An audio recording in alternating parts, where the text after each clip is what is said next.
That fool of a fairy Lucinda did not intend to lay a curse on me. She meant to bestow a gift. When I cried inconsolably through my first hour of life, my tears were her inspiration. Shaking her head sympathetically at Mother, the fairy touched my nose. My gift is obedience. Ella will always be obedient. Now stop crying, child. I stopped. Father was away on a trading expedition, as usual, but our cook Mandy was there. She and Mother were horrified, but no matter how they explained it to Lucinda, they couldn't make her understand the terrible things she'd done to me. I could picture the argument. Mandy's freckles standing out sharper than usual, her frizzy hair in disarray, and her double chin shaking with anger. Mother, still and intense, her brown curls damp from labor, the laughter gone from her eyes. I couldn't imagine Lucinda.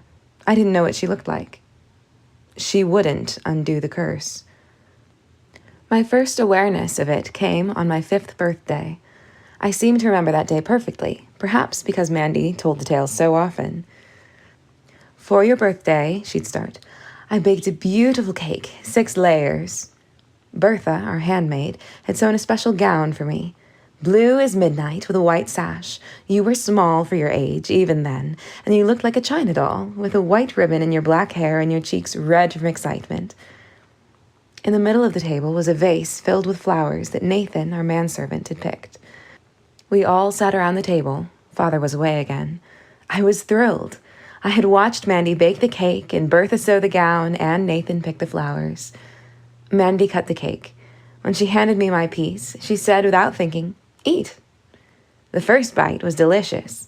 I finished the slice happily. When it was gone, Mandy cut another. That one was harder. When it was gone, no one gave me more. But I knew I had to keep eating. I moved my fork into the cake itself. "Ella, what are you doing?" Mother said. "Little piggy," Mandy laughed. "It's her birthday, lady. Let her have as much as she wants." She put another slice on my plate. I felt sick and frightened. Why couldn't I stop eating? Swallowing was a struggle. Each bite weighed on my tongue and felt like a sticky mass of glue as I fought to get it down. I started crying while I ate. Mother realized first. "Stop eating, Ella," she commanded. I stopped. Anyone could control me with an order. It had to be a direct command, such as, "Put on a shawl," or "You must go to bed now." A wish or request had no effect. I was free to ignore, "I wish you would put on a shawl," or "Why don't you go to bed now?" But against an order, I was powerless. If someone told me to hop on one foot for a day and a half, I'd have to do it. And hopping on one foot wasn't the worst order I could be given. If you commanded me to cut off my own head, I'd have to do it. I was in danger at every moment. As I grew older, I learned to delay my obedience, but each moment cost me dear, in breathlessness, nausea, dizziness, and other complaints. I could never hold out for long. Even a few minutes were a desperate struggle. I had a fairy godmother, and Mother asked her to take the curse away. But my fairy godmother said Lucinda was the only one who could remove it. However, she also said it might be broken someday without Lucinda's help. But I didn't know how. I didn't even know who my fairy godmother was. Instead of making me docile, Lucinda's curse made a rebel out of me. Or perhaps I was that way naturally. Mother rarely insisted I do anything. Father knew nothing of the curse and saw me too infrequently to issue many commands. But Mandy was bossy, giving orders almost as often as she drew breath. Kind orders, or for your own good orders. "Bundle up, Ella," or "Hold this bowl while I beat the eggs, sweet." I disliked these commands, harmless as they were. I'd hold the bowl, but move my feet so she would have to follow me around the kitchen. She'd call me minx and try to hem me in with more specific instructions, which I would find new ways to evade. Often it was a long business to get anything done between us, with Mother laughing and egging each of us on by turn. We'd end happily, with me finally choosing to do what Mandy wanted, or with Mandy changing her order to a request. When Mandy would absent-mindedly give me an order I knew she didn't mean, I'd say, "Do I have to?" and she'd reconsider. When I was 8, I had a friend, Pamela, the daughter of one of the servants. One day, she and I were in the kitchen, watching Mandy make her marchpane. When Mandy sent me to the pantry for more almonds, I returned with only 2. She ordered me back with more exact instructions, which I followed exactly, while still managing to frustrate her true wishes. Later, when Pamela and I retreated to the garden to devour the candy, she asked why I hadn't done what Mandy wanted straight off. "I hate when she's bossy," I answered. Pamela said smugly, "I always obey my elders." "That's because you don't have to." "I do have to, or Father will slap me." "It's not the same for me. I'm under a spell." I enjoyed the importance of the words. Spells were rare. Lucinda was the only fairy rash enough to cast them on people. Like Sleeping Beauty? Except I wouldn't have to sleep for 100 years. "What's your spell?" I told her. "So if anybody gives you an order, you have to obey, including me?" I nodded. "Can I try it?" "No." I hadn't anticipated this. I changed the subject. "I'll race you to the gate." "All right, but I command you to lose the race." "Then I don't want to race." "I command you to race, and I command you to lose." We raced. I lost. We picked berries. I had to give Pamela the sweetest, ripest ones. We played princesses and ogres. I had to be the ogre. An hour after my admission, I punched her. She screamed and blood poured from her nose. Our friendship ended that day. Mother found Pamela's mother a new situation far from our own town of Frel. After punishing me for using my fist, Mother issued one of her infrequent commands: never to tell anyone about my curse. But I wouldn't have anyway. I had learned caution. When I was almost 15, Mother and I caught cold. Mandy dosed us with her curing soup, made with carrots, leeks, celery, and hair from a unicorn's tail. It was delicious, but we both hated to see those long yellow-white hairs floating around the vegetables. Since Father was away from Frel, we drank the soup sitting up in Mother's bed. If he had been home, I wouldn't have been in her room at all. He didn't like me to be anywhere near him, getting underfoot, as he said. I sipped my soup with the hairs in it because Mandy had said to, even though I grimaced at the soup and at Mandy's retreating back. "I'll wait for mine to cool," Mother said. Then, after Mandy left, she took the hairs out while she ate and put them back in the empty bowl when she was done. The next day, I was well, and Mother was much worse, too sick to drink or eat anything. She said there was a knife in her throat and a battering ram at her head. To make her feel better, I put cool cloths on her forehead and told her stories. They were only old familiar tales about fairies that I changed here and there, but sometimes I made Mother laugh, except the laugh would turn into a cough. Before Mandy set me off for the night, Mother kissed me. "Good night. I love you, precious." They were her last words to me. As I left the room, I heard her last words to Mandy. "I'm not very sick. Don't send for Sir Peter." Sir Peter was Father. The next morning, she was awake but dreaming. With wide open eyes, she chattered to invisible courtiers and plucked nervously at her silver necklace. To Mandy and me, there in the room with her, she said nothing. Nathan, the manservant, got the physician, who hurried me away from Mother's side. Our hallway was empty. I followed it to the spiral staircase and walked down, remembering the times Mother and I had slid down the banister. We didn't do it when people were around. "We have to be dignified," she would whisper then, stepping down the stairs in an especially stately way. And I would follow, mimicking her and fighting my natural clumsiness, pleased to be part of her game. But when we were alone, we preferred to slide and yell all the way down and run back up for another ride, and a third and a fourth. When I got to the bottom of the stairs, I pulled our heavy front door open and slipped out into bright sunshine. It was a long walk to the old castle, but I wanted to make a wish. and I wanted to make it in the place where it would have the best chance of being granted. The castle had been abandoned when King Gerald was a boy, although it was reopened on special occasions, for private balls, weddings, and the like. Even so, Bertha said it was haunted, and Nathan said it was infested with mice. Its gardens were overgrown, but Bertha swore the candle trees had power. I went straight to the candle grove.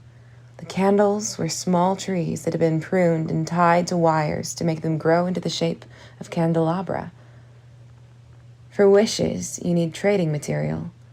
I closed my eyes and thought, if Mother gets well quick, I'll be good. Not just obedient. I'll try harder not to be clumsy, and I won't tease Mandy so much.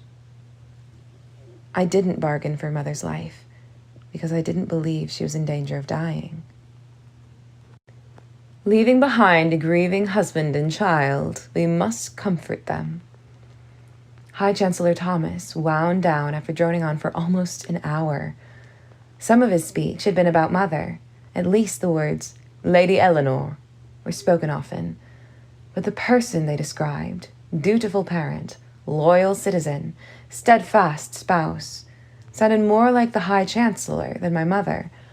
Part of the speech had been about dying, but more was about giving allegiance to Kyria and his rulers, King Gerald, Prince Charmant, and the entire royal family.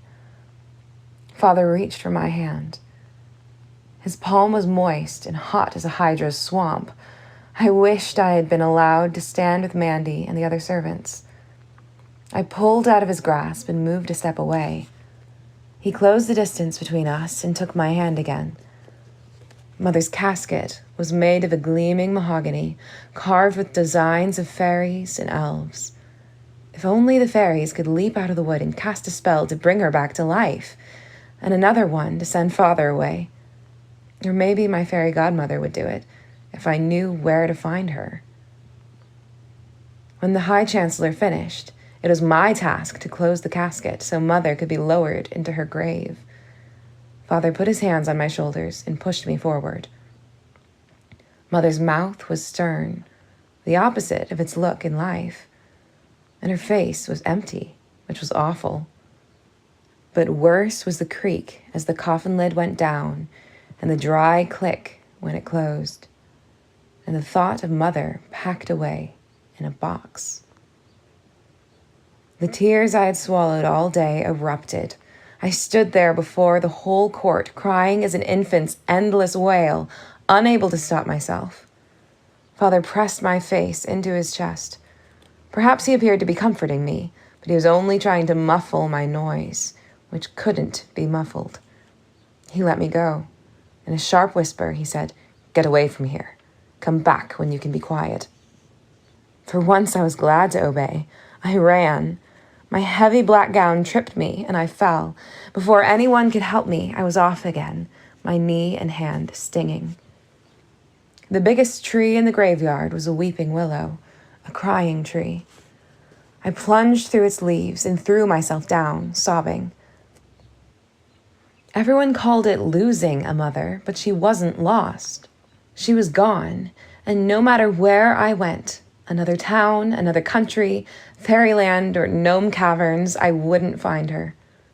We'd never talk again, or laugh together, or swim in the river Lucarno, or slide down the banister, or play tricks on Bertha, or a million things.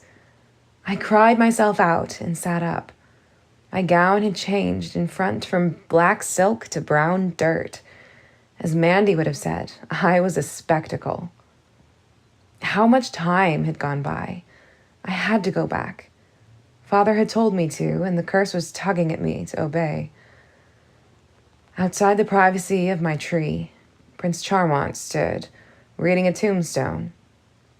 I had never been so near him before. Had he heard me cry?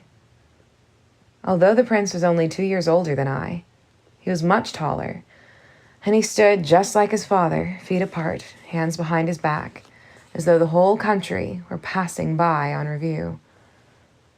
He looked like his father, too, although the sharp angles of King Gerald's face were softened in his son. They each had tawny curls and swarthy skin. I'd never been near enough to the king to know whether he also had a sprinkling of freckles across his nose, surprising on such a dark face. "Cousin of mine," the prince said, gesturing at the tombstone. "Never liked him. I liked your mother." He started walking back toward her tomb. Did he expect me to come with him? Was I supposed to maintain a suitable distance from his royal self? With enough room for a carriage to pass between us, I walked at his side. He moved closer. I saw he had been crying too, although he had stayed upright and clean. "You can call me Char," he told me suddenly. "Everyone else does." I could? We walked in silence. "My father calls me Char too," he added. "The king." "I thank you," I said. "Thank you, Char," he corrected. Then, "Your mother used to make me laugh. Once at a banquet, Chancellor Thomas was making a speech. While he talked, your mother moved her napkin around. I saw it before your father crumpled it up. She had arranged the edge in the shape of the Chancellor's profile, with the mouth open and the chin stuck out. It would have looked exactly like him if he were the color of a blue napkin. I had to leave without dinner so I could get outside and laugh." We were halfway back. It was starting to rain. I could make out one figure, small in the distance, standing by Mother's grave. Father. "Where did everyone go?" I asked Char. "They all left before I came to find you," he said. "Did you want them to wait?" He sounded worried, as if, perhaps, he should have made them stay. "No, I didn't want any of them to wait," I answered, meaning Father could have gone home too.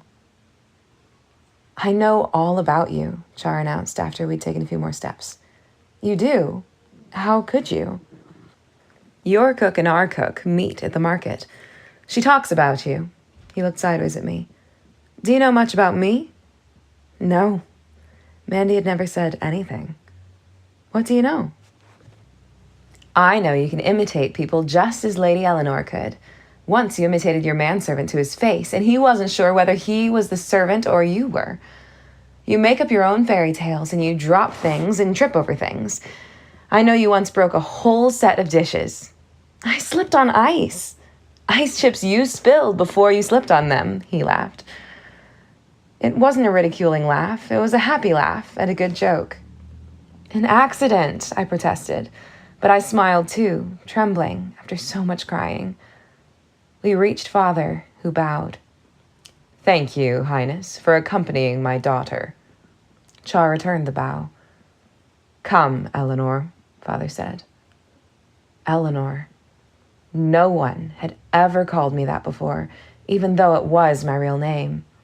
Eleanor had always been Mother, and always would be. "Ella, I'm Ella," I said. "Ella, then. Come, Ella." He bowed to Prince Charmant and climbed into the carriage. I had to go. Char handed me in.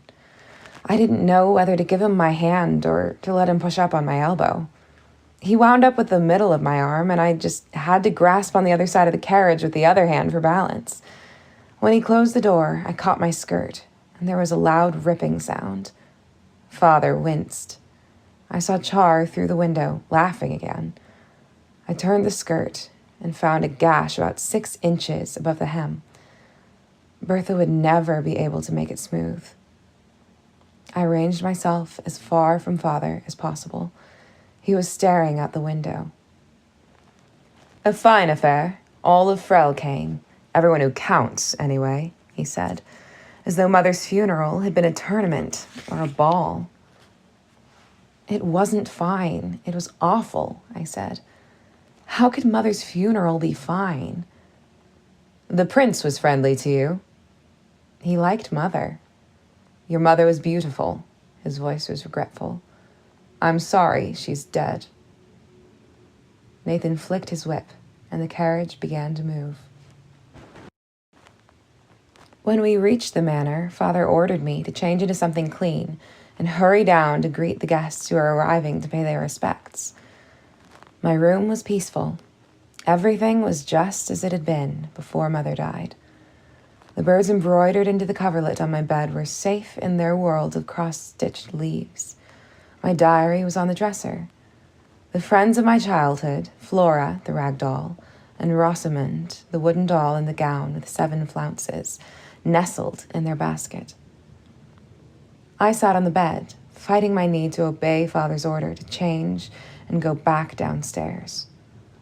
Although I wanted to draw comfort from my room, from my bed, from the light breeze coming through my window, I kept thinking instead of Father and getting dressed. Once I'd overheard Bertha tell Mandy he was only a person on the outside and that his insides were ashes mixed with coins and a brain. But Mandy had disagreed. He's human through and through. No other creature would be as selfish as he is, not fairies or gnomes or elves or giants. For a full 3 minutes, I delayed getting dressed. It was a terrible game I played, trying to break my curse, seeing how long I could last against the need to do what I had been told. There was a buzzing in my ears, and the floor seemed to tilt so far that I feared I would slide off the bed. I hugged my pillow until my arms hurt, as if the pillow were an anchor against following orders. In a second, I was going to fly apart into 1,000 pieces. I stood and walked to my wardrobe. Immediately, I felt perfectly fine. Although I suspected Father wanted me to wear another morning gown, I put on the frock Mother liked best. She said the spicy green brought out my eyes. I thought I looked like a grasshopper in it, a skinny, spiky grasshopper with a human head and straight hair. But at least the gown wasn't black. She hated black clothing. The great hall was full of people in black. Father came to me instantly. "Here's my lass, young Eleanor," he said loudly. He led me in, whispering, "You look like a weed in that gown. You're supposed to be in mourning. They'll think you have no respect for your—" I was engulfed from behind by 2 chubby arms encased in rustling black satin. "My poor child, we feel for you." The voice was syrupy. "And Sir Peter, it's dreadful to see you on such a tragic occasion." An extra tight squeeze, and I was released. The speaker was a tall, plump lady with long and wavy, honey-colored tresses. Her face was a pasty white with twin spots of rouge on the cheeks. With her were 2 smaller versions of herself, but without the rouge.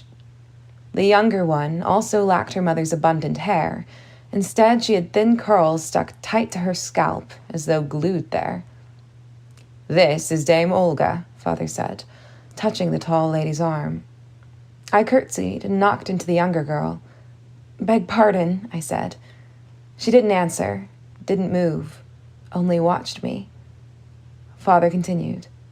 "Are these your lovely daughters?" "They are my treasures. This is Hattie, and this is Olive. They are off at finishing school in a few days." Hattie was older than I, by about 2 years. "Delighted to make your acquaintance," she said, smiling and showing large front teeth. She held her hand out to me as though she expected me to kiss it or bow over it. I stared, uncertain what to do. She lowered her arm, but continued to smile. Olive was the one I'd bumped. "I'm glad to meet you," she said, her voice too loud. She was about my age. The furrows of a frown were permanently etched between her eyes. "Comfort Eleanor in her grief," Dame Olga told her daughters. "I want to talk with Sir Peter." She took Father's arm, and they left us. "Our hearts weep for you," Hattie began. "When you bellowed at the funeral, I thought, what a poor thing you are." "Green isn't a mourning color," Olive said. Hattie surveyed the room. "This is a fine hall, almost as fine as the palace, where I'm going to live someday. Our mother, Dame Olga, says your father is very rich. She says he can make money out of anything." "Out of a toenail," Olive suggested. Our mother, Dame Olga, says your father was poor when he married your mother. Our mother says Lady Eleanor was rich when they got married, but your father made her richer. We're rich too, Olive said. We're lucky to be rich. Would you show us the rest of the manor? Hattie asked. We went upstairs, and Hattie had to look everywhere. She opened the wardrobe in Mother's room and, before I could stop her, ran her hands over Mother's gowns. When we got back to the hall, she announced, 42 windows and a fireplace in every room. The windows must have cost a trunk full of old KJs. Do you want to know about our manor? Olive asked. I didn't care if they lived in a hollow log. You'll have to visit us and see for yourself, Hattie said in response to my silence. We stood near the side table, which was loaded with mountains of food, from a whole roast heart with ivy threaded through its antlers, to butter cookies as small and lacy as snowflakes. I wondered how Mandy had the time to cook it all. Would you like something to eat? Yeah, Olive began, but her sister interrupted firmly. Oh, no, thank you. We never eat at parties. The excitement quite takes away our appetites. My appetite, Olive tried again. Our appetites are small, Mother worries, but it looks delicious. Hattie edged toward the food. Quail eggs are such a delicacy. 10 brass KJs apiece. Olive, there are 50 at least. More quail eggs than windows. I like gooseberry tarts, Olive said. We mustn't, Hattie said. Well, maybe a little. A giant couldn't eat half a leg of deer plus a huge mound of wild rice and 8 of the 50 quail eggs and go back for dessert. But Hattie could. Olive ate even more. Gooseberry tarts and currant bread and cream trifle and plum pudding and chocolate bonbons and spice cake, all dribbled over with butter rum sauce and apricot sauce and peppermint sauce.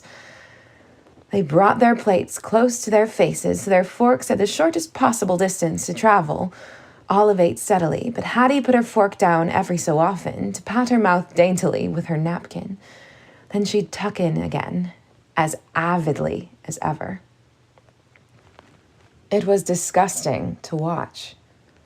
I looked down at the throw rug that used to lie under Mother's chair. Today it had been moved near the food. I had never concentrated on it before. A hound and hunters chased a boar toward the fringe of the scarlet wool. As I stared, I saw movement. Wind stirred the grass by the boar's feet. I blinked and the movement stopped. I stared again, and it started again. The dog had just bayed. I felt his throat relax. One of the hunters limped, and I felt a cramp in his calf. The boar grasped for breath and ran on fear and rage. What are you looking at? Olive asked. She had finished eating. I started. I felt as if I'd been in the rug. Nothing, just the carpet. I glanced at the rug again. An ordinary carpet with an ordinary design. Your eyes were popping out. They looked like an ogre's eyes, Hattie said. Buggy. But there, you look more normal now. She never looked normal. She looked like a rabbit. A fat one. The kind Mandy liked to slaughter for stew. And Olive's face was as blank as a peeled potato. I don't suppose your eyes ever pop out, I said. I don't think so, Hattie smiled complacently. They're too small to pop. The smile remained, but now it seemed pasted on. I forgive you, child. We and the peerage are forgiving. Your poor mother used to be known for her ill breeding, too. Mother used to be known. The past tense froze my tongue. Girls, Dame Olga bore down on us. We must be going. She hugged me, and my nose filled with the stink of spoiled milk. They left. Father was outside at the iron gate, saying goodbye to the rest of the guests. I went to Mandy in the kitchen. She was piling up dirty dishes. Seems like these people didn't eat for a week. I put on an apron and pumped water into the sink. They never tasted your food before. Mandy's cooking was better than anybody else's. Mother and I used to try her recipes sometimes. We'd follow the instructions exactly, and the dish would be delicious, but never as wonderful as when Mandy cooked it. Somehow, it reminded me of the rug. The carpet in the hall with the hunters and the boar. You know the one? Something funny happened to me when I looked at it before. Oh, that silly thing. You shouldn't pay attention to that old rug. She turned to stir a pot of soup. What do you mean? It's just a fairy joke. A fairy rug? How do you know? It belonged to Lady. Mandy always called Mother Lady. That wasn't an answer. Did my fairy godmother give it to her? A long time ago. Did Mother ever tell you who my fairy godmother is? No, she didn't. Where's your father? He's outside, saying goodbye. Do you know anyway, even though she never told you? Know what? Who my fairy godmother is. If she'd wanted you to know, your mother would have told you. She was going to. She promised. Please tell, Mandy. I am. You are not telling. Who is it? Me. Your fairy godmother is me. Here, taste the carrot soup. It's for dinner. How is it? My mouth opened automatically. The spoon descended and a hot, but not burning, swallow poured in. Mandy had gotten the carrots at their sweetest, carrotiest best. Weaving in and out of the carrots were other flavors, lemon, turtle broth, and a spice I couldn't name. The best carrot soup in the world, magical soup that nobody but Mandy could make. The rug, the soup, this was fairy soup. Mandy was a fairy. But if Mandy was a fairy, why was Mother dead? You're not a fairy. Why not? If you were, you would have saved her. Oh, sweetie, I would have if I could. If she'd left the hair in my curing soup, she'd be well today. You knew. Why did you let her? I didn't know till she was too sick. We can't stop dying. I collapsed on the stool next to the stove, sobbing so hard I couldn't catch my breath. Then Mandy's arms were around me, and I was crying into the ruffles along the neck of her apron, where I'd cried so many times before for smaller reasons. A drop landed on my finger. Mandy was crying too. Her face was red and blotchy. I was her fairy godmother too, Mandy said, and your grandmother's. She blew her nose. I pushed out of Mandy's arms for a new look at her. She couldn't be a fairy. Fairies were thin and young and beautiful. Mandy was as tall as a fairy was supposed to be, but whoever heard of a fairy with frizzy gray hair or two chins? Show me, I demanded. Show you what? That you're a fairy.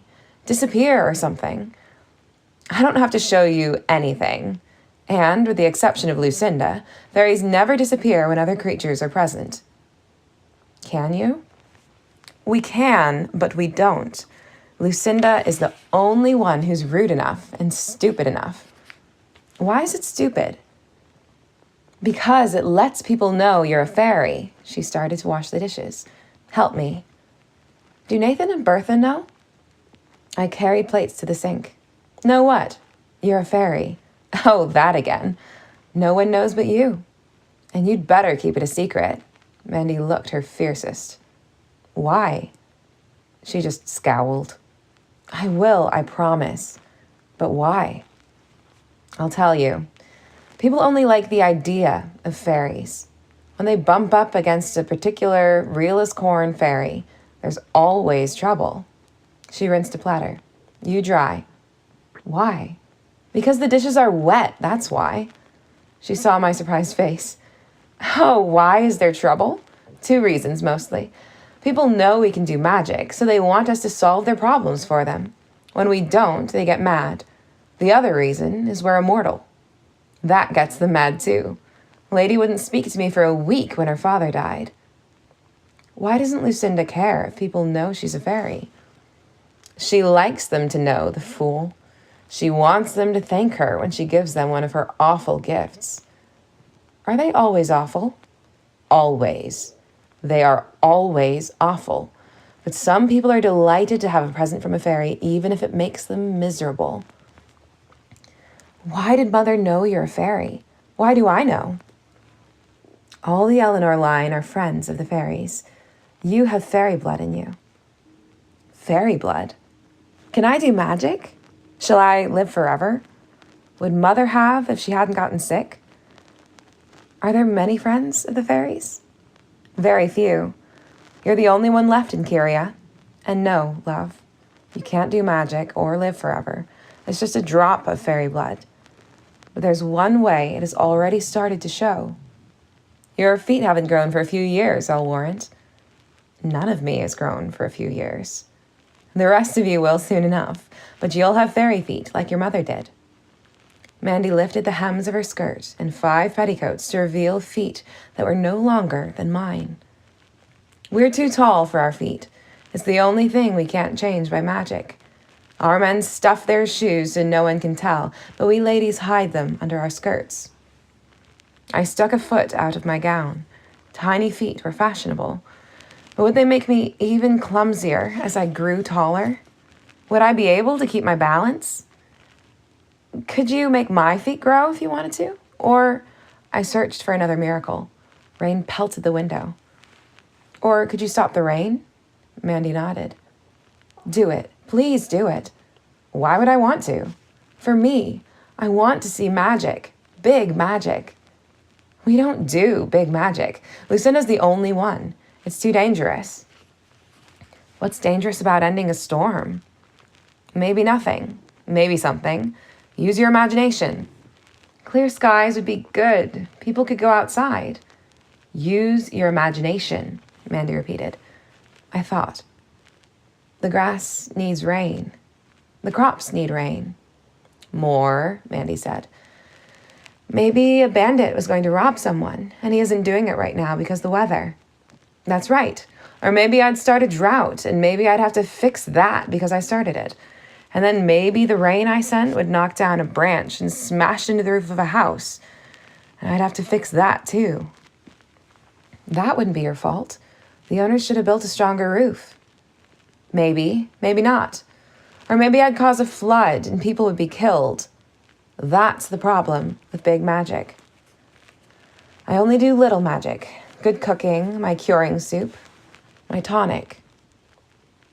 When Lucinda cast a spell on me, was that big magic? Of course it was. That numbskull. Mandy scoured a pot so hard that it clattered and banged against the copper sink. Tell me how to break the spell. Please, Mandy. I don't know how. I only know it can be done. If I told Lucinda how terrible it is, would she lift the spell, do you think? I doubt it, but maybe. Then again, she might take away one spell and give you another even worse. The trouble with Lucinda is ideas pop into her head and come out as spells. But what does she look like? Not like the rest of us, but you'd better hope you never lay eyes on her. Where does she live? I asked. If I could find her, maybe I could persuade her to lift my curse. After all, Mandy could be wrong. We're not on speaking terms. I don't keep track of the whereabouts of Lucinda the idiot. Watch that bowl. The order came too late. I got a broom. Are all friends clumsy? No, sweet. Fairy blood does not make you clumsy. That's human. You don't see me dropping plates, do you? I started to sweep, but it wasn't necessary. The pieces of pottery gathered themselves together and flew into the trash bin. I couldn't believe it. That's about all I do, honey. Small magic that can't hurt anybody. Handy sometimes, though. No sharp bits left on the floor. I stared into the bin. The shards lay there. Why didn't you turn it back into a bowl? The magic's too big. Doesn't seem like it, but it is. Could hurt someone. You never know. You mean fairies can't see the future? If you could, you'd know, wouldn't you? We can't see the future any more than you can. Only gnomes can. A few of them, anyway. A bell tinkled somewhere in the house. Father calling one of the servants. Mother never used the bell. Were you my great-grandmother's fairy godmother, too?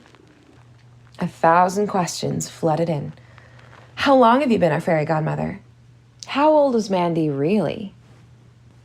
Bertha came in. Sir Peter wants you to be in the study, miss. What does he want? I asked. He didn't say. She twisted one of her braids anxiously.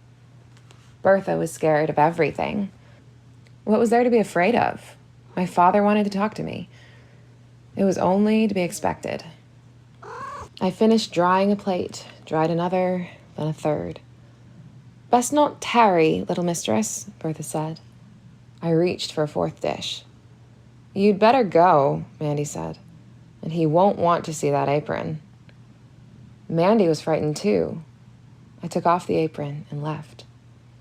I stopped just within the doorway of the study. Father sat in Mother's chair, examining something in his lap. Ah, there you are, he looked up. Come closer, Ella. I glared at him, resenting the order. Then I took one step forward. It was a game I played with Mandy, obedience and defiance. I asked you to come closer, Eleanor. I came closer. Not near enough. I won't bite you. I only want to get to know you a bit. He walked to me and led me to a chair facing him. Have you ever seen anything as splendid as this? He passed me the object he'd had in his lap. You can hold it. It's heavy for its size. Here. I decided to drop it since he liked it so much, but I glanced at it first, and then I couldn't.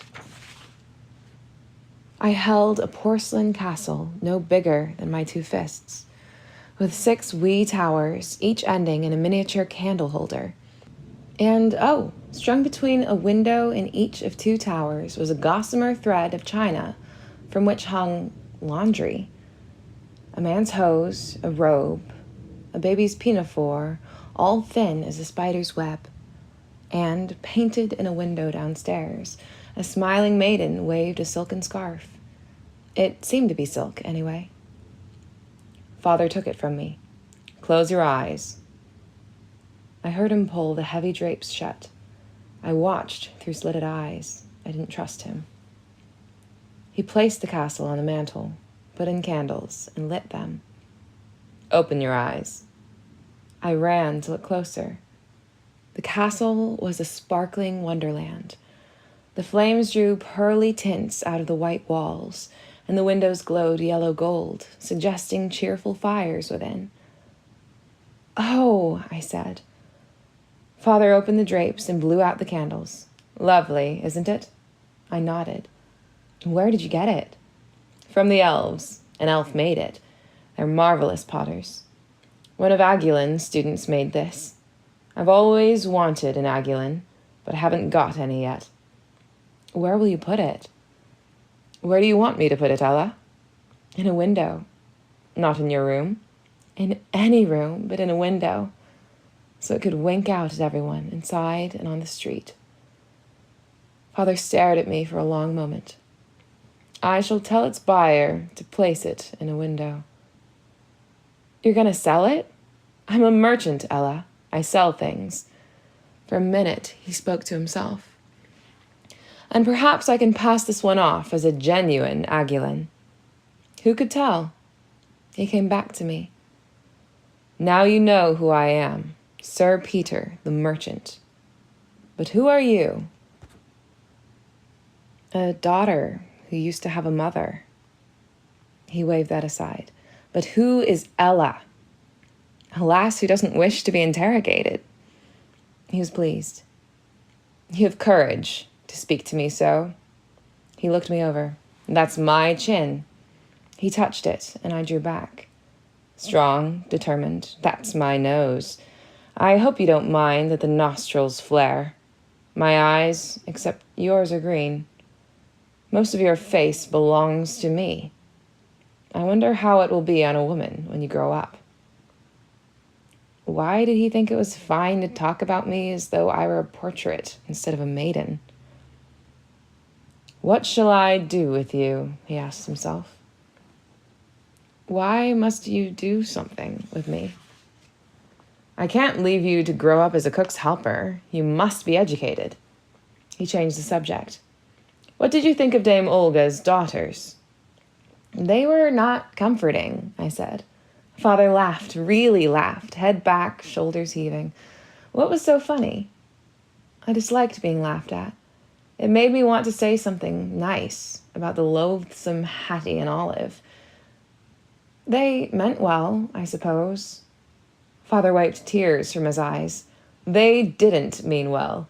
The older one is an unpleasant conover like her mother, and the younger one is a simpleton. It's never entered their heads to mean well. His voice became thoughtful. Dame Olga is titled and rich. What did that have to do with anything? Perhaps I should send you to finishing school with her daughters. You might learn how to walk like a slip of a thing that you are, and not like a small elephant. Finishing school? I'd have to leave Mandy. And they'd tell me what to do all the time, and I'd have to do it, whatever it was. They'd try to rid me of my clumsiness, but they wouldn't be able to. So they'd punish me, and I'd punish them back, and they'd punish me more. Why can't I just stay here? I suppose you could be taught by a governess. If I could find someone. I would much rather have a governess, Father.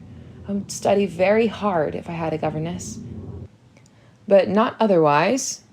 His eyebrows rose, but I could tell he was amused. He stood and went to the desk where Mother used to work out our household accounts. You may go now. I have work to do. I left. On my way out, I said, perhaps small elephants cannot be admitted to finishing school. Perhaps small elephants cannot be finished. Perhaps they... I stopped. He was laughing again. The next night, I had to dine with Father. I had trouble sitting down at the table because Bertha had made me wear a fashionable gown, and my petticoat was voluminous. On Father's plate and mine was sparrowgrass covered with tarragon mustard sauce. In front of his plate was a many-faceted crystal goblet. When I finally managed to settle in my chair, Father signaled to Nathan to pour wine into the goblet. See how it catches the light, Eleanor. He raised it. It makes the wine sparkle like a garnet. It's pretty. Is that all? Just pretty? It's very pretty, I suppose. I refused to love it. He was going to sell it, too. You may appreciate it more if you drink from it. Have you ever tasted wine? Mandy never let me. I reached for the goblet and trailed my balloon sleeves through the sparrowgrass sauce. But the goblet was too far away. I had to stand. I stood on my skirts and lost my balance, pitching forward. To stop my fall, I brought my arm crashing down onto the table and knocked it into Father's elbow.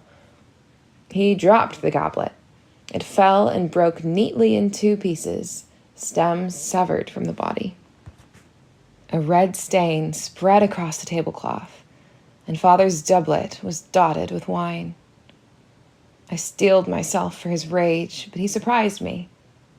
That was stupid of me, he said, dabbing at his clothes with a napkin. When you came in, I saw you couldn't manage yourself. Nathan and a serving maid whisked away the tablecloth and broken glass. I apologize, I said. That won't put the crystal back together, will it?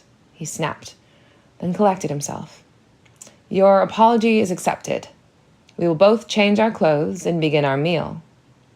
I returned in a quarter hour in an everyday gown. It is my fault, Father said, cutting into a sparrowgrass spear. I've let you grow up an oaf. I'm not an oaf. Mandy wasn't one to mince words, and she'd never called me that. Clumsy, bumbling, gawky, but never an oaf.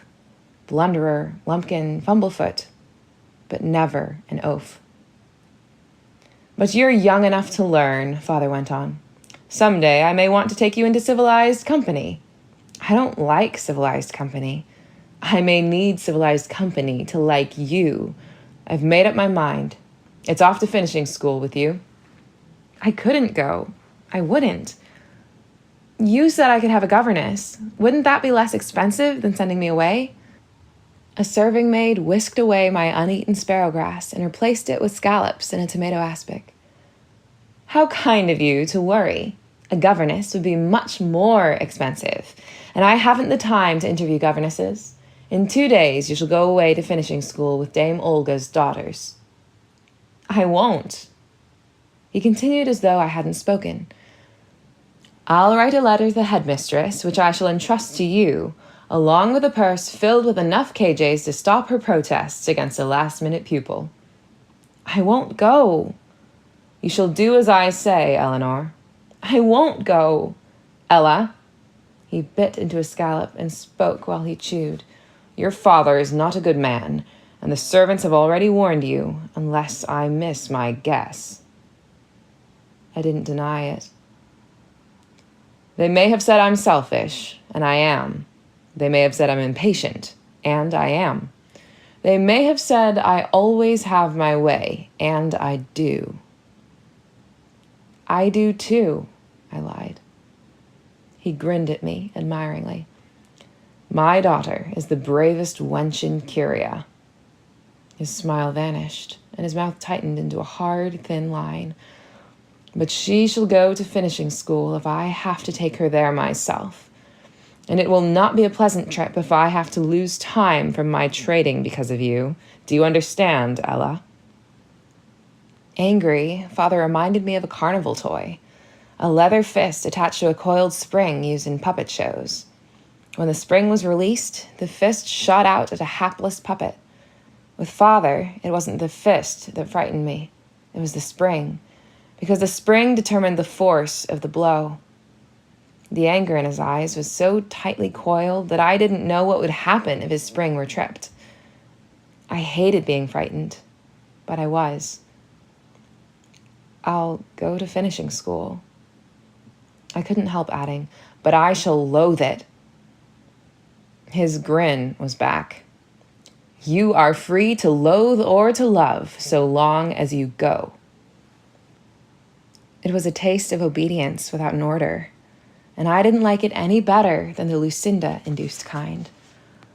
I left the dining room, and he didn't stop me. It was early evening. In spite of the hour, I went up to my room and donned my nightgown. Then I moved my dolls, Flora and Rosamond, into bed and climbed in. They had stopped sleeping with me years before, but tonight I needed the special comfort. I gathered them on my stomach and waited for sleep, but sleep was busy elsewhere. Tears started. I pushed Flora against my face. "Sweetie," the door opened.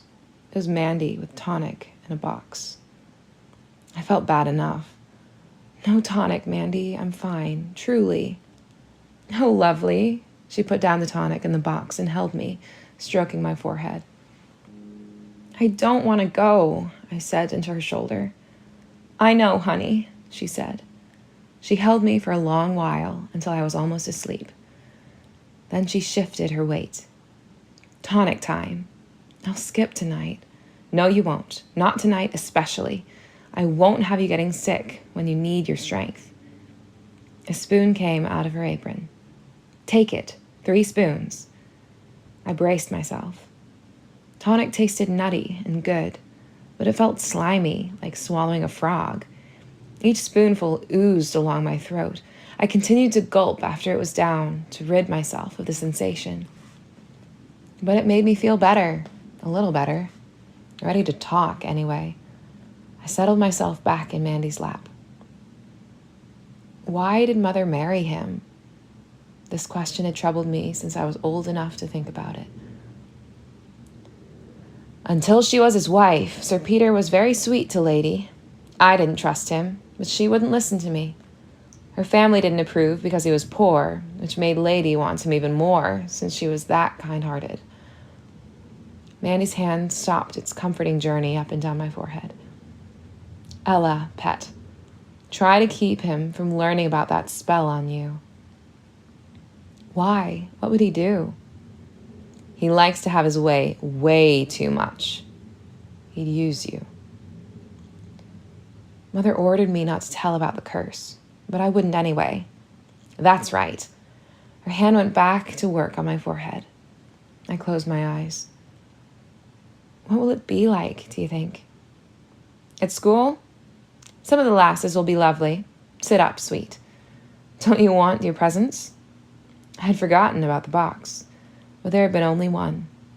Presents? One at a time. Mandy handed me the box I'd seen. For you, wherever you go, your whole life. Inside the box was a book of fairy tales. I had never seen such beautiful illustrations. They were almost alive. I turned the pages, marveling. When you look at it, you can remember me and take comfort. I'll save it until I leave, so the stories will be new. Mandy chuckled. You won't finish it so fast. It grows on you. She fished in the pocket of her apron and fetched out a tissue paper packet. From Lady. She would have wanted you to have it. It was Mother's necklace. Threads of silver ended almost at my waist in a woven pattern of silver studded with tiny pearls. You'll grow into it, sweet, and look as lovely wearing it as your mother did. I'll wear it always. You'd be wise to keep it under your gown when you go out. It's that valuable. Gnomes made it. The bell tinkled downstairs. That father of yours is ringing. I hugged Mandy and clung to her. She disentangled herself from my arms. Let me go, love. Planting a kiss on my cheek, she left. I settled back into bed, and this time, sleep claimed me. The next morning, I woke with my fingers curled around my mother's necklace. The clock in King Gerald's palace was just striking 6. Perfect. I wanted to rise early and spend the day saying goodbye to the places I loved best. I put my gown over the necklace and crept down to the pantry, where I found a tray of freshly baked scones. They were hot, so I tossed 2 in the air and caught them in my skirt, pulling it out to make a basket. Then, looking down at my breakfast, I ran to the front of the house and right into Father. He was in the entranceway, waiting for Nathan to bring the carriage around. I don't have time for you now, Eleanor. Run off and bang into somebody else. And tell Mandy I'll be back with the bailiff. We'll need lunch. As instructed, I ran off. Aside from its dangerous aspects, the curse often made a fool of me. It was partly the reason I seemed so clumsy. Now I had to bang into someone. Bertha was carrying wet laundry. When I bumped into her, she dropped her basket. My gowns and stockings and undergarments tumbled onto the tiles.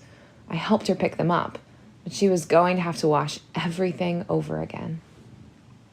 Little mistress, it's hard enough getting your things ready so quick without having to do it twice, she scolded. After I apologized, and after I delivered Father's message to Mandy, and after she made me sit down and eat breakfast on a plate, I started for the royal menagerie just outside the walls of the king's palace. My favorite exhibits were the talking birds and the exotic animals. Except for the hydra and her swamp and the baby dragon, the exotics, the unicorn, the herd of centaurs, the griffin family, lived on an island meadow surrounded by an extension of the castle's moat. The dragon was kept in an iron cage. He was beautiful in his tiny ferocity and seemed happiest when flaming, his ruby eyes gleaming evilly. I brought a morsel of yellow cheese from the stand next to the cage and toasted it in the fire, which was a tricky business, getting close enough for cooking, but not so close that the dragon got the treat. I wondered what King Gerald planned to do with him when he grew up. I wondered also whether I would be home to learn of his fate. Beyond the dragon, a centaur stood near the moat, gazing at me. Did centaurs like cheese? I walked toward him quietly, hoping he wouldn't gallop off. Here, a voice said. I turned. It was Prince Charmant, offering me an apple. Thank you. Holding out my hand, I edged closer to the moat. The centaur's nostrils flared as he trotted toward me. I tossed the apple. 2 other centaurs galloped over, but mine caught the treat and started eating, crunching loudly. I always expect them to thank me or to say, "How dare you stare?" I said. They're not smart enough to talk. See how blank their eyes are? He pointed, teaching me. I knew all that, but perhaps it was a princely duty to explain matters to one's subjects. If they had words, I said, they wouldn't be able to think of anything to say. A surprised silence followed. Then Char laughed. That's funny. You're funny. As the Lady Eleanor was. He looked stricken. I'm sorry. I didn't mean to remind you. I think of her often, I said. Most of the time. We walked along the edge of the moat. Would you like an apple too? He held out another one. I wanted to make him laugh again. I pawed the ground with my right foot and tossed my head as though I had a mane. Opening my eyes as wide as they'd go, I stared stupidly at Char and took the apple. He did laugh. Then he made an announcement. I like you. I'm quite taken with you. He took a third apple for himself out of the pocket of his cape. I liked him too. He wasn't haughty or disdainful or stuffy as High Chancellor Thomas was. All the Kyrians bowed down when we passed, and the visiting elves and gnomes did too. I didn't know how to respond, but Char raised his arm each time, bent at the elbow in the customary royal salute. It was habit, natural to him as teaching. I decided on a deep nod. Curtsies often tipped me over. We came to the parrot cages, my other favorite place. The birds spoke all the languages of the earth, human foreign tongues and the exotic tongues of Gnomic, Elfian, Ogrese, and Abdigi, the language of the giants. I loved to imitate them, even though I didn't know what they were saying. Simon, their keeper, was my friend. When he saw Char, he bowed low. Then he returned to feeding an orange bird. This one's new, he said. Speaks Gnomic and doesn't shut up.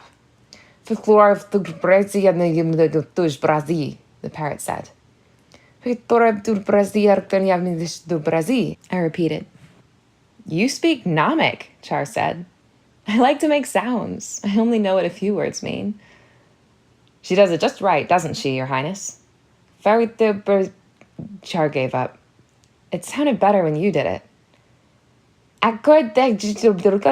The parrot squawked. Do you know what he said? I asked Simon, who was able to translate occasionally. Simon shook his head. Do you know it, sir? No, it sounds like gargling. Other visitors claimed Simon's attention. Excuse me, he said. Char watched while I said farewell to each bird. That was Gnomic for until we dig again. Athun sing, Ogrese for much eating. Ayu, bakao, Abdigi for I miss you already. Por ol peswado, Elfian for walk in the shade. I memorized the sight of the birds and Simon. Goodbye, I called. He waved. Lest they be frightened out of their feathers, a garden separated the birds from the ogres. We passed beds of flowers while I tried to teach Char a few of the words he'd just heard. His memory was good, but his accent was unalterably Kyrian. If they heard me, the elves would never let me stand under a tree again. The gnomes would hit you over the head with a shovel. Would the ogres decide I was unworthy of consumption? We neared their hut. Even though they were locked in, soldiers were posted within arrow range. An ogre glared at us through a window. Ogres weren't dangerous only because of their size and their cruelty. They knew your secrets just by looking at you, and they used their knowledge. When they wanted to be, they were irresistibly persuasive. By the end of an ogre's first sentence in Kyrian, you forgot his pointy teeth, the dried blood under his fingernails, and the coarse black hair that grew on his face in clumps. He became handsome in your eyes, and you thought him your best friend. By the end of the second sentence, you were so won over that he could do whatever he wanted with you, drop you in a pot to cook, or, if he was in a hurry, eat you raw. A soft, lisping voice said. Did you hear that? I asked. It doesn't sound like an ogre. Where did it come from? The voice repeated, at this time with a hint of tears in its tones. A toddler gnome poked his head out of an aqueduct only a few feet from the hut. I saw him at the same moment the ogre did. He could reach the child through the unglazed window. I started for the boy, but Char was quicker. He snatched him up just before the ogre's arms shot out. Char backed away, holding the youngster, who squirmed to get out of his grasp.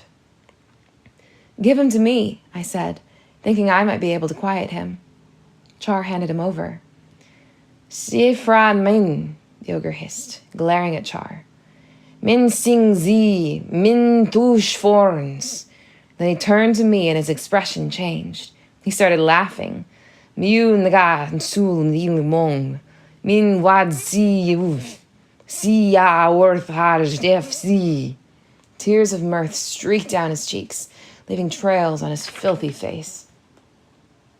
Then he said in Kyrian, not bothering to make his voice persuasive, "Come to me and bring the child." I stood my ground. Now I had to break the curse. My life and another's depended on it.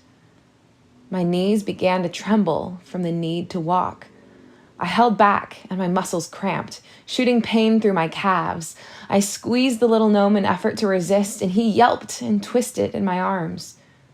The ogre continued to laugh. Then he spoke again. "Obey me this instant. Come now." Against my will, I took a step. I stopped, and the trembling started again. Another step, and another. I saw nothing except that leering face looming closer and closer. "Where are you going?" Char cried. He could see where I was going. "I must," I said. "Stop! I command you to stop!"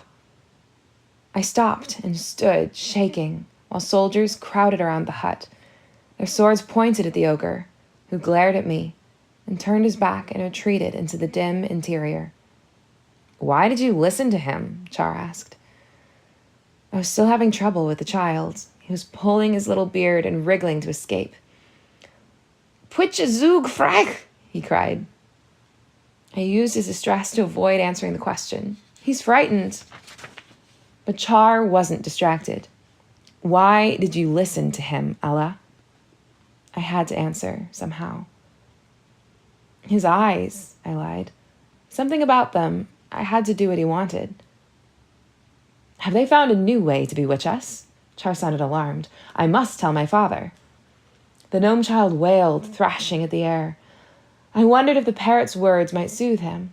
I spoke them, hoping they weren't an insult. "Fricthor el braze alt meriumduk brazi." The child's face cleared, and he smiled, showing pearly baby teeth. "Fricthor el braze emrli abuert el brazi," he repeated. There was a dimple in the folds of wrinkles and baby fat. I put him down, and he took my hand and Char's. "His parents must be worried," I said. I didn't know how to ask him where they were. He was probably too young to answer. They weren't by the ferocious beasts or by the grazing animals. At last we spied an ancient female gnome sitting on the ground near the pond. Her head was between her knees, an image of defeat. Other gnomes searched the reeds and hedges or questioned passerby. "Frarm!" the little gnome called, pulling at Char and me. The old gnome looked up, her face wet with tears. "Zulf!" She grabbed him in a tight hug and covered his face and beard with kisses. Then she peered at us and recognized Char. "Highness, thank you for the return of my grandson." Char coughed an embarrassed sound. "We're glad to bring him back, madam," he said. He was almost an ogre's lunch. Prince Charmant saved him," I said. "And saved me too." "You have the gratitude of the gnomes," the gnome bowed her head. "I am Zaf." Hardly taller than I, she was much wider, not stout, but wide, which is the direction gnomes grow after they reach adulthood. She was the most dignified personage I'd ever seen, and the oldest, except for Mandy, probably. Her wrinkles had wrinkles, small folds and deeper folds of leathery skin. Her eyes were deep set and their copper color was clouded. I curtsied and wobbled. "I'm Ella," I said. More gnomes came, and we were surrounded. "How did you persuade him to come with you?" Zaf asked. "He would not go with most humans." Ella spoke to him, Char said, sounding proud of me. What did you say? I hesitated. It was one thing to imitate parrots for Simon, or to speak to a baby. It was another to sound like a fool in front of this stately lady. I said finally. No wonder he came with you, Zaf said. Fricka! Zulf cried joyously. He squirmed in her arms. A younger gnome woman took the child. Where did you learn to speak in Gnomic? She asked. I am Zulf's mother. I explained about the parrots. What did I say to Zulf? It is an expression. We say it as a greeting, Zaf said. In Kyrian it is. Digging is good for the wealth and good for the health. She held her hand out to me. Zulf is not the only one you will save. I see it. What else could she see? Mandy had said a few gnomes could tell the future. Can you see what's ahead for me? Gnomes do not see detail. What you will wear tomorrow, what you will say, are mysteries. I see outlines only. What are they? Danger, a quest, 3 figures. They are close to you, but they are not your friends. She let my hand go. Beware of them. On our way out of the menagerie, Char said, Tonight I shall triple the guard around the ogres, and soon I shall catch a centaur and give it to you. Dame Olga was punctual. She and her daughters watched while my trunk and a barrel of tonic were loaded on top of the coach. Father was there to see me off, and Mandy stood at a distance. How few things you have, Hattie told me. Dame Olga agreed. Ella is not outfitted in accordance with the situation, Sir Peter. My girls have 8 trunks between them. Hattie has 5.5 trunks, Mother, and I have only... Olive stopped speaking to count on her fingers. Less. I have less, and that's not fair. Father cut in smoothingly. It's most kind of you to take Ella with you, Dame Olga. I only hope she won't be a bother. Oh, she won't bother me, Sir P. I'm not going. Father winced at that abbreviation. Dame Olga continued. With a coachman and 2 footmen, they will be safe from everything except ogres, and from ogres I could offer little protection. Besides, they'll have more fun without their old mother. After a pause, Father said, Not old. Never old, madam. He turned to me. I wish you a comfortable journey, child. He kissed my cheek. I'll miss you. Liar. A footman opened the coach door. Hattie and Olive were handed in. I ran to Mandy. I couldn't leave without a last hug. Make them all disappear, please, I whispered. Oh, Ella, sweetie, you'll be fine. She clasped me hard. Eleanor, your friends are waiting, Father called.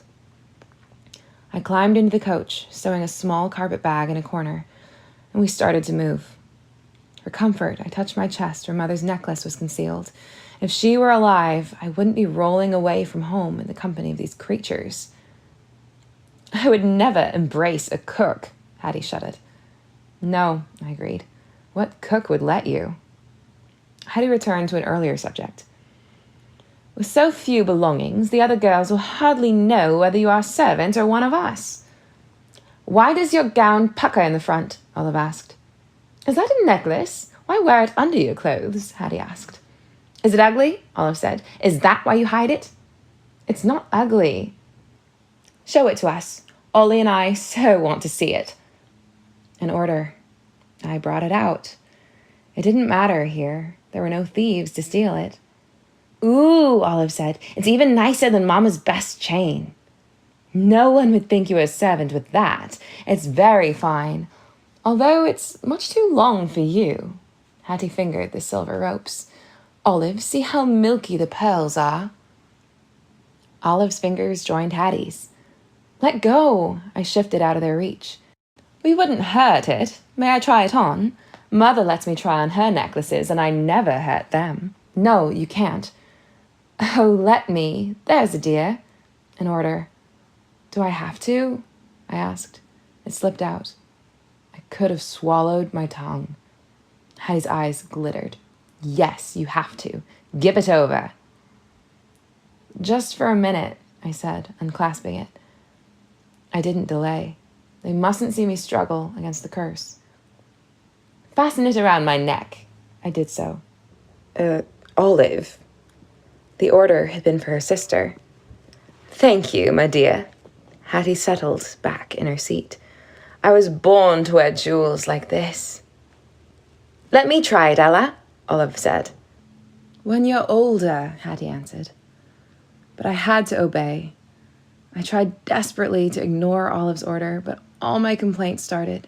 Churning stomach, pounding temples, shortness of breath. Let her have a turn, I said through clenched teeth.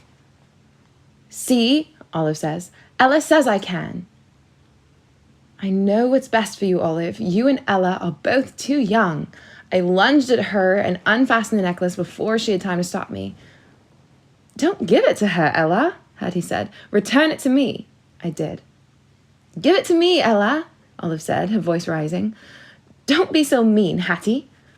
I snatched the necklace back from Hattie and passed it to Olive. Hattie stared at me. I could see her start to work out what had happened. Mother wore that necklace to her wedding, I said, hoping to deflect her thoughts. And her mother... Are you always so obedient, Ella? Return the necklace to me. I won't let her, Olive said. Yes, you will, or I'll see that you get no dinner tonight. I took the necklace away from Olive. Hattie fastened it around her neck and patted it complacently. Ella, you should give it to me. It would be a token of our friendship. We're not friends. Yes, we are. I'm devoted to you. Olive likes you too, don't you, Ollie? Olive nodded solemnly. I believe you will give it to me if I say you must. Do so, Ella, for friendship's sake. You must. No, I wouldn't. I couldn't. She couldn't have it. You can have it. The words burst from me. Thank you. What a generous friend we have, Olive. She changed the subject. The servants were careless when they cleaned the coach. That dust ball is a disgrace. We shouldn't have to ride in such filth. Pick it up, Ella. An order I liked. I grabbed the dust and ground it into her face. It becomes you, I said, but the satisfaction was fleeting. Hattie didn't know about Lucinda and the curse, but she understood I always had to follow her orders. After I rubbed dust in her face, all she did was smile. The smile meant that dust weighed little in the balance of her power. I retreated to a corner of the coach and gazed out the window. Hattie hadn't ordered me not to take the necklace back again. What if I lifted it over her large head? Or what if I yanked it off her neck? It would be better broken than owned by her. I tried. I told my arms to move. I told my hands to grasp. But the curse wouldn't let me. If someone else had ordered me to take it back, I would have had to. But I couldn't will myself to reclaim it. So I made myself look at it, to become accustomed to the sight. While I stared, Hattie stroked the chain, gloating. In a few minutes, her eyes closed, her mouth fell open, and she began to snore. Olive crossed the carriage to sit next to me. I want a present to show with friends, too, she said. Why don't you give me a gift instead? The furrows in her forehead deepened. No, you give me. An order. What would you like? I asked. I want money. Give me money. As he'd promised, Father had given me a purse of silver KJs. I reached into my carpet bag and pulled out a coin. Here you are. Now we're friends. She spat on the coin and rubbed it to make it shine. We're friends, she agreed. She crossed back to her former seat and brought the coin close to her eyes to study it. I looked at the snoring Hattie. She was probably dreaming of ways to order me about. I looked at Olive, who was running the edge of the KJ over her forehead and down her nose. I began to long for finishing school. At least there they wouldn't be my only companions. In a few minutes, Olive joined Hattie in slumber.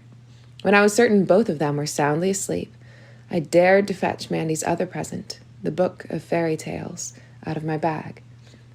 I turned away from the two of them to hide the book and catch the light from the carriage window.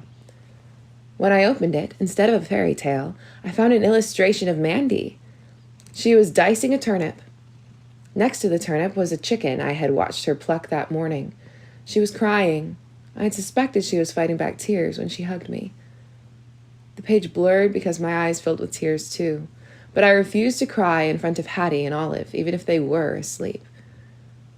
If Mandy had been in the coach with me, she would have hugged me, and I could have cried as long as I liked. She would have patted my back and told me, no. Those thoughts would make me cry. If Mandy were here, she'd tell me why it would be a big, bad magic to turn Hattie into a rabbit, and I'd wonder again what fairies were good for. That helped.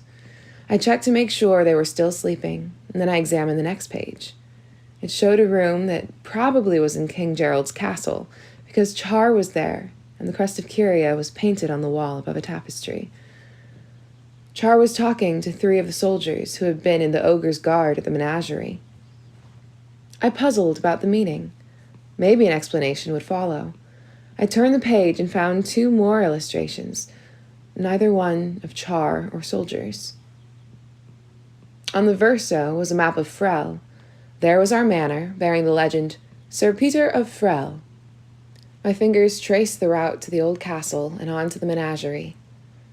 There was the south road out of Frel, the road we were on now, far beyond the map's boundaries, far beyond the manor of Sir Peter of Frel. The right-hand illustration showed Father's coach, followed by 3 mule-drawn wagons loaded with goods for trade. Father sat atop the coach with the driver, who was plying his whip. Father leaned into the wind and grinned. What would the book show me next? A real fairy tale this time. The shoemaker and the elves. In this version, though, each elf had a personality, and I came to know them better than the shoemaker. And I finally understood why the elves disappeared after the shoemaker made clothes for them. They went away to help a giant rid herself of a swarm of mosquitoes too small for her to see. Although the elves left a thank you note for the shoemaker, he put his coffee cup down on it, and it stuck to the cup's damp bottom. The story made sense now. Your book must be fascinating. Let me see it, Hattie said. I jumped. If she took this from me, I'd kill her. The book got heavier as I handed it over.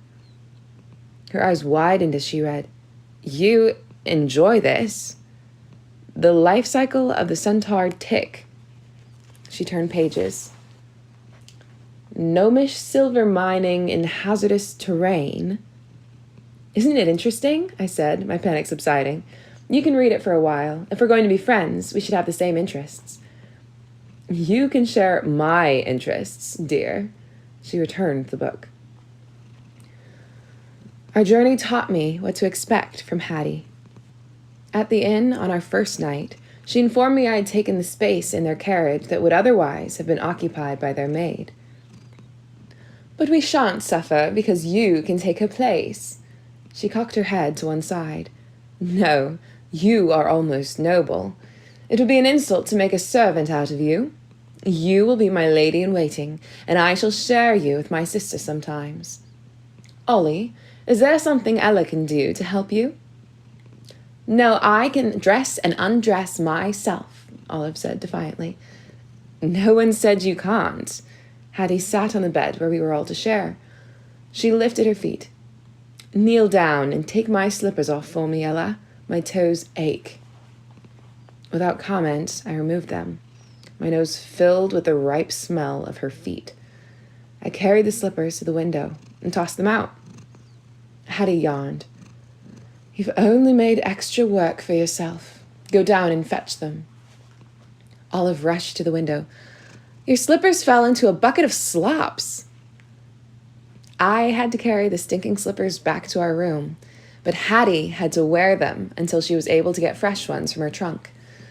After that, she thought more carefully about her commands. At breakfast the next morning, she pronounced the porridge inedible. Don't eat it, Ella. It will make you sick. She loaded her spoon with oatmeal. Steam rose from the bowl before me, and I caught the scent of cinnamon. Mandy always put cinnamon in her porridge, too. Why are you eating it if it's bad? Olive asked her sister. I'm hungry. Yours looks all right. I'm eating mine even though it's vile. Her tongue licked a speck of cereal off the corner of her mouth. Because I need nourishment to take charge on our journey. You're not in... Olive began. You don't fancy your porridge, miss? The innkeeper sounded worried. My sister's stomach is queasy, Hattie said. You may take her bowl away. I'm not her sister, I said as the innkeeper disappeared into the kitchen. Hattie laughed, scraping her spoon around her empty bowl for the last remnants of porridge. The innkeeper was back with a plate of thick brown bread studded with nuts and raisins. Perhaps this will tempt the lass's stomach, he said. I managed to take a big bite before a lady at the next table called him away. Put it down, Ella. Hattie broke off a corner of bread and tasted it. It's much too rich. Rich food is good for me, Olive said, reaching across the table. Between them, my breakfast disappeared in 4 bites. That swallow of bread was the last food I had on our 3-day trip, except for tonic. Hattie would have deprived me of it, too, except she sampled it first, and then I relished her nauseated expression when she swallowed. We passed through rich farmland on the final day of our journey to Jen, the town where our finishing school was located.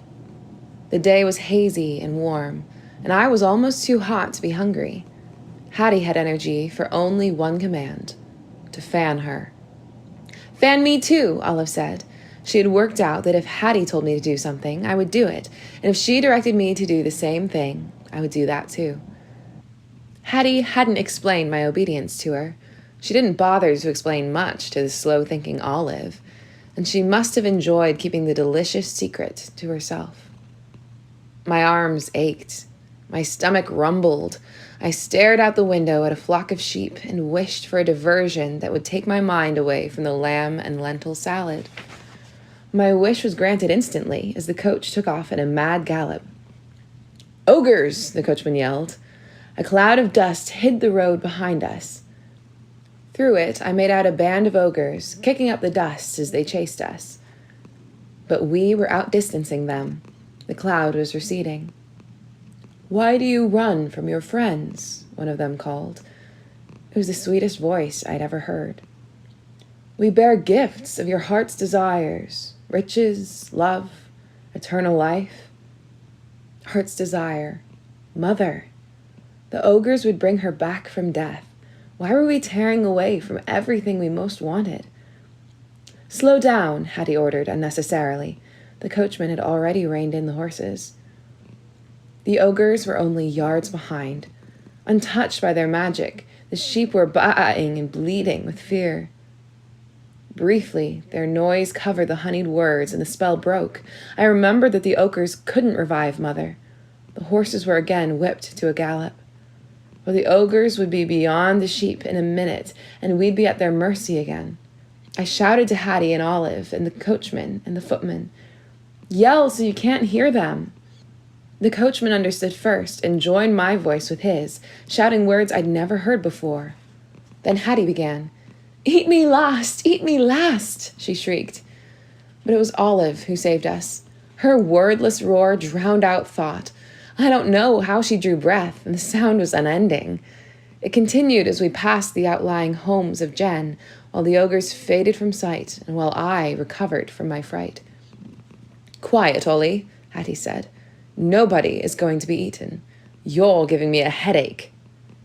But Olive didn't hush until the coachman stopped the carriage, came inside with us, and slapped her smartly across the face. Sorry, miss, he said, and popped back out. Finishing school was in an ordinary wooden house. Except for its enormous ornamental shrubs pruned into shapes of wide-skirted maidens, it might have been the home of any not-so-prosperous merchant. I hoped the lunch portions were generous. The door opened as we drove up, and an erect, gray-haired lady strutted down the walkway to our carriage. Welcome, young ladies. She swept into the smoothest curtsy I'd ever seen. We curtsied in return. She waved a hand at me. But who is this? I spoke quickly before Hattie could explain me in a way I didn't want to be explained. I'm Ella, madam. My father is Sir Peter of Frel. He wrote a letter. From my carpet bag, I extracted father's letter and the purse he'd given me. She tucked the letter and the purse, after weighing it expertly in her palm, into her apron pocket. What a lovely surprise! I am Madam Edith, head mistress of your new home. Welcome to our humble establishment. She curtsied again. I wished she'd stop. My right knee cracked when I went down. We just had lunch. So much for generous portions. And we are sitting down to our embroidery. The young ladies are anxious to meet you, and it's never too soon to start being finished. She ushered us into a large sunny room. Young ladies, she announced, here are 3 new friends for you.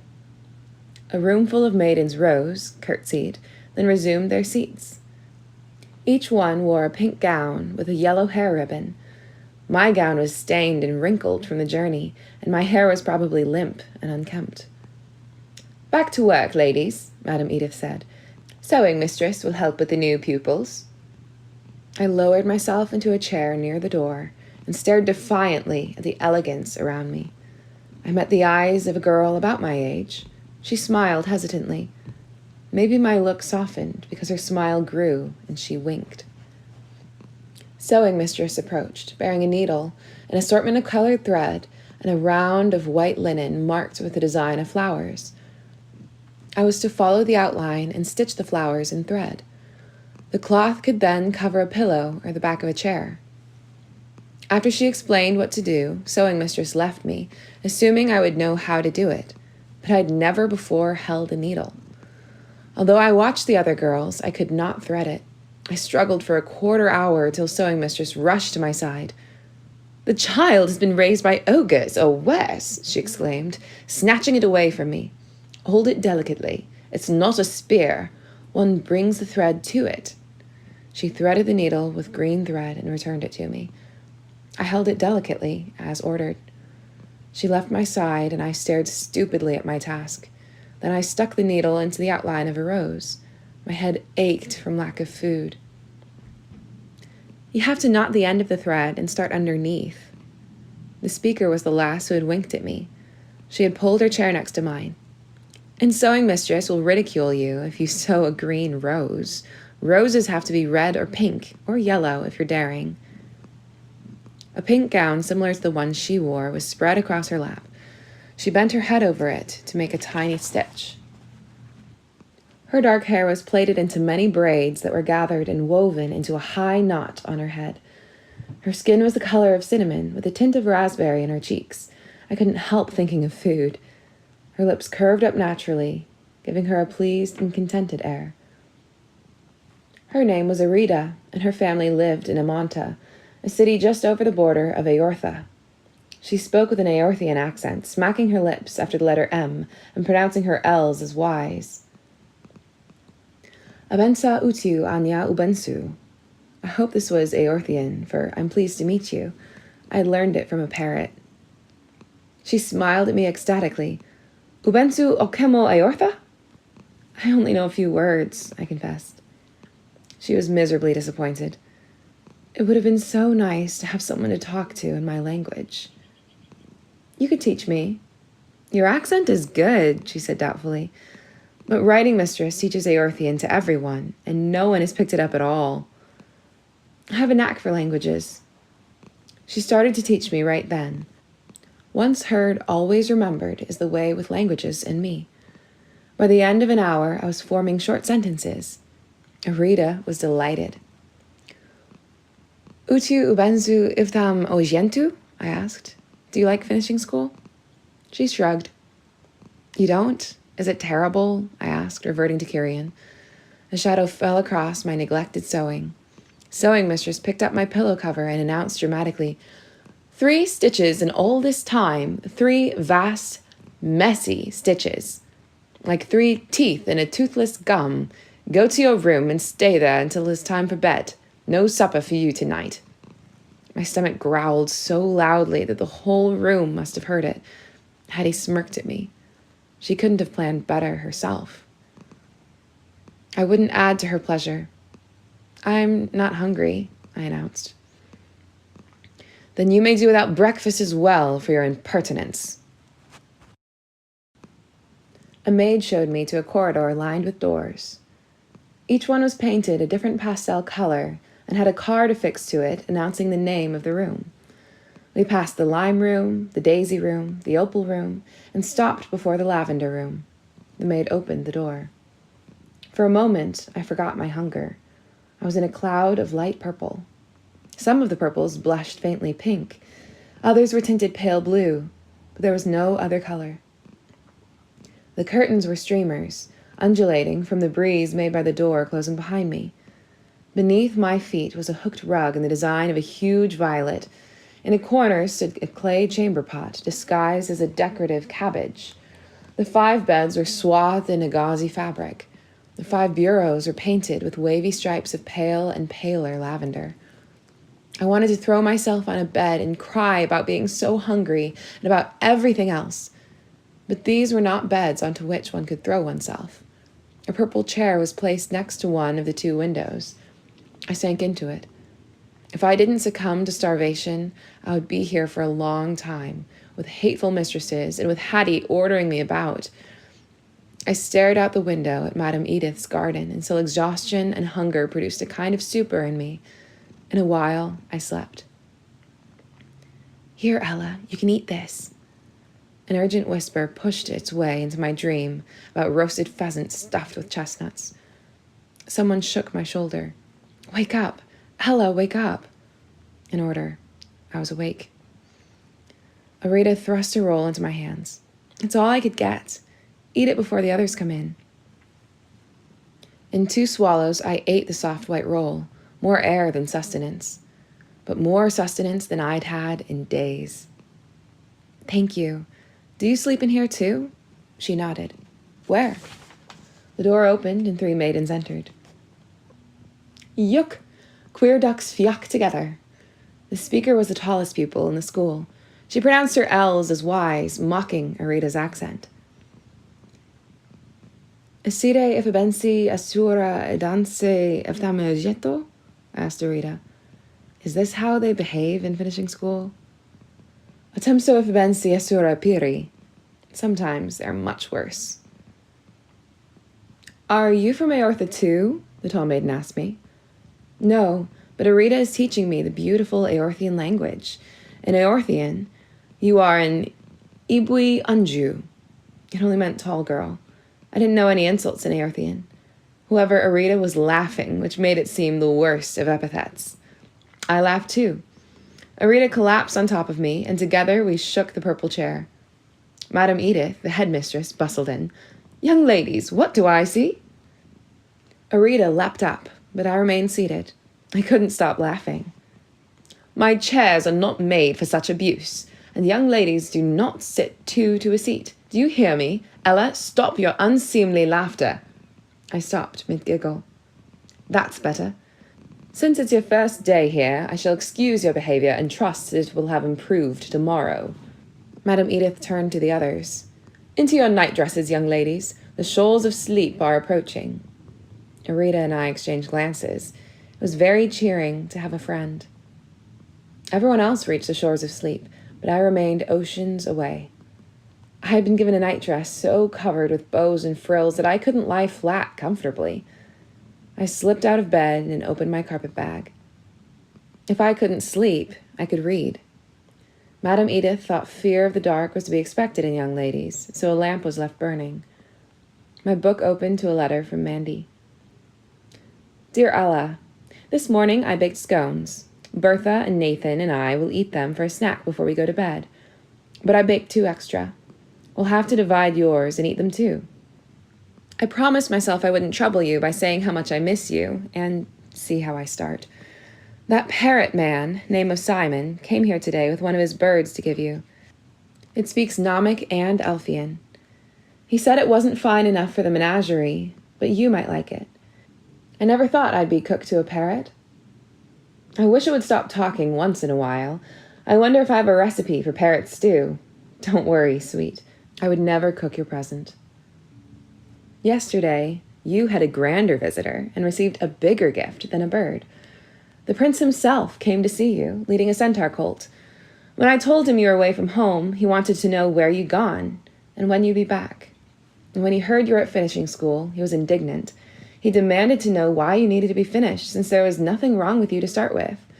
I couldn't answer him, because I'd like to ask that father of yours the very same question.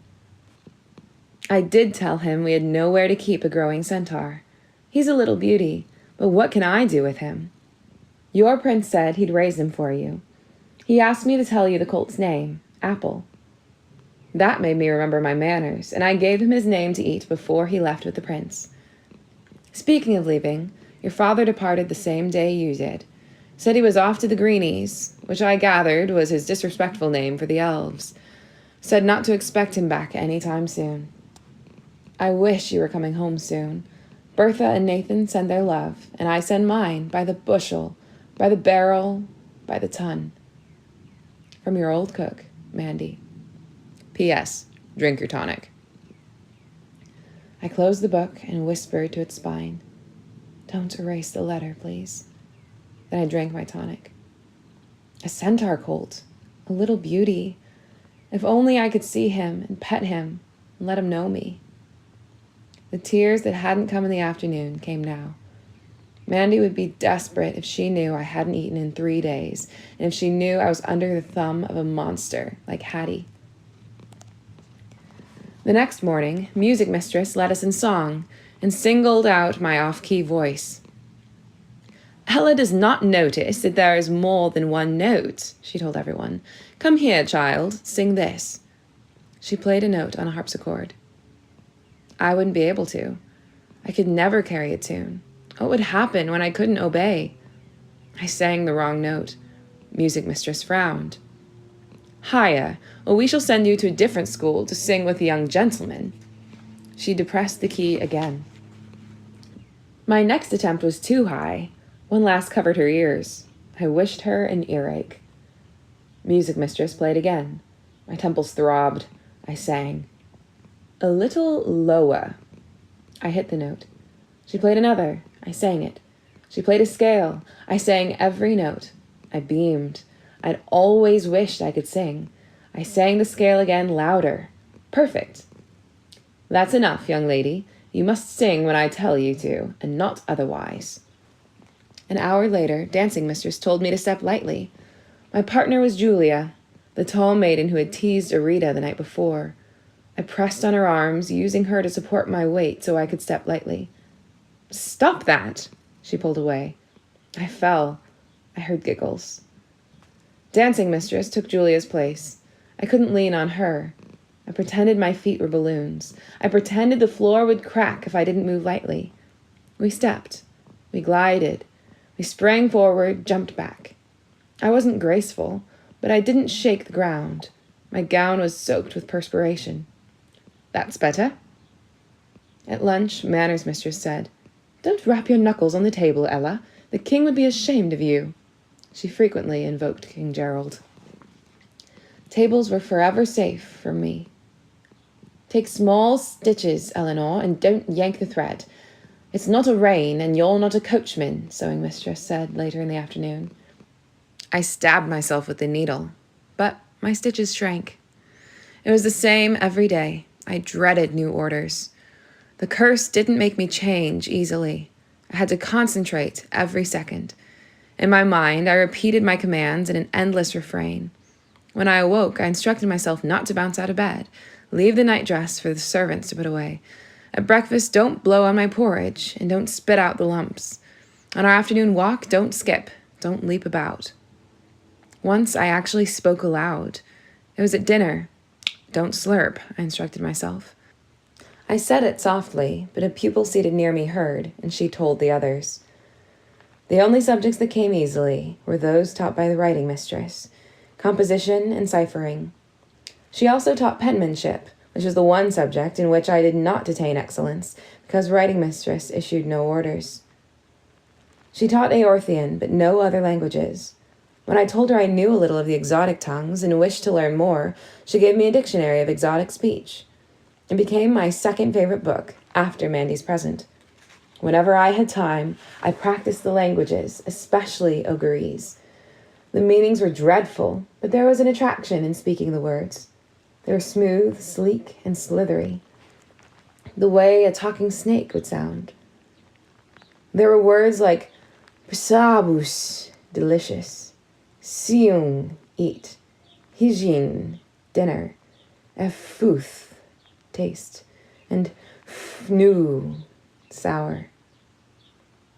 My progress in all my subjects astounded the mistresses. In my first month, I did little right. In my second, I did little wrong. And gradually, it all became natural. Light steps, small stitches, quiet voice, ramrod straight back, deep curtsies without creaking knees, no yawns, soup tilted away from me, and no slurping. But in bed, before I fell asleep, I'd imagine what I would do if I were free of Lucinda's curse. At dinner, I paint lines of gravy on my face and hurl meat pasties at Manners' mistress. I'd pile headmistress's best china on my head and walk with a wobble and swagger till every piece was smashed. Then I'd collect the smashed pottery and the smashed meat pasties and grind them into all my perfect stitchery. Except for Arita, I had little pleasure from the society at finishing school. Only Hattie's set pretended to be friendly, and they treated me with the same oily condescension. Hattie visited on me in public.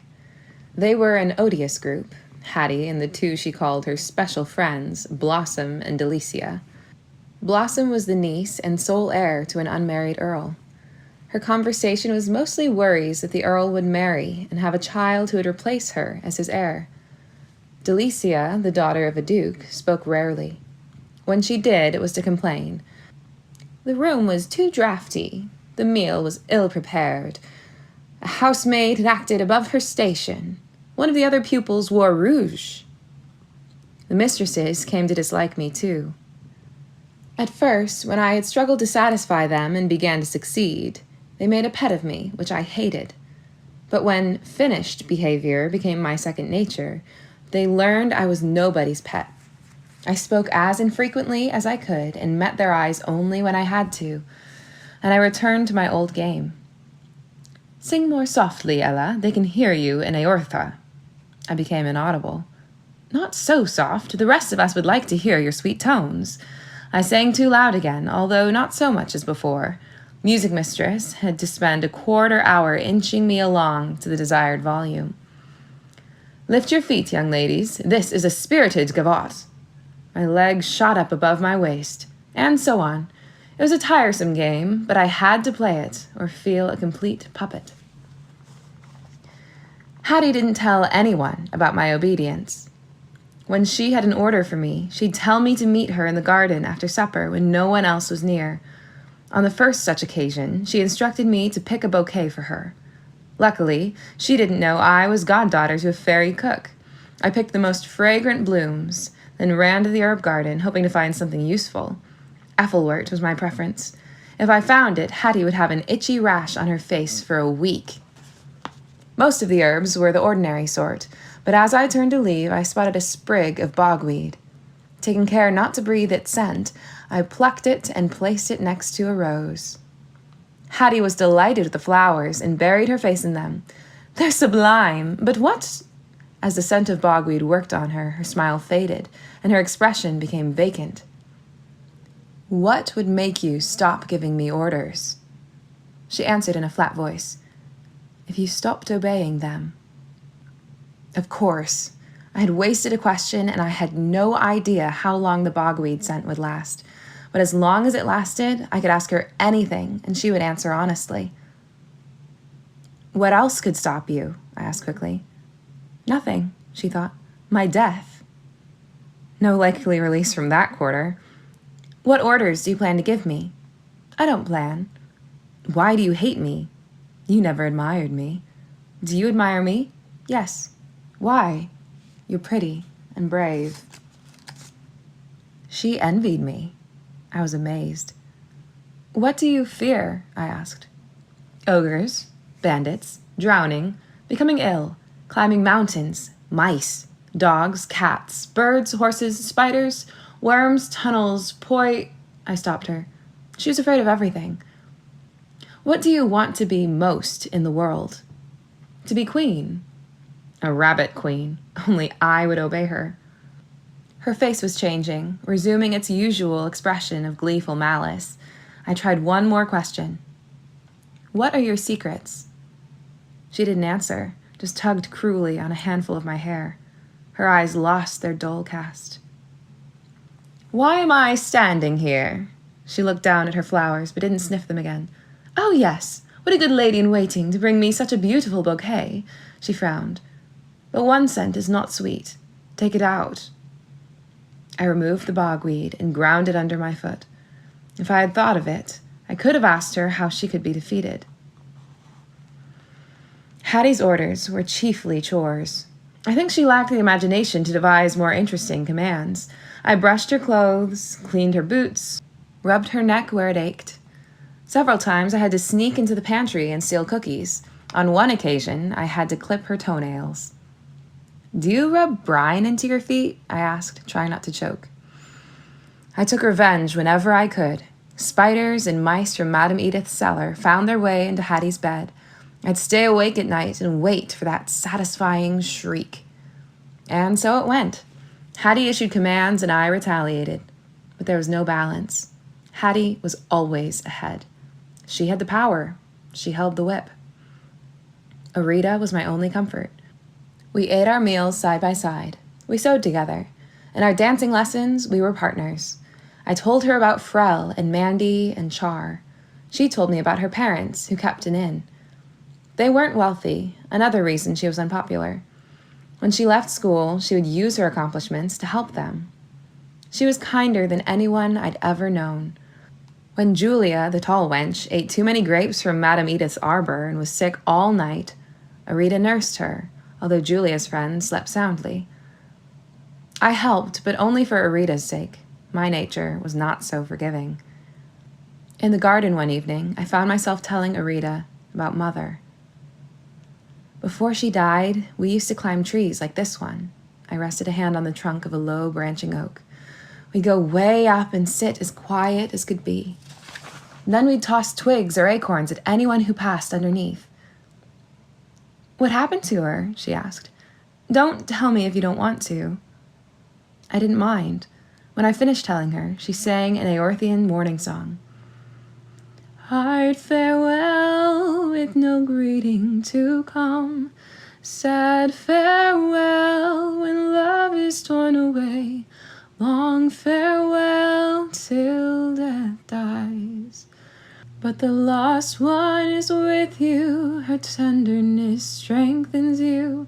Her gaiety uplifts you. Her honor purifies you. More than a memory, the lost one is found. Arita's voice was smooth as syrup and as rich as gnome's gold. I cried, steady tears like rain. And, like rain, they brought ease. You have a beautiful voice, I said when I could speak. We Aortheans are all singers, but singing mistress says my voice is too husky. Hers is thin as a string, and yours is perfect. A bell rang in the house, calling us in to prepare for bed. Is my nose red from crying? I asked. A little. I don't want the others to see. I'll stay out a while longer. Manor's mistress will be angry. I shrugged. She'll only tell me I've disgraced the king. I'll stay with you. I can watch your nose and tell you when it's not red anymore. Pay attention. Don't let your eyes wander. I wrinkled the feature. Arita giggled. I won't. Manor's mistress will ask what we're doing out here. I was laughing too. I'll tell her I'm watching your nose. And I'll tell her I'm wrinkling it. She'll want to know what the king would think of our behavior. I'll tell her the queen watches every night while he wrinkles his nose 7 times. The bell rang again. Your nose isn't red now, Arita said. We ran for the house and met Manor's mistress at the door on her way to search for us. The sight of her set us off again. Young ladies, go to your room. What would the king say? In the hall, still giggling, we met Hattie. Having a nice time? We were, I answered. I won't keep you then, but tomorrow, Ella, you must spend some time in the garden with me. "You shouldn't associate with the lower orders like that wench from Aortha," she said the next evening. "Arita is a higher order than you are, and I choose my own friends." My dear, I hate to cause you grief, but you must end your friendship with her." Hattie returned to the house, but I stayed outside. I watched her leave, hating her way of walking. A mince combined with a waddle. She stopped to pick a flower and lift it to her nose, posturing for me. I sat on a bench and stared down at the pebbled walk, and all the times I'd imagined the miseries she could inflict on me, I'd never imagined this. I'd thought of injuries, and I'd imagined terrible embarrassment, but I'd never thought of this kind of hurt. Arita was in our room now, waiting to give me a lesson in Aorthian. I remained seated. I couldn't face her. Was there a way to stop being her friend without hurting her? I could pretend I had suddenly become mute, so I wouldn't be able to talk to her. But in that circumstance, she'd be my friend as much as ever. She'd talk to me, and we'd invent sign language, which would be great fun, and that wouldn't be ending our friendship, so the curse wouldn't let me do it. Besides, a mistress would be sure to say, "Speak, Ella," and I would have to. I could announce that I'd taken a vow of loneliness, but Arita would be hurt that I'd taken such a vow. If only Mother hadn't forbidden me to tell about the curse. But then again, explaining would be an act of friendship, which the curse also wouldn't allow. The bell rang, calling us to bed. I was late again, but tonight there was no Arita to joke with about our tardiness. In our room, she sat on my bed, completing a letter for writing mistress. "Where were you?" "I've been reviewing the imperative." "I'm tired," I said, not answering the question. Perhaps I did look tired or troubled, because she didn't press me. She only patted my arm and said, "We can study imperatives tomorrow." In bed, I didn't want to sleep.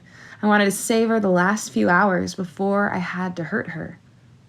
Sleep on, Arita. Be my friend for one more night.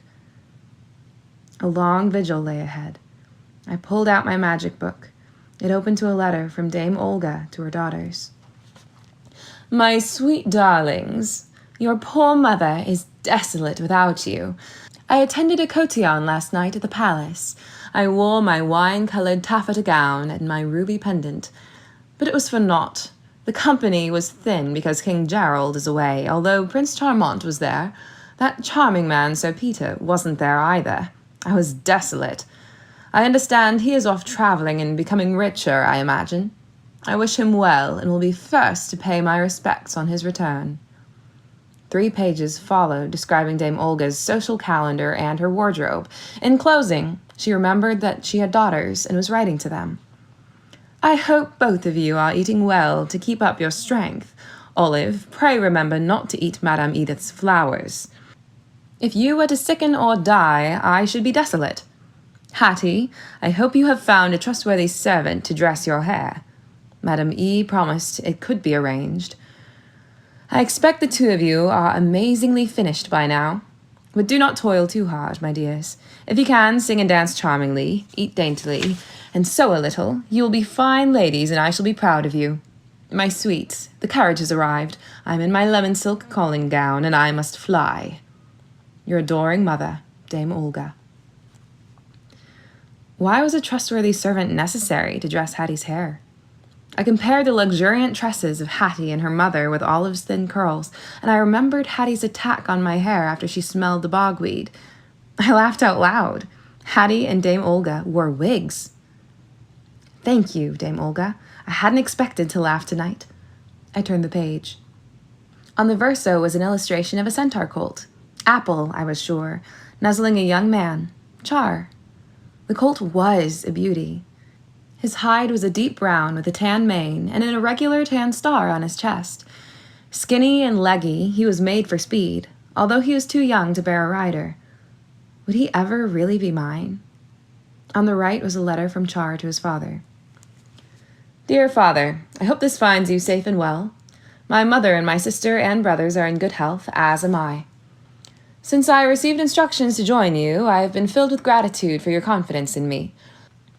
The knights you've chosen to follow me are stout fellows and bear the command of a stripling with good humor. My mother worries, but I tell her they will not let harm befall me. In truth, father, I am so stirred up by the thought of my first military duty, even if it is only reviewing the border troops, that I hardly hear my good mother. Who knows? Perhaps the ogres will raid and there will be a skirmish. I do not fear injury, only that I may not acquit myself well. Skirmishes with ogres? How could there not be danger?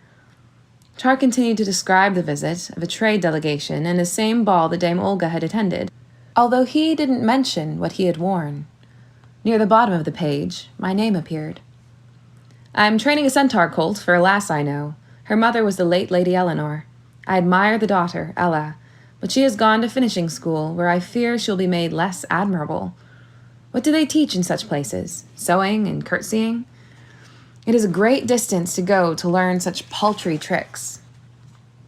Would he stop liking me now that I was no longer clumsy? I had never enjoyed being a small elephant and hadn't mourned the loss till now. Would he even be alive to stop liking me, or would he be an ogre's lunch? The next page was a letter from father to his bailiff.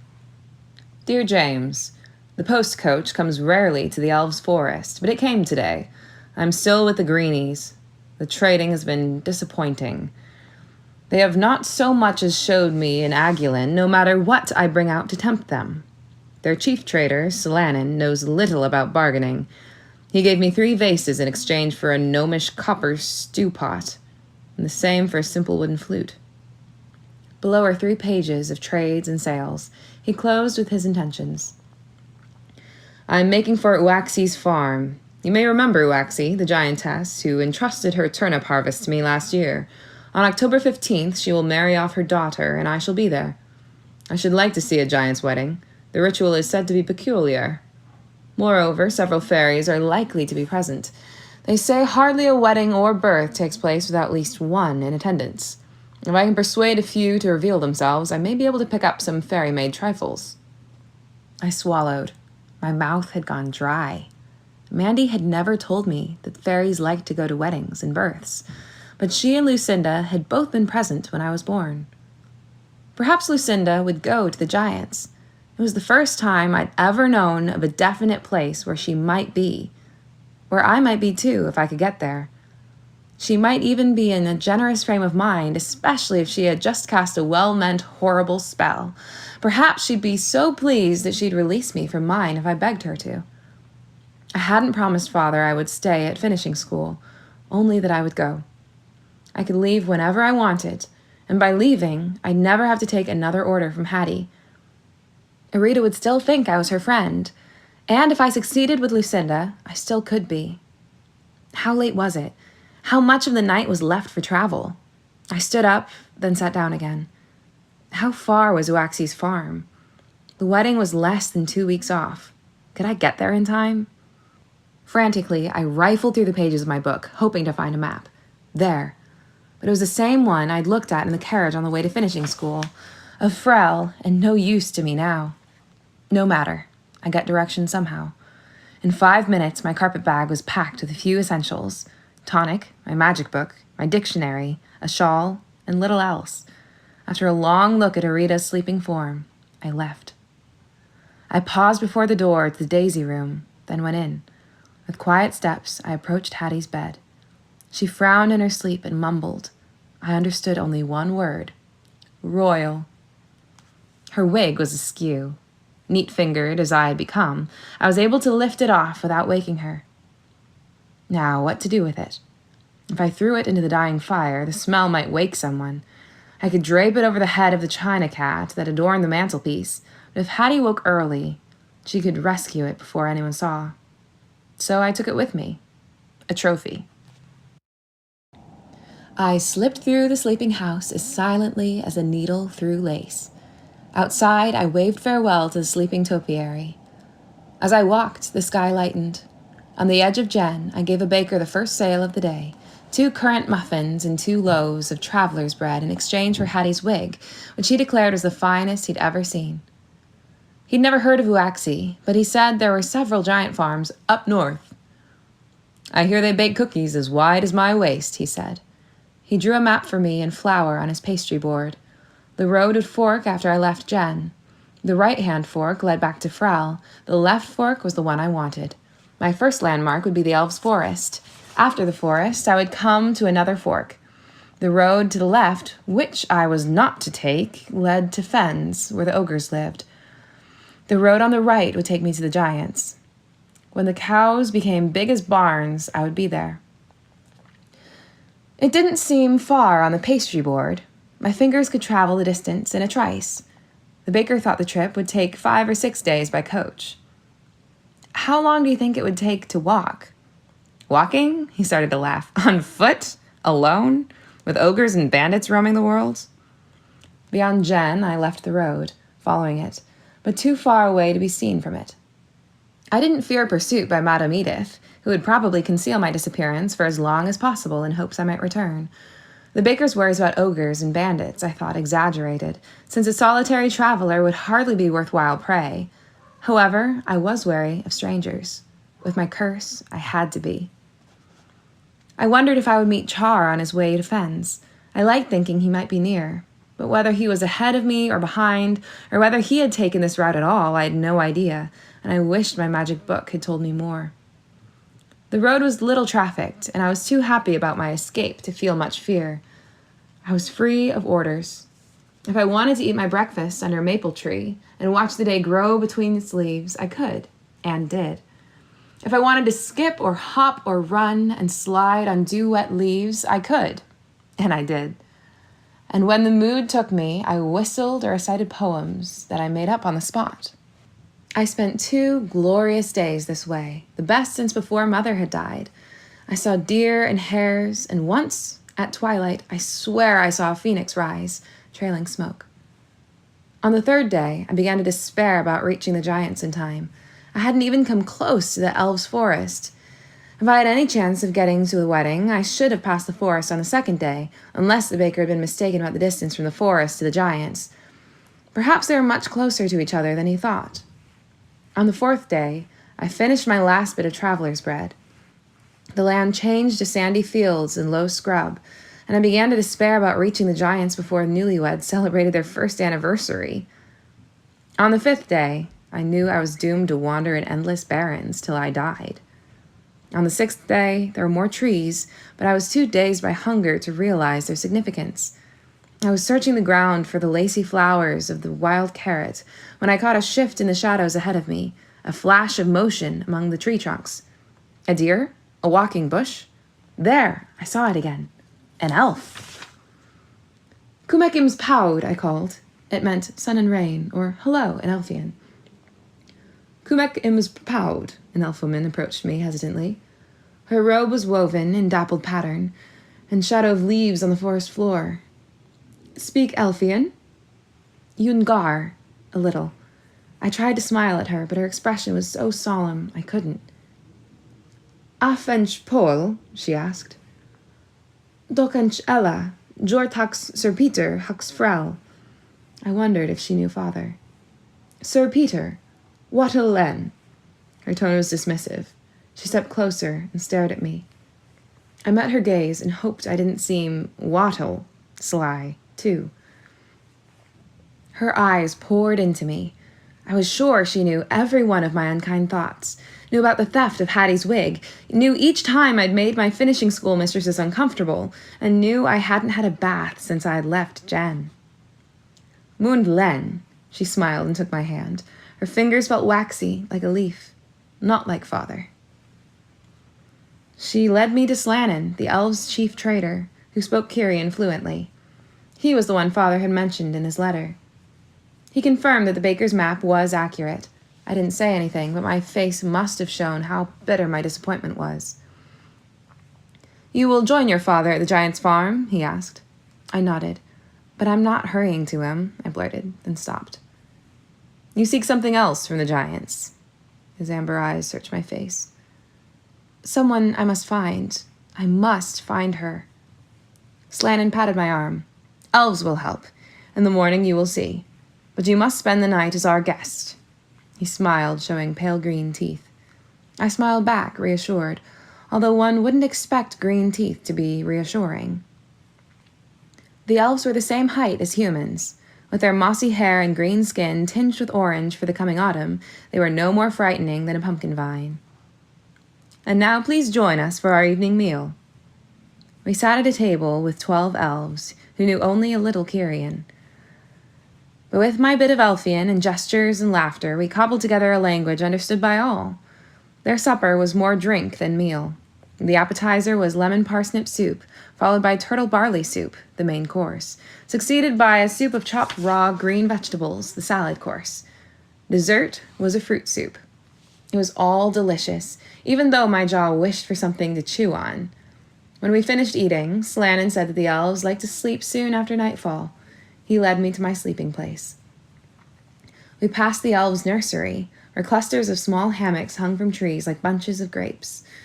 2 adult elves, one with a flute and one singing, threaded their way through, the singer occasionally rocking a group of hammocks gently. When we reached the oak from which my hammock hung, I asked for a lantern to read by. "What book is better than sleep when the sun goes down?" Slannon asked, calling for a light. I'd been afraid to show Mandy's present to anyone since Hattie had taken Mother's necklace, but now I produced it from my carpet bag. Slannon opened it. The shoemaker and the elves returned as the first story.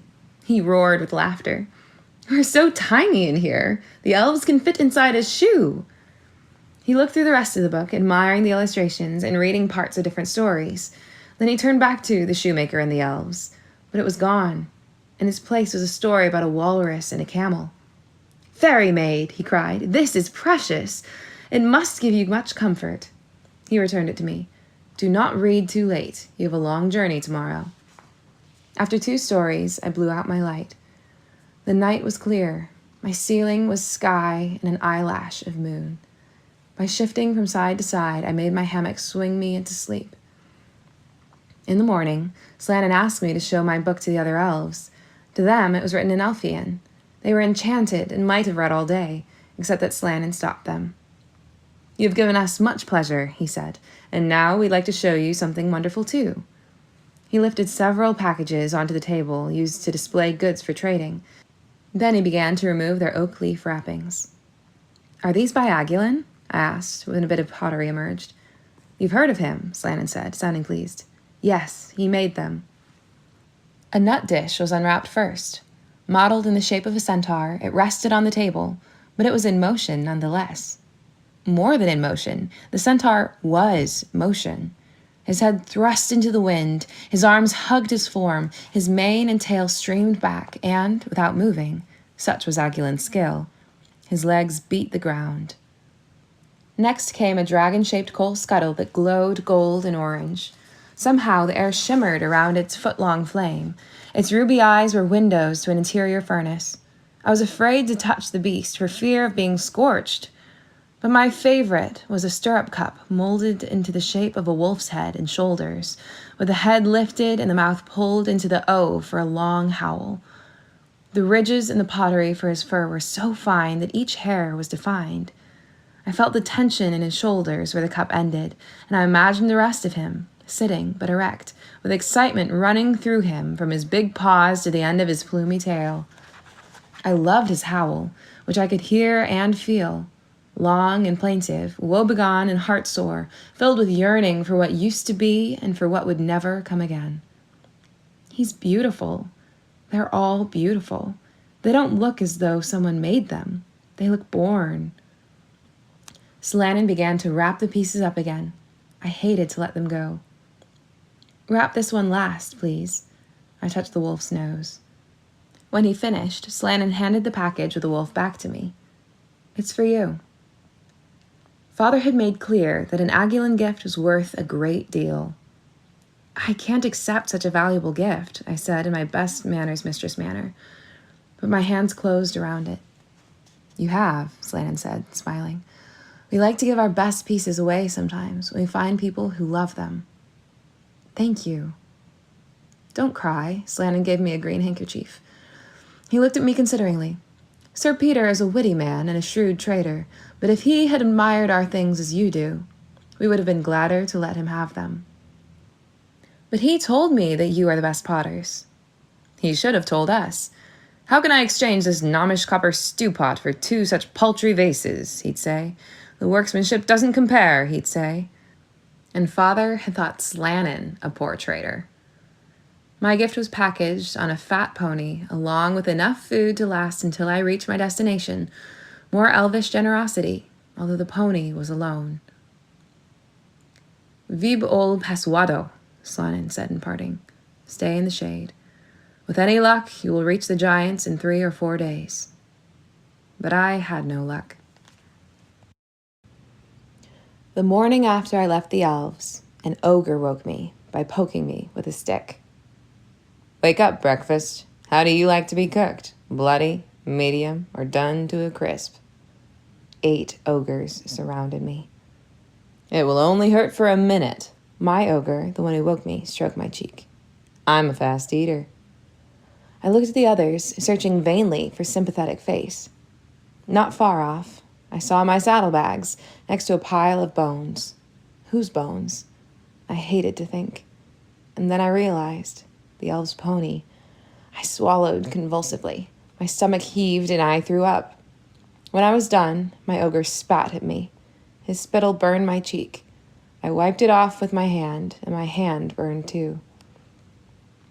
"Forns we've mean," he growled. "It will taste sour for hours." I wasn't it. I had studied sufficient auguries to understand almost everything. One of the women spoke.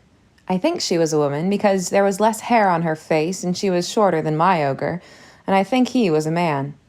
She called my ogre Seef and asked him if he thought he was going to eat it all by himself. He answered that he'd found it and caught it, so it belonged to him. Anyway, he added, if he shared, there wouldn't be enough to go around, and besides, he'd allowed everyone to eat the pony. Her answer was that the pony had been last night, and that they were all hungry again, and he always had 100 reasons not to share, and that he didn't care if the whole tribe starved so long as he got his special treat. He lunged at her, and she lunged at him. In a moment, they were rolling on the ground with everyone watching. Except me. I looked for a place to hide. Not far from where I stood was a low tree still covered with leaves. If I could get there and climb it, maybe they wouldn't think to look up when they searched for me. I edged sideways. The combatants were pulling each other's hair and biting and yelling. I was halfway to the tree. "It's escaping, Seef!" one of the ogres yelled. The brawl ended immediately. "Stop!" Seef commanded in Kyrian. I took a few more steps and almost reached the tree, but the curse wouldn't let me go further. Seef dusted himself off, although there was no visible difference between dusty and dusted. "I told you how obedient it is," he said in Ogurese. "No need to be persuasive with this one. It'd cook itself if we told it to." He was right. If they wanted to fry me, I'd step right into the pan. I stood where I was and pretended I had no idea what they were saying. After further bickering, they decided to take me with them, hoping to capture additional people or animals on the road to eat along with me. Side dishes, I supposed. I was allowed to take my saddlebags and my carpet bag. Seef wanted to know if there was food in them, and there was great excitement when I said yes. But when they opened the elves' flasks, they spat in disgust. "La foon! Rouge! Vegetables! Fish!" The ogres pronounced the words as though they were poisonous. Seef scratched his head. "I wonder how it can eat those things and still taste good," he said. "Maybe it doesn't taste good. We haven't eaten it yet." The speaker was an ogre who had warned of my escape. He was younger than the others, approximately my own age. We set out on the road, moving almost as quickly as my pony had. I had to ride on their shoulders, holding their oily hair. We were traveling away from Uaxi's farm, back the way I'd come. I assumed the ogres meant to go to the fork in the road and proceed to their fens. It made no difference. What did it matter if I were devoured 10 miles from my destination or 40? No one was on the road, and the hills through which we marched were empty of habitation. The ogres began to grumble. "It gets heavier every mile. Perhaps it brings bad luck. We should eat it tonight and find more tomorrow." They watched me enviously while I drank the elves' supper. I was surprised I could eat, but I was ravenous. I offered to share with them, but my only answer was a collective shudder. "You might enjoy it," I said. "Perhaps you'll find you prefer broccoli to flesh and legumes to legs." The last suggestion made them laugh. The youngest ogre told Sif in Ogreese, "Maybe we should get to know our meals better. This one makes jokes." "Don't make a pet out of it," Sif warned. After dinner, the young ogre sat next to me. "You mustn't be frightened," he said. "No?" "My name is Nish. What's yours?" I told him. "My father's name is Sif. He could convince you that we won't harm you. I'm not as good at convincing people yet, but we hate for people to be upset." He touched my arm sympathetically. I felt calmer. I couldn't help it. His voice was so soothing. "You must be tired after such a terrible day." I yawned. "Why don't you stretch out right here? I'll make sure nothing harms you while you sleep." Was he not going to bind me? A bubble of hope swelled in my mind. "But don't run away."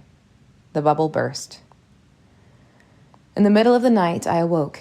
Sif slept closest to me, making gurgling noises and grinding his teeth. Ogres are sound sleepers. I stood and picked my way over them, which was difficult because they slept almost on top of one another. I bumped the leg of one, and he or she kicked me, but slept on. Beyond the heap of their bodies, I found my saddlebags. I tried to leave, but as soon as I crept more than a few yards beyond the pile of ogres, my complaints started. Thudding heart, tight chest, spinning head.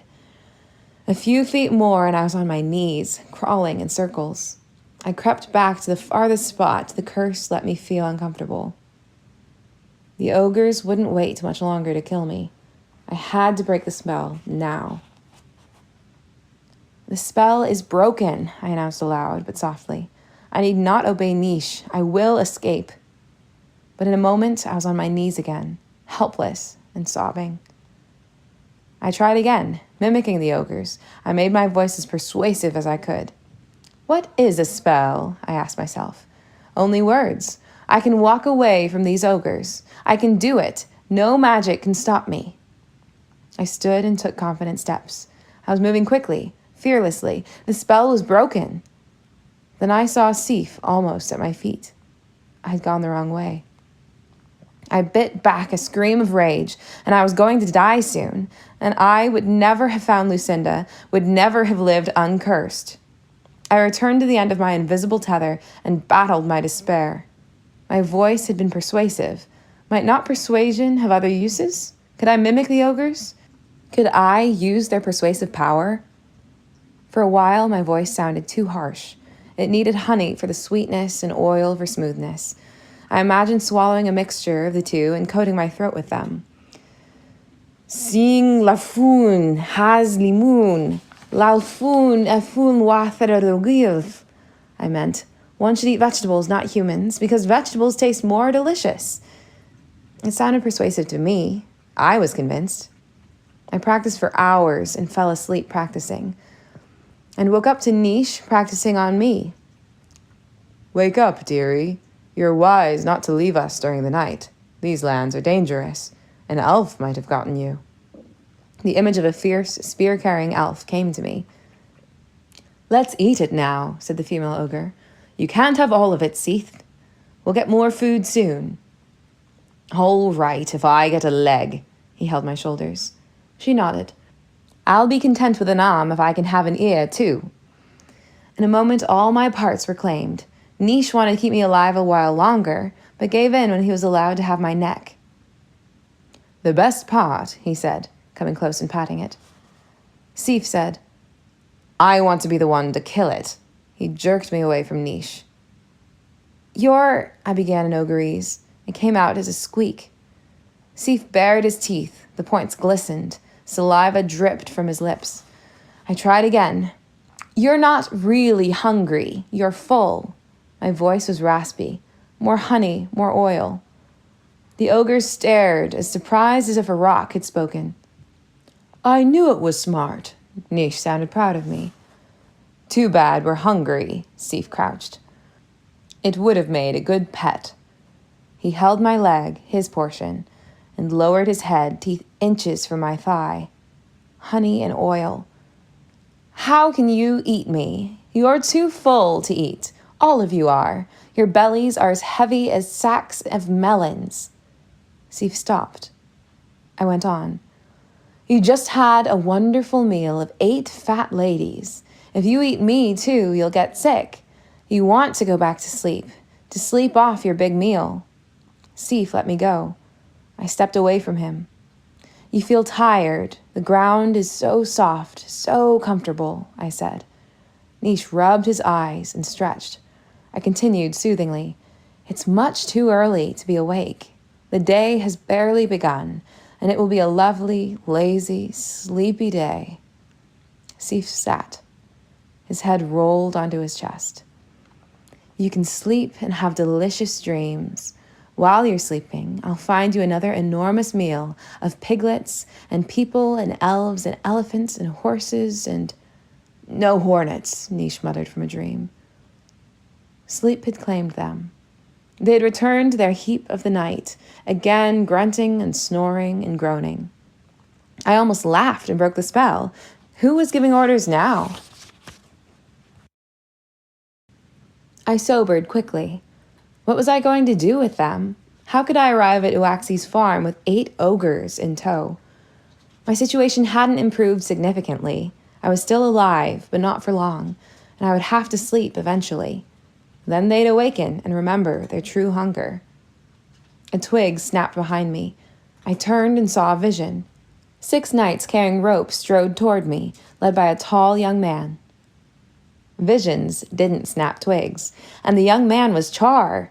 He saluted me, but his eyes were on the ogres. Uncoiling a length of rope, he knelt over Sif and began to bind his ankles.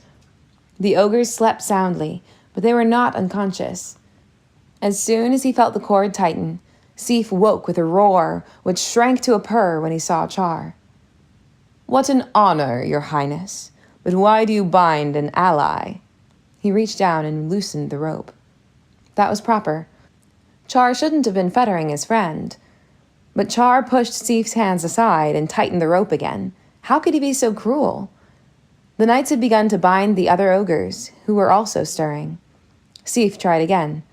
Prince, I would sacrifice my life for you, and you treat me so rudely. Still, Char paid no attention. I watched stupidly while Sif's feet lashed out. Char reeled back, loosing his grip on the rope. Sif rose and kicked the tether away. The knights hadn't made much progress with their binding either. Everywhere they were doing battle. An ogre knelt over one fallen knight, about to sink teeth into his shoulder. The knight twisted away, gaining a few seconds, but the ogre was turning toward him. Char regained his feet and drew his sword. He and Sif faced each other warily. Char spoke to me, his voice oddly loud. Can you tame them again, Ella? If not, run and save yourself. The question cleared my wits. Sif, Nish, ogre friends, I called Nogres. Why do you wish to destroy your benefactors? They have food for you, but they cannot give it to you until you do what they want. The ogre stopped clawing and biting and pounding and lunging and kicking and looked at me trustfully. Would you like to know what the food is? I asked. Please, Sif said. The treat they have for you is a dozen baby giants only 6 months old. They all smiled beatifically. But these friends can't bring the feast unless you let them tie and gag you.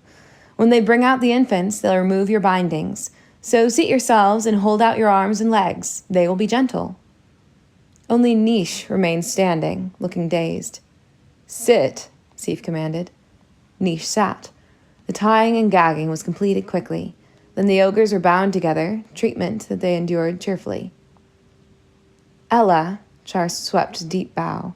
He'd grown taller. How did you tame the ogres? His voice was too loud again. I'm skilled at tongues, and... I can't hear you. I forgot. He extracted something from his ears. Beeswax. That's why the ogre's magic had no effect on you. Once we sight ogres, we always put the wax in. The danger is being caught unawares. Char said that one of the knights, acting as a scout, had seen me.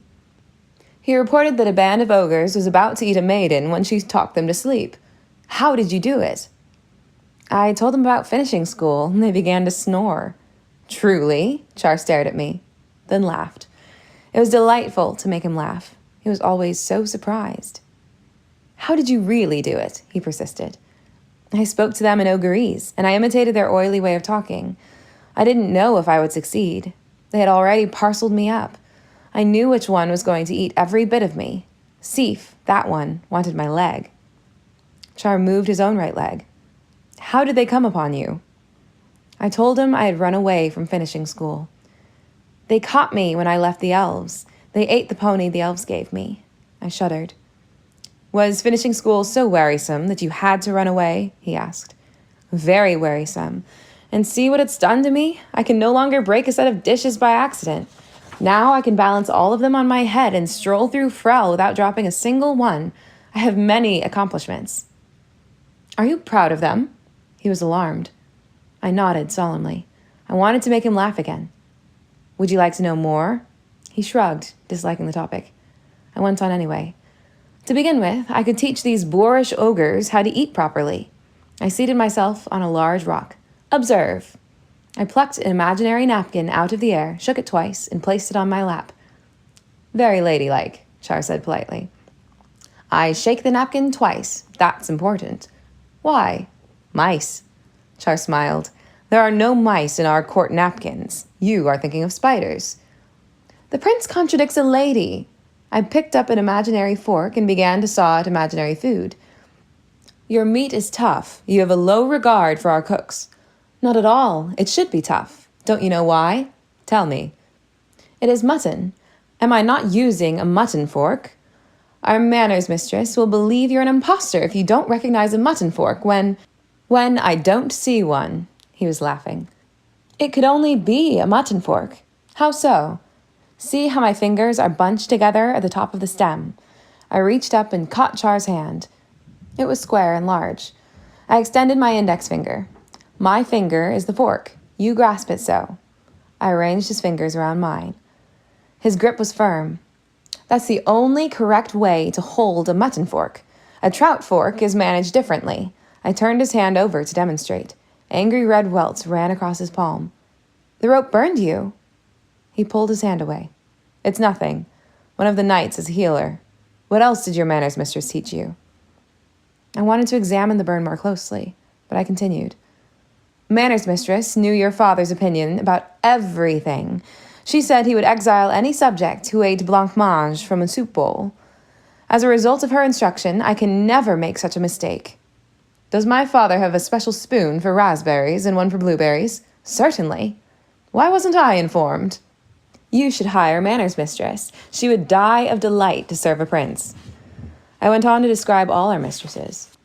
Writing mistress was the only one who taught anything worth knowing, I concluded, although it is helpful to know the proper way to behave, so one can decide whether or not to be proper.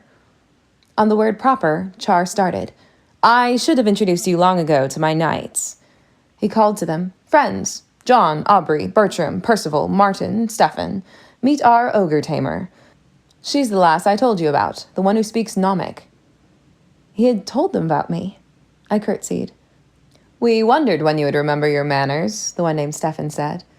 Sif made a garbled noise through his gag. For a moment, I had forgotten him. Char went to the ogres, and I followed. So much as you are our friends, so much are we your friends, he said. But we won't kill you unless you force us to. For an instant, Sif looked dumbstruck. Then he began to struggle violently against his bonds. The other ogres did likewise, and shrieked through their gags as well. The ropes held, and they quieted slowly. Sif glared at me with such rage and hate that I fell back a step. I held his gaze, however. You are never going to eat me, I told him in Ogurese. I am not an it, and I'm not your dinner. And how do you like being tricked into doing what you don't want to do? Telling them felt wonderful. I smiled at Char. For some reason, he blushed. While Char and I addressed the ogres, the knights were busy setting out lunch for all of us. When we were seated, we delayed our first bite until Char began to eat. It was so natural to him, I doubted he noticed. Over traveler's bread, cheese, dried meats, sweet cider, he told me about his mission to help King Gerald. The king will be glad to see this lot. 8 ogres and no injury to us." Sir Stephen nodded at the ogres, who are struggling anew at the sight of our meal. "He'll be interested to learn that humans can use their magic against them," Char said. "At least Ella can." "Whenever he finds out," Sir Bertram frowned, "how will we convey them to King Gerald?" "No need for your melancholy, Sir Bert," Sir John said. "With this maid's help, we just caught 8 ogres. 6 knights never did that before." "We'll think of something," Char said. "They'll have to be fed," Sir Bertram reached for the bread. "And you're the best hunter we have, Sir Bert," Char said, and the knight's expression lightened. "Ogres move quickly," Sir Martin said. "It shouldn't take too long to reach the king." "I've been told they can outrun a horse," Sir Stephen added. "A centaur, too, even a hart." While Char and the knights discussed the ogre transport, I thought about the wedding and despaired of getting there in time. It was 3 days from now, and I was even farther from the giants than I had been when the ogres had captured me. If I walked, I would arrive weeks late. And then I remembered Nish's order not to run away. I could not leave anyway. Sir Bertram's gloomy voice penetrated my thoughts. "We'll have to drag them. And how can we do that?" "The young lady can tell them to go wherever we say," Sir Aubrey said. "She can come with us and keep them biddable." "Let the prince tell us what to do," Sir Stephen said. "He knows." Char spoke confidently. "You, Stephen, will escort Lady Ella to her destination, wherever that is. Martin and Percival will ride to my father for assistance. Sir Bert, Aubrey, John, and I shall take turns hunting and guarding the ogres. We'll put the wax back in our ears when we are within earshot of them, in case their gags slip." "I'd rather stay with you, lad," Sir Martin said. "You and Percival are our best scouts. We'll depend on you to get through quickly." Sir Martin nodded. "The maiden will be safe with me," Sir Stephen bowed. "Unless he talks her to death," Sir Aubrey interrupted. "You don't know him, lady. His speech stops only when the stars shine green in a yellow sky." "He'll be a better companion than the ogres," Char said. "But, Ella, why didn't you go back to Frel when you left finishing school?" "My father is trading at a giant's farm where a wedding will take place soon. He wrote that giants' weddings are interesting. I thought I'd join him there." Char marveled. "You put yourself in danger in order to see a wedding?" He thought me a fool. Sir Bertram spoke. "It's fortunate that all the maidens in Kyria do not decide to travel by themselves. We have work enough without having to rescue them." "If all the maids in Kyria could tame ogres," Char said, "we would have much less to do." Perhaps not such a fool, after all. After lunch, Sir Stephen mounted his horse, and Char lifted me behind him. As soon as he did, my curse-caused complaints began. In a moment, I was going to fall off the horse. The curse wasn't going to let me abandon the ogres. "I don't like to leave you in danger," I said, starting to dismount. "Go with Sir Stephen," said Char. "We won't come to harm." It was an order. I could go. My symptoms stopped. Char caught the horse's bridle. "Will you soon be in Frel again?" "If father doesn't send me back to finishing school, and if he doesn't want me to travel with him." Why did he want to know? Did he want me to be? "Why do you ask?" He didn't answer directly. "I should be back shortly. These maneuvers never last long." He spoke as though he'd been on thousands. "Perhaps I'll see you then, and you can tell me about the ogres you catch."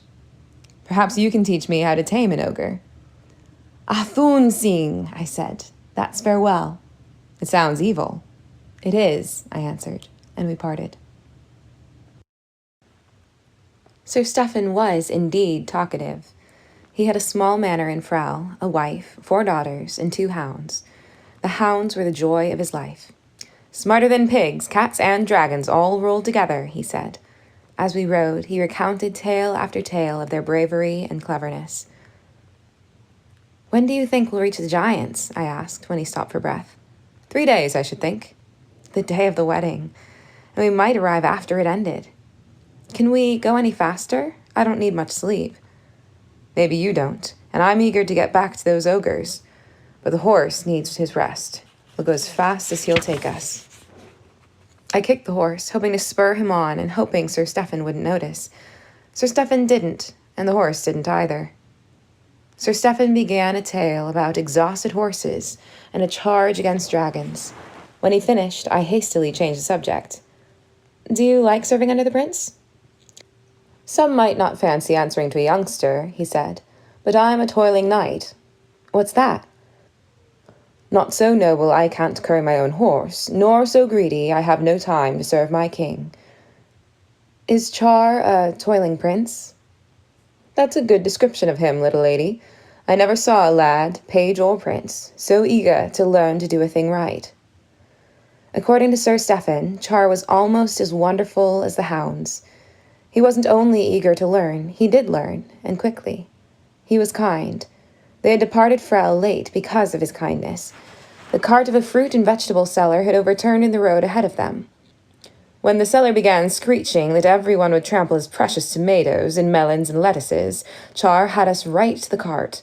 Then he spent the better part of an hour on his hands and knees rescuing vegetables. As he rescued me. You're a long mile prettier than a grape or a squash, and you needed a long mile less rescuing. I never caught an ogre so neatly before. I turned the conversation away from me and back to Char. He's smart and he's steady, the prince is, Sir Stephen continued. Too steady, maybe. Too serious, maybe. He laughs when there's something to laugh at, but he doesn't play enough. He's been with the king's counselors too much.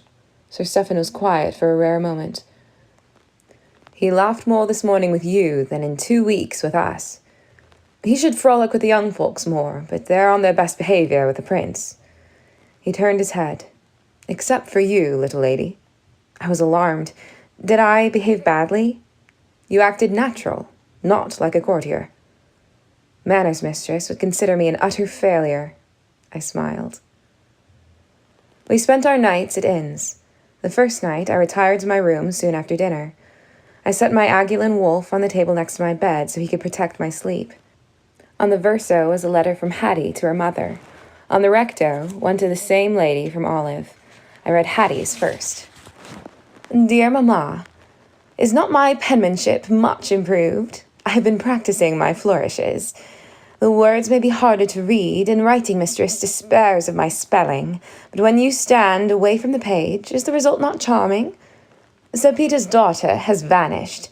Madam Edith says she was called away in the night. However, I suspect Madam Edith is lying, and that Ella has run off. There was always something devious and deceitful about her, although her father is such a charming, rich man. My new tresses are divine, and I emerged among the other girls again 2 days ago when they arrived. I suspect my locks may have vanished with Ella. A heartless prank to play on me, who always treated her with kindness. But I still hope she has come to no harm, and has not been eaten by ogres, or captured by bandits, or caught fire, or fallen into bad company, as I often imagine. The rest of the letter recounted the compliments Hattie had received on the new gown. She ended with a farewell, and the largest flourish of all, the recto, Hattie. Dear Mother, I have been feeling poorly all week. I have headaches, especially when I read. You always say much reading is bad for the eyes, but writing mistress won't listen. She called me little more than an idiot, and said there will be no hop for me when I am grown if I don't learn to read better. Hattie says Ella was bad to leave, but I think she was bad not to take me too. Ella did everything Hattie told her to. I wish people did what I want. It's not fair. Your miserable daughter, Olive. The whole page was full of blots and cross-outs. Each letter was formed with a wobbly hand, as though the writer didn't know how to hold a pen. Poor Olive. Her letter was followed by a sad tale about the genie in Aladdin's lamp. He had been forced by Aladdin's false uncle, the magician, to take up residence in the lamp, and had been given power to grant everyone's wishes but his own. Before he was captured, he had been in love with a goose girl.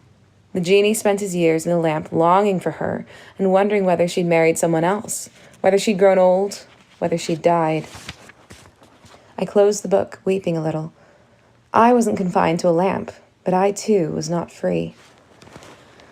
The size of things began to grow shortly after we started out on the third morning. In the past, objects far away had always appeared smaller than objects close by, but now the old rule stood on its head. The trees near to us were dwarfed by the trees in the distance ahead. At 10 o'clock, I saw a pumpkin as wide as I was tall. At 11, we passed one as big as a carriage. At noon, we saw a giant. He was building a stone wall out of boulders. It was already twice my height, and I shuddered to think of the livestock it would pen. When the giant saw us, he trumpeted his pleasure. "Uayagi! Honk!" he called, dropping a rock and thundering toward us, his mouth open wide in a huge smile of welcome. Our horse reared in fright, and I struggled to keep my seat till the giant reached down and touched the beast gently on his muzzle. He quieted instantly, and even nuzzled against the giant's thigh. "Aopi! Ai u kobi! Screech! U babi ayo!"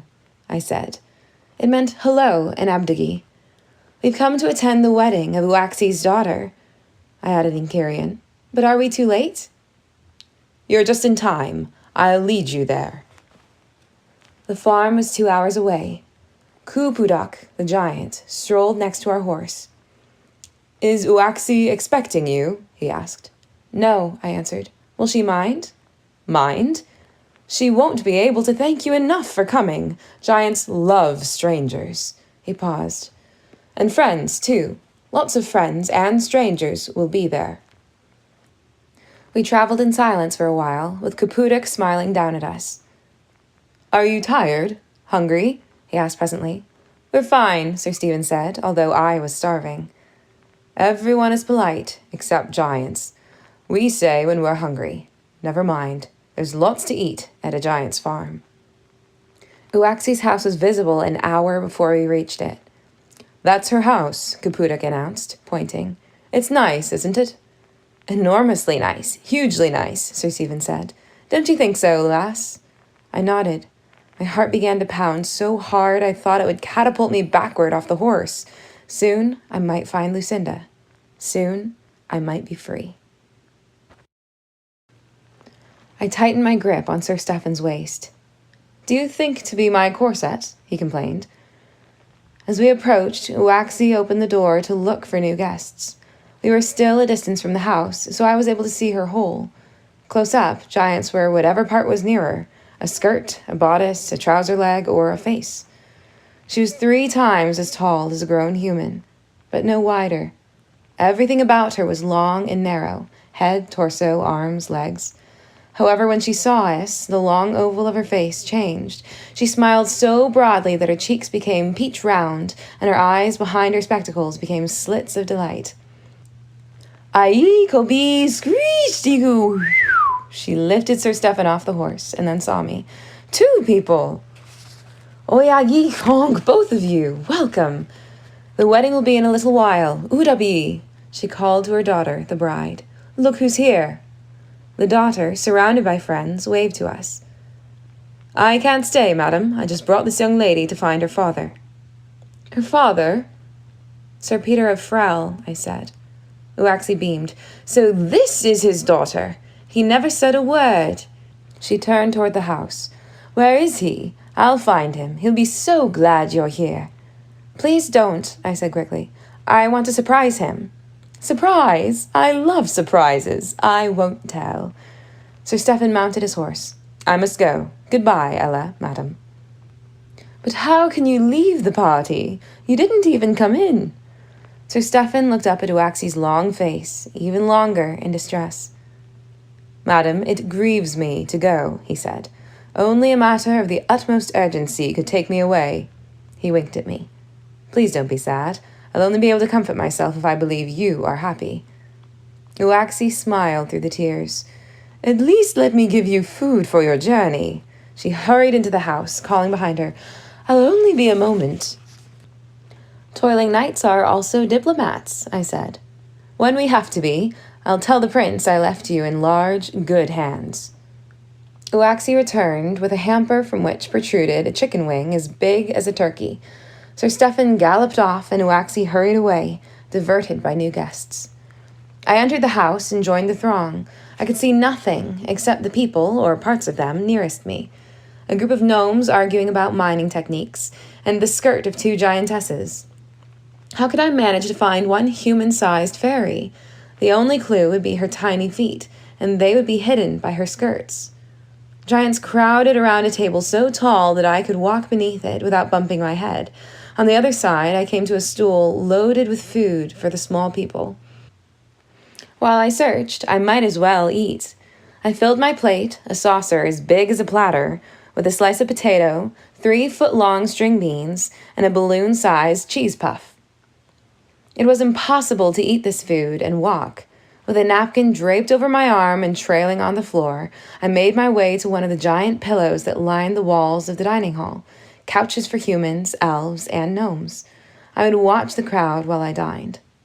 The silverware was too big. I looked around to see how others were managing. Some struggled with knives and forks the size of axes and shovels. Some stared at their meal in perplexity, and some dug in with bare hands. The string beans and potato slice were easy. I held them in both hands and ate. Not so the cheese puff. It oozed when I bit in, and half my face was covered with cheese. As I cleaned myself, a gong rang out. The deep, booming sound resonated in my chest. The wedding would begin soon. I followed the crowd as it trooped outdoors. Unconfined by walls, it thinned, and I was able to take in more of the guests at a glance. And there was Father, only a few yards ahead of me, also searching. I stood still and allowed several giants to separate us. Then I hurried to stay close behind them. In their midst, I slipped past Father.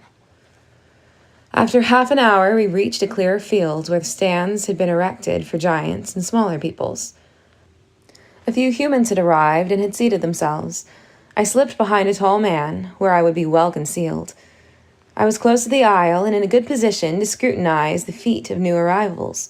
The ladies had to lift their skirts as they climbed. At each step up, a boot appeared or a slipper peeped out. I counted them off. Ordinary foot, ordinary, large, quite large. The benches were almost full. Father arrived and seated himself far from me. Ordinary foot, small but not small enough. Ordinary, ordinary, ordinary. Very tiny, very tiny.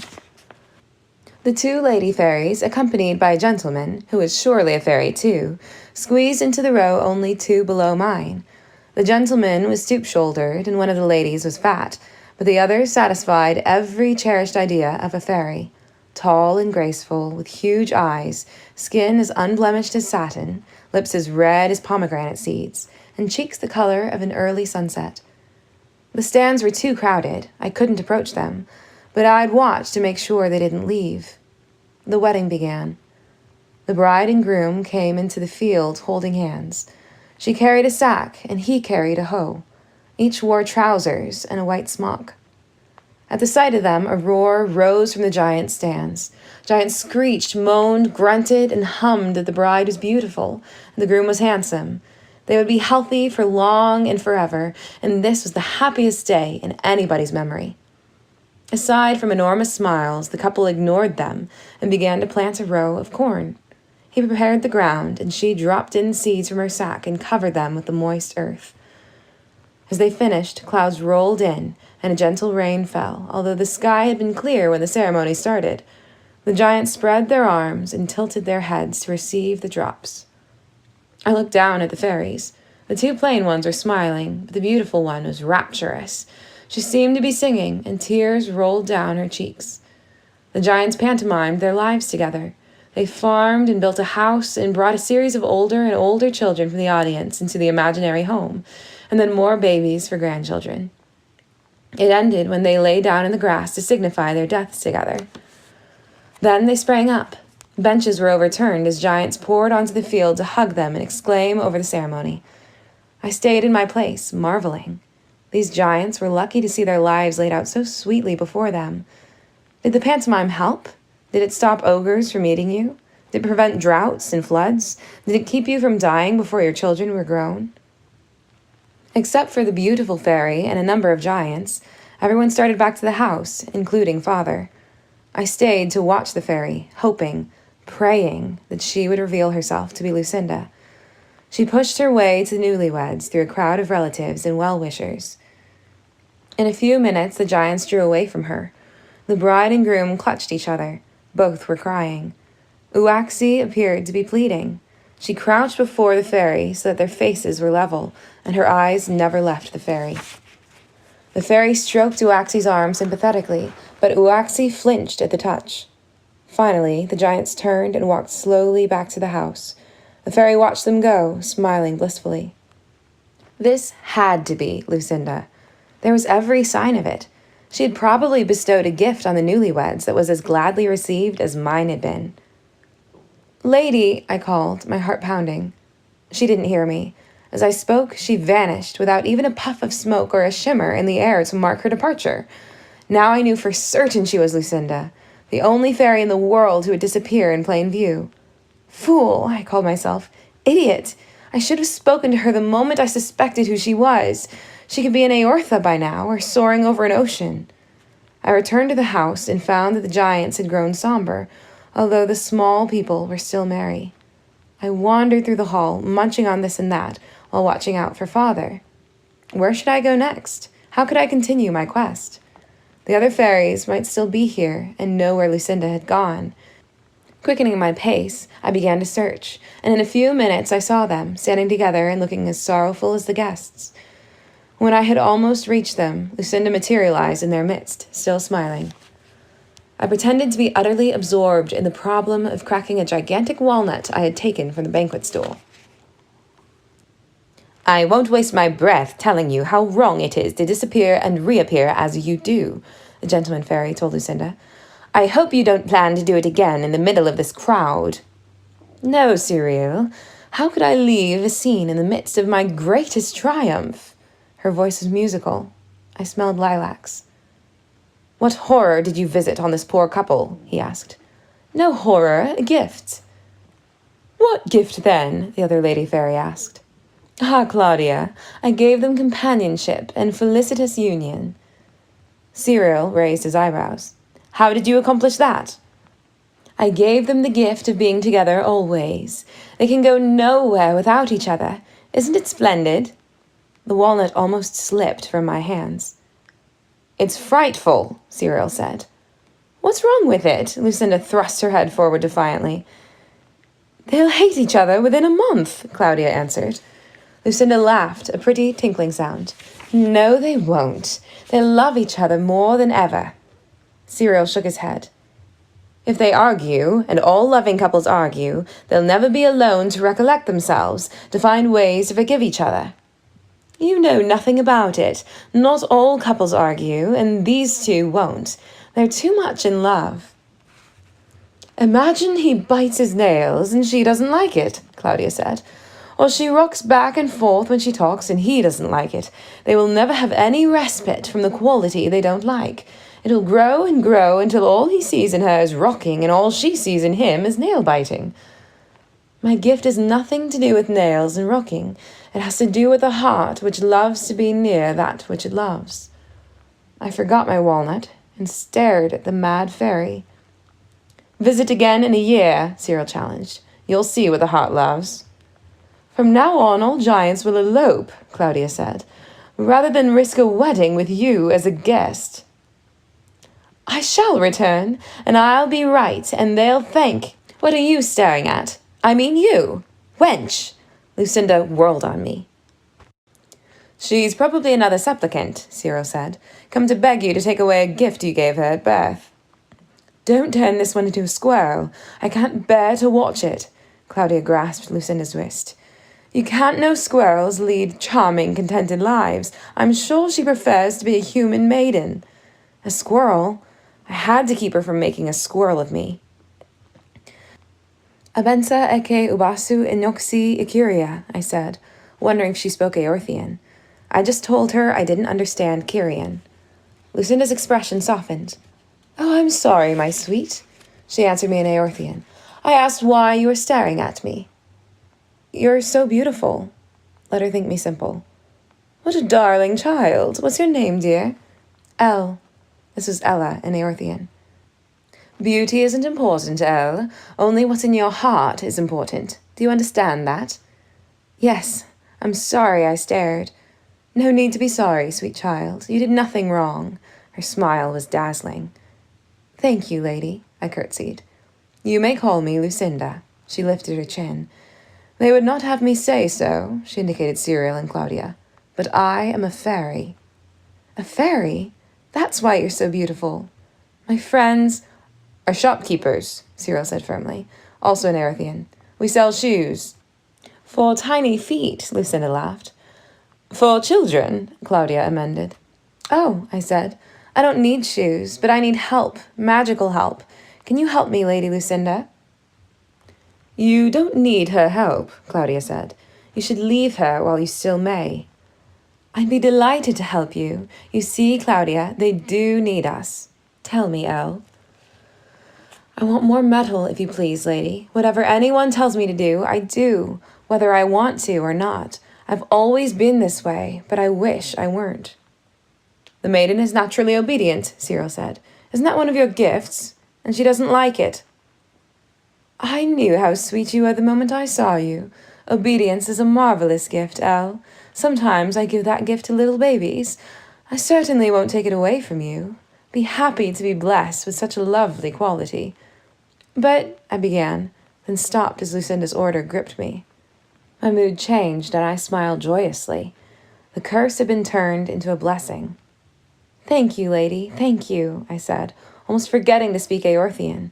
I kissed her hand. There, you don't have to thank me. You only needed to see it in the proper light. She patted my head. Now run along, Elle. My first order in my new state. I was delighted to obey. I rushed off.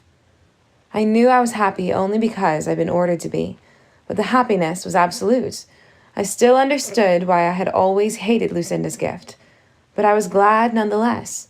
I imagined future commands, awful ones that would kill me, and I glowed at the idea of obeying them. For the first time since Mother had died, I was free of fear. I would embrace whatever happened. I felt as light as a cloud. I decided to find Father. If anyone would have commands for me, he would. I found him outside Oaxi's house, climbing into his carriage. He turned when he heard my voice, and I received a shock. He was actually pleased to see me. I had never before seen him smile without guile. Ella, my dear! I didn't care if he was angry. I ran away from finishing school. He laughed. I knew the lass had courage. And are you a lady now, or still a clumsy cook's helper? How shall I show you? Curtsy for me. I swept him my finest. Excellent. All his cunning returned. You are pretty enough. Foolish of me to have never thought of you. Get into the carriage, Eleanor. I trust you will not damage your gown this time. Shouldn't we say goodbye to Oaxi? I asked, climbing in. She won't miss us. She's too heart-sore over a gift from a fairy, he frowned. They say 3 were here, and I never saw a hair of them. The carriage began to move. I didn't care where we were headed. You are just in time to put your training to use, Father said. Only tell me what I must do. His eyebrows rose. This is more transformation than I had hoped for. He was silent for a long while. I began to feel drowsy. I'm a ruined man. His voice startled me. What? I sold an estate that didn't belong to me. The gnomes who bought it have found me out. When we reach Frel, I shall have to repay them, and it will take all I own. I shall have to sell our manor, our furniture, the carriage, and I shall have to sell you, in a manner of speaking. You must marry so that we can be rich again. So that he could be rich again. Yes, Father, gladly. When? I understood the monstrousness of his plan, but nothing could lessen my joy at the prospect of obeying. What did you say? I said, yes, Father, gladly. When? You ask when, not to whom? You are so anxious to wed? No, Father, only to do your bidding. What did they do to you at that finishing school? No wonder you ran off. When we reached our manor, Father stayed outside to speak with the coachman while I hurried inside to find Mandy. She was scrubbing vegetables, and a parrot perched on her shoulder. She hugged me so tight I could barely breathe. Ella, Ella, my sweet. The parrot squawked in Namek. I wished she'd never stop squeezing me. I wished I could spend the rest of my life as a child, being slightly crushed by someone who loved me. Father spoke from the doorway. I shall be away from home this evening. However, tomorrow we shall entertain. Elvish mushrooms will arrive from the market. They're a delicacy, Mandy. Serve them as first course for the Lady Eleanor and her guest. What guest? Mandy asked after Father left. My husband, perhaps. I'm so glad, Mandy. She dropped the pot she'd been washing. It fell into the washtub, but rose back into her hands a moment later. Your what? The parrot squawked again. Chock! Mandy had named him Chock after his favorite word, which was an exclamation in Gnomic, meaning oh, or oh my, or even eek. In this case, I'm sure it meant eek. My husband. Father has lost all his money. I must marry so he can be rich again. This tops all, she stormed. What is he thinking about, marrying off a chick like you? And why are you glad about it? Not just glad, I couldn't find the right word. Ecstatic to do it, if it'll please them both, my father and my new husband. Mandy cupped my chin in her hand and examined my face. What's happened to you, child? I met Lucinda, and she made me happy to be obedient. No, baby, no, honey, Mandy blanched. She didn't. It's much better this way. I don't feel cursed anymore. Don't be sad, I smiled. See, I'm giving you an order. If you obeyed it, you'd be happy too.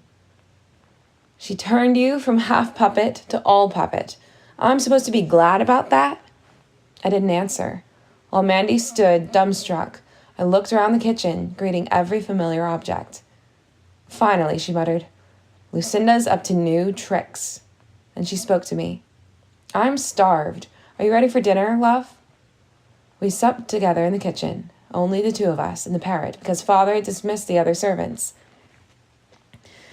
He must like my cooking too much to get rid of me, Mandy told me over the cold chicken wings and warm bread. She spoke no more of my new obedience, but it must have been on her mind because she changed toward me. She stopped being bossy. I suppose she wouldn't give Lucinda the satisfaction of using my new state. However, Lucinda wouldn't have known, and I was denied the joy of obeying. The next afternoon, we prepared the broth for a fish stew with wild onions, dinner for my guest. I was slicing the onions when a boy brought the mushrooms Father had promised. Their carton bore the label, Torlin Carew. Carew meant mushrooms, but I didn't know the meaning of Torlin. Examining the box, Mandy frowned. Sweet, would you look up that Torlin word for me? Torlin, noun, justice, fairness. I read in my dictionary. Torlin, Carew, justice mushrooms, induce feelings of liking and love in those who eat them. Used in Elvish courts of law to settle civil disputes. I'll Torlin Carew him. It doesn't matter, I said. It matters to me. Mandy yanked on her boots and flung her cloak over her shoulders. I'll be back soon. Please keep the broth from coming to grief. I stirred the soup and thought about our dinner guest. I would be glad to marry him, but would I be glad afterward? He might be cruel or dull-witted or mad. Father wouldn't concern himself with my happiness, only with his own. If he were terrible, Mandy could order me to be contented anyway, or perhaps I could persuade my husband to issue the command. Chock landed on my shoulder and pecked lightly at my ear. Chock, junktagu ashug. Lovely, an order. I had to kiss him.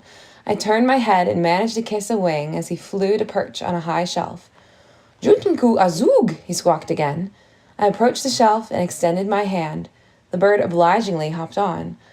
I brought him close to my face, but before I could touch my lips to a feather, he flew away to the top of a window shutter. I ran for the chair so I could climb up to him, but as soon as I was high enough, he flew off. When Mandy returned half an hour later, I had a spoon for stirring the broth in one hand and a strainer for catching Chock in the other, and I was breathless from running from one to the other. The curse must have known I was trying to obey, because my complaints hadn't started. I wasn't dizzy or faint or in pain, but I was weeping. Chock wouldn't let me obey and be happy. Ella, what's afoot? A wing! What's a wing? I corrected, starting to laugh through my tears. Chock won't let me kiss him. Don't kiss the filthy creature, Mandy ordered, releasing me. Junku azug! He did it again, I said. Don't kiss him. Bwak etch doomthgo azug, I told Chalk, hoping he'd adopt my addition. I repeated it. Bwak ek judmku azug. He liked it. Bwak etch judmku azug. Much better. The new version was, don't kiss me. I'd be delighted every time he said it. After we put the kitchen to rights, we began to replace the Torlin Carew with innocent mushrooms. Maybe I should eat the elvish ones. I don't want you hoodwinked even if you don't care. Father came into the kitchen. How's our dinner faring? He asked genially. Then his face darkened. Why aren't you using my mushrooms, Mandy? She dropped a quick curtsy. I don't know these elvish ones, sir. Maybe they're not fine enough. I didn't want her to be blamed. I told her to exchange them when she wasn't sure.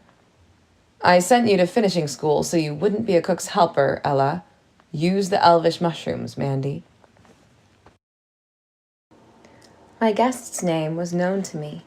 He was Edmund, Earl of Warwick, uncle of Hattie's friend Blossom, the uncle whose marriage she feared because it might cause her disinheritance. I suppose I should have been amused, but I was too lost in worry that the uncle would be as unpleasant as the niece. I waited for him in the study, a half-finished square of embroidery spread across my lap. I had barely seated myself when Father opened the door.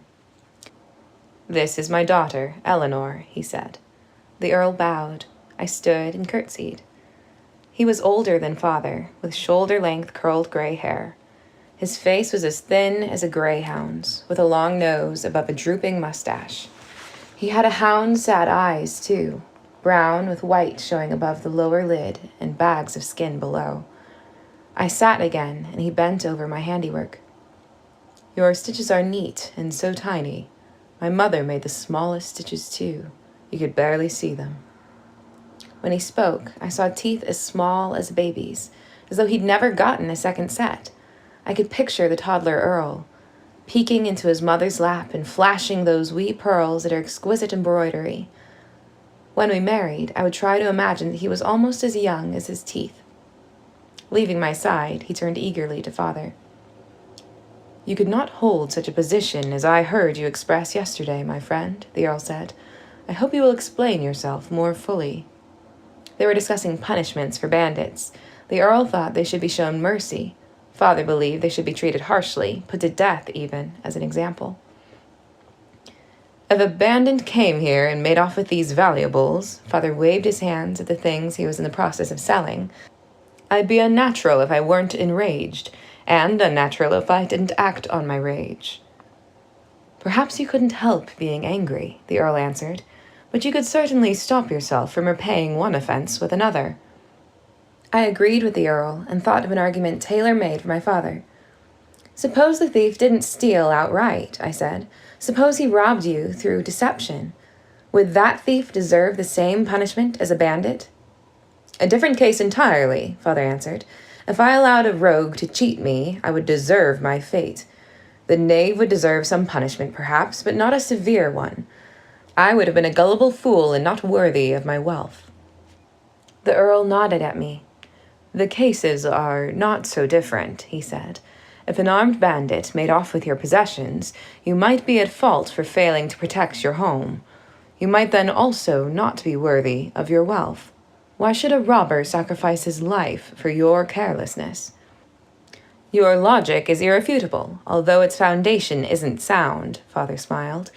Two opponents are more than I can defend against. You have much in common with my daughter, Warwick. You are both soft-hearted. Neatly done, Father. Now the Earl and I were a pair. Dinner was announced. Father led the way to the dining room, leaving the Earl to offer me his arm. The Torlin Carew appeared in our first course, and a salad accompanying the chilled quail eggs. The mushrooms are elf-cultivated, Father said. Our cook found them in the market, and I wanted to serve them to you, although, frankly, I detest fungi. Try them, Ella. The mushrooms were bland. Their only flavor came from the lemon sage Mandy had sprinkled on them. I am sorry, Sir Peter, the Earl said. Mushrooms of every variety make me ill. I do enjoy quail eggs, however. The Torlin Carew's effect was rapid. By the time Mandy had whisked away my plate, I was wondering why I had thought the Earl resembled a hound, when he really was quite handsome. I was liking Father, too. By the time we reached the soup course, I was calling the Earl Sweet Edmund in my thoughts, and smiling at him after every spoonful. When the fish stew arrived, I suggested to Mandy that she give him an extra ladle. Father struggled not to laugh. Even without mushrooms, the Earl warmed to me. "Your daughter is charming, Sir Peter," he said during dessert. "I had no idea she grew up so well," he answered. "I must marry her off quickly or spend all my days looking over her bow." Back in the study after dinner, I drew my chair close to the Earl. Then I picked up my embroidery and tried to make my stitches so tiny that they were invisible. Edmund and Father were discussing King Gerald's campaign against the ogres. Father thought the king's knights weren't aggressive enough. The Earl believed them to be valiant and praiseworthy. Although I wanted to pay attention to my sewing, I couldn't. Every time the Earl or Father made a point, I nodded my agreement, even though they disagreed. Then I noticed that the room was chilly and settled back in my seat for warmth. "Perhaps we should build up the fire, Father. I should hate for our guests to catch cold." "I've never seen Ella so solicitous," Father said, adding a log to the fire. "She seems enamored of you, Wallach." "I am," I murmured. "What did you say, dear?" Father asked. Why shouldn't he know how I felt? I wanted him to know. "I am enamored of him, Father," I said clearly, smiling at sweet Edmund. He smiled back. "This isn't the first time I've sampled Sir Peter's hospitality at his superior table, but you never were here before." He leaned toward me in his chair. "She was away at finishing school," Father said, "at Madame Edith's establishment in Jen." "The time was ill spent," I said, "if it delayed our meeting." Father blushed. "My niece Blossom is at that school. Were you friends?" The Torlin Carew had no influence over my memory, but I hated to say anything that would cause sweet Edmund pain. "She's several years my senior. Blossom is almost 18, I think. You can't be very much younger." "I was 15 in September." "You are a child." He drew back in his seat. I couldn't bear it. "Not such a child," I said. "Mother married when she was 16. If I were to die young as she did, I should like first to have lived and loved." The Earl leaned toward me again. "You have a loving heart, I see that. More woman than child." Father coughed and offered the Earl a brandy. Then he poured a small amount for me. Edmund touched his glass to mine. "To the eagerness of youth," he said. "May it always get what it longs for." When he left, he took my hand. "Tonight I came to visit your father. May I return to see you?" "You cannot come too soon," I said, "or too often." When Mandy came to kiss me goodnight, I told her every word the Earl had said after I ate the mushrooms. "Isn't he wonderful?" I asked, wanting her to share my happiness. "He sounds nice enough," she said grudgingly. "Not like your father, the poisoner." "But Father's wonderful too," I protested. "Yes, wonderful." She slammed the door as she left. I fell asleep after telling myself stories in which I was the heroine and Edmund the hero. But my last conscious idea was an image of Prince Char when he caught the bridle of Sir Stephen's horse. His face had been close to mine. 2 curls had spilled onto his forehead. A few freckles dusted his nose, and his eyes said he was sorry for me to go. Mandy woke me when she had finished her work in the night. I was hard to wake. The Torlin Carew still had me in their grip. "I've been pondering, sweet. Think back. Did Lucinda give you a new gift when she made you happy about being obedient?" "She didn't say." I closed my eyes and pictured our meeting. "She said, 'Obedience is a marvelous gift. Be happy to be blessed with such a lovely quality.'" "Why?" "Ah, it wasn't a new gift, just an ordinary command. Don't be happy about being obedient, Ella. Be whatever you feel about it." I was happy to obey. No, I wasn't. The room spun. I began to sob from relief mixed with sadness. I had been a begging puppy and a delighted slave, yet I hadn't felt cursed since I met Lucinda. Now I did again. After Mandy left me, I fell back to sleep and slept late. When I awoke, my head felt heavy enough to sink through the mattress. The mushrooms! I bolted up in bed, although my temples throbbed. Every moment of the evening before played in my memory. I pounded the pillow in rage at Father for making such a fool of me. I found a note on the table next to me. My dear Eleanor, you are a charming flirt. Wallach appeared at dawn to request my permission to declare his intentions to you.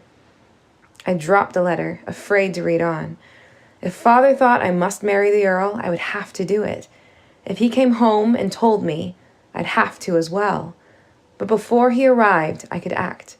Mandy would tell me the letter's contents without making them in order. I found her in the hen house, talking to the chickens. Up, Secky. A hen hopped off its roost, and Mandy collected 3 eggs. Thank you. She went on to the next hen. Up, Acco. I need only 1 from you. To me, she said, Don't you fancy an omelet? I held the eggs while she read the letter. Sounds just like his lordship, she said when she finished, but it's safe to read. Father had rejected the Earl's suit. Upon close questioning, the Earl had confessed that most of his property had recently been consumed by fire. He wasn't rich enough for us. Poor Blossom. Her inheritance wouldn't be worth much, whether or not the Earl married. Father continued, I haven't time now to find another suitor, but never fear. I shall secure a rich husband for you yet. For now, however, my own neck will have to go into the noose instead of yours. There is a lady who will wed me, unless I miss my guess. I have gone to offer her my hand and to tell her that my heart is already hers. If my suit is successful, I shall send for you so that you may become reacquainted with her. Reacquainted? Spare her any tidings of our poverty, although I flatter myself that there is not a shred of greed in Dame Olga's affection for me. As an accepted suitor or a disappointed lover, I shall see you soon. Until then, and always, your father. Dame Olga? Hattie would be my sister. Dame Olga accepted Father's offer. In expressing her satisfaction at gaining a new daughter, she nearly suffocated me. My darling, you must call me Mum. Mum Olga sounds so cozy. The wedding was to be in a week, as soon as arrangements could be made, and as soon as Hattie and Olive returned from finishing school. They won't go back after the wedding, Mum Olga said. They have learned enough. We shall stay here together, and you must all endeavor to lighten my desolation when my husband is away. Her eyes followed Father, who was crossing her parlor to gaze out the window.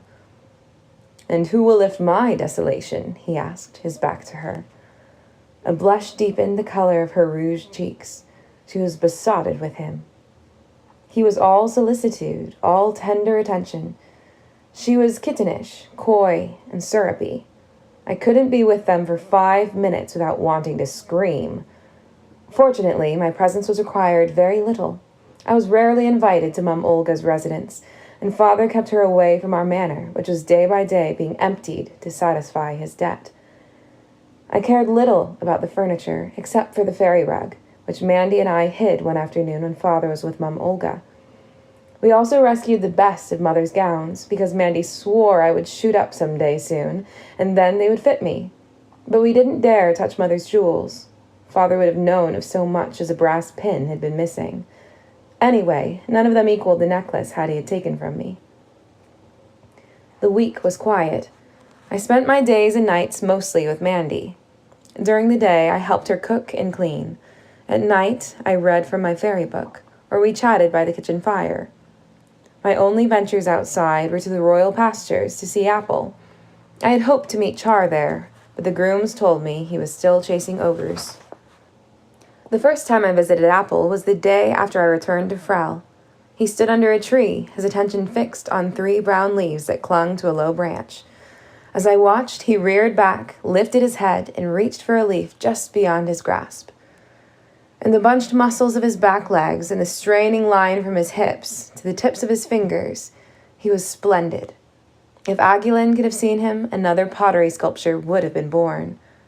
I whistled. He whirled and stared at me.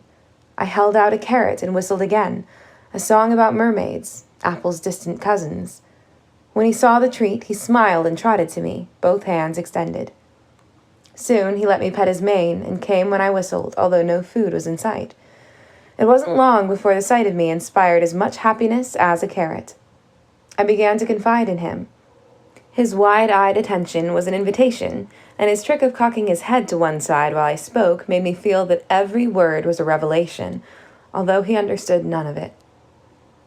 Hattie hates me and makes me do things, never mind why. Olive likes me, which is hardly an advantage. Mum Olga is odious. You and Mandy are the only ones who love me, and you're the only one who will never order me about. Apple watched my face, his sweet, empty eyes staring into mine, his lips curled into a smile. The wedding was to be held in the old castle. Mum Olga wanted it to take place in our manor, but Father said the castle would be more romantic. Against such an argument, she had no weapons. When we arrived, Father went in straight away to see to details of the ceremony and of the masked ball that would follow. I slipped into the garden to visit the candle trees, which, devoid of their leaves, resembled rows of skeletal arms bent at the elbow. The day was cold. I passed the candles and marched up and down an avenue of elms, trying not to freeze. I even tied on my mask in a vain attempt to keep my nose warm. No matter how cold I felt, I was going to stay outside until several guests had arrived. My toes and fingers were numb before I deemed it safe to enter. As soon as I did, Hattie rushed at me, her new false tresses bouncing. "Ella, I've missed you so." She was about to embrace me and, I warrant, whisper a command in my ear. I stepped away. "If you speak to me at all today, Hattie," I hissed, "I'll snatch off your wig and pass it around to the guests." But not a word. Taking off my cloak, I walked to the fire and remained there while the buzz of conversation grew behind me. There was nothing to tempt me to turn. The flames were more interesting than the talk. I wondered what made the air in front of the fire shimmer so. "Aren't you going to watch the wedding?" Olive knocked my arm. "Can I stay out here with you?" The whole was silent. I said, "Don't you want to see your mother wed?" I wanted to be there to see the horrible event. "I don't care. I'd rather be with you." "I'm going in."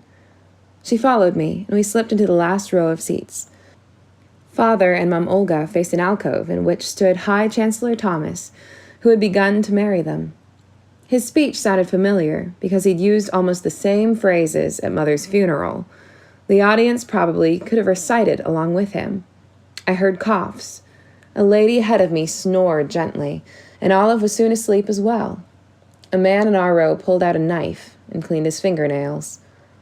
Only one viewer was rapt, leaning forward in her seat, nodding at each trite sentiment, smiling while dabbing at wet eyes. I smelled lilacs. Lucinda. She mustn't see me. As the daughter of the groom, I could hardly keep up the pretense that I spoke only Aorthian. She would be livid that I'd fooled her. I put on my mask. I would leave in the confusion of congratulations when the ceremony ended. I watched her, ready to duck if she turned my way. As soon as Sir Thomas concluded, Lucinda leapt on her feet. "My friends," she rang out, while advancing on Father and Mum Olga, "never have I been so moved by a ceremony." Sir Thomas beamed. "Not because of this man's endless droning," there were titters, "but because of the love that has united these two, who are no longer in their first youth." "Madam," Mum Olga began. Lucinda didn't hear her. "I am Lucinda, the fairy, and I am going to give you the most wondrous gift." Mum Olga's voice changed from outrage to delight. "A fairy gift, and everyone here to see. Oh, Sir P., how divine!" I should have been making my escape, but I stood frozen in place. Father bowed. "You honor us." "It's the loveliest gift. No one can say this one is harmful or foolish." She shook her head defiantly. "It's eternal love. As long as you live, you shall love each other." Father was open-mouthed in horror. "It's so romantic, Sir P.," Mum Olga sighed, entwining her arm in his. His face changed, and he chucked her gently under the chin. "If it pleases you, my dear, my life." He looked wondering. "My love." Olive climbed over my feet, trumpeting. "A real fairy!" She pushed her way to Lucinda. Well-wishers crowded around Father and Mum Olga, but few were so foolhardy as Olive. The fairy would soon be free to look about. I fled the room. It was too cold to hide outdoors. I decided to venture upstairs. The stair rail was an open spiral, perfect for sliding. I resisted a mad impulse to take a ride, into Lucinda's arms, no doubt. I heard her voice and ran up the stairs. On the landing, I opened a door and stepped into a dark corridor. Closing the door behind me, I sank down and leaned against it with my legs stretched out on marble tiles. Would Father be happier as a result of this gift? Had Lucinda finally given a present that would benefit its recipients? I tried to imagine their marriage. Would love bind Father to Mum Olga's shortcomings? There must have been footsteps, but I didn't hear them. The door opened behind me. I tumbled back and found myself staring up at Char. "Are you well?" he asked anxiously, kneeling next to me. I sat up and grabbed his sleeve, scrambling back into the hallway and pulling him with me. I shut the door behind us. "I'm fine." "Good," he stood up. I think he was grinning, but he may have been scowling. The corridor was too dim to tell. How would he explain my behavior? Why would he think I was hiding? "I thought you were still patrolling the border. I didn't notice you at the wedding." "We returned this morning. I arrived here just in time to watch you dash up the stairs." He paused, perhaps waiting for me to explain. I didn't, and he was too polite to ask. "My father spent his boyhood here," he went on, "before the new palace was built. He says there's a secret passage somewhere. It's rumored to start in one of the rooms on this story." "Where does it lead?" "Supposedly to a tunnel under the moat. Father used to search for it." "Shall we look?" "Would you like to?" He sounded eager. "If you don't mind missing the ball." "I'd love to miss the ball." I opened one of the doors in the corridor. Light flooded in, and I saw that Char couldn't have been scowling. He was smiling so happily that he reminded me of Apple. We were in a bedroom with an empty wardrobe and 2 large windows. We knocked on the walls, listening for a telltale hollow sound. We felt for hidden seams. We tested the floorboards, guessing at who might have used the passage and for what reasons. "To warn Frel of danger," Char suggested. "To escape a mad fairy. To flee punishment. To leave a boring cotillion." "Ah, that was it," Char agreed. But whatever the reason for flight, the means remained hidden. We investigated each room less thoroughly than the one before until our search became a stroll. We moved along the corridor, opening doors and poking our heads in. If any feature seemed promising, we investigated further. I thought of a silly explanation for my presence upstairs. "You've guessed why I shut myself up here," I said. "I have no idea." He opened a door. Nothing worth examining. "To avoid temptation." "What temptation?" he grinned, anticipating a joke. He was used to me. I would have to labor to surprise him. "Can't you guess?" He shook his head. "The temptation to slide down the stair rail, of course." He laughed, surprised after all. "And why were you lying down?" "I wasn't lying down. I was sitting." "Pray tell why you were sitting." "To pretend I was sliding down the stair rail." He laughed again. "You should have done it. I would have caught you at the bottom." The strains of an orchestra wafted up to us, a slow allemande. The corridor we were in ended in a back stair, surrounded by doors that opened on more corridors, all more or less alike. "If we're not careful, we'll go down this one again," Char said. "They're all the same." Hansel and Gretel had pebbles and breadcrumbs to show them the way. We have nothing. "We have more than they did. They were impoverished. There must be something." He looked down at himself, then tugged at an ivory button on his doublet until it came off in his hand. A bit of striped silk undergarment peeked out. I watched in amazement as he placed the button on the tiles a foot within the hallway we had just left. "That will mark our progress," he chuckled. "I'm destroying my dignity without sliding down anything." After we investigated 6 corridors without finding the secret passage, and after all of Char's buttons were gone, we climbed the back staircase. It ended in an outdoor passage to a tower. We rushed across, facing into a bitter wind. The tower room had once been an indoor garden, with small trees and wooden pots. I perched on a stone bench. It was chilly, but we were out of the wind. "Did the king's gardeners come here?" I asked. "Are the trees dead?" "I don't know." Char was staring at the bench. "Stand up." I obeyed, of course. He pushed at the seat with his foot, and it moved. "This lifts off," he exclaimed. "Probably only garden tools," I said while we lifted it together. I was right, but not entirely. We found a spade, a pail, and a small rake, and cobwebs, and evidence of mice, although how they got in and out I couldn't tell, and a leather apron, and 2 things more. Char twitched the apron aside and found gloves and a pair of slippers. The gloves were stained and riddled with holes, but the slippers sparkled as though newly made. Char lifted them out carefully. "I think they're made of glass. Here." He meant for me to take them both, but I didn't understand. I only reached for one, and the other fell. In the moment before the crash, I mourned the loss of such a beautiful thing. But there was no crash. The slipper didn't break. I picked it up and tapped on it. The sound was of a fingernail on glass. "Try them on." They fit exactly. I held my feet out for Char to see. "Stand up. They'll crack for certain if I do." I could barely stay seated because of the command. "Perhaps not." I stood. I took a step. The slippers bent with me. I turned to Char in wonder. Then I was aware again of the sounds of the orchestra far below. I took a gliding step. I twirled. He bowed. The young lady must not dance alone. I had danced only at school with other pupils or our mistresses for partners. He put his hand on my waist, and my heart began to pound, a rougher rhythm than the music. I held my skirt. Our free hands met. His felt warm and comforting and unsettling and bewildering all at once. Then we were off, Char naming each dance. A gavotte, a slow sarabande, a courant, and an allemande. We danced as long as the orchestra played. Once, between dances, he asked if I wanted to return to the celebration. "Won't they be looking for you?" Perhaps. Hattie and Olive would wonder where I was. Father and Mum Olga wouldn't care. But I couldn't go back. Lucinda might still be there. "Do you want to?" "No, I only came to see you," he added.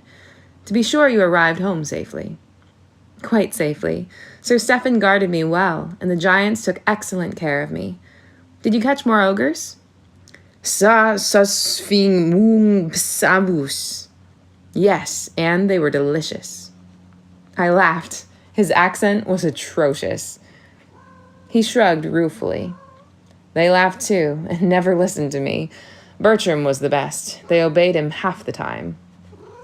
The music started again, a stately pavane. We could still talk while performing the steps. A fairy gave my father and my new mother an unusual gift. I described it.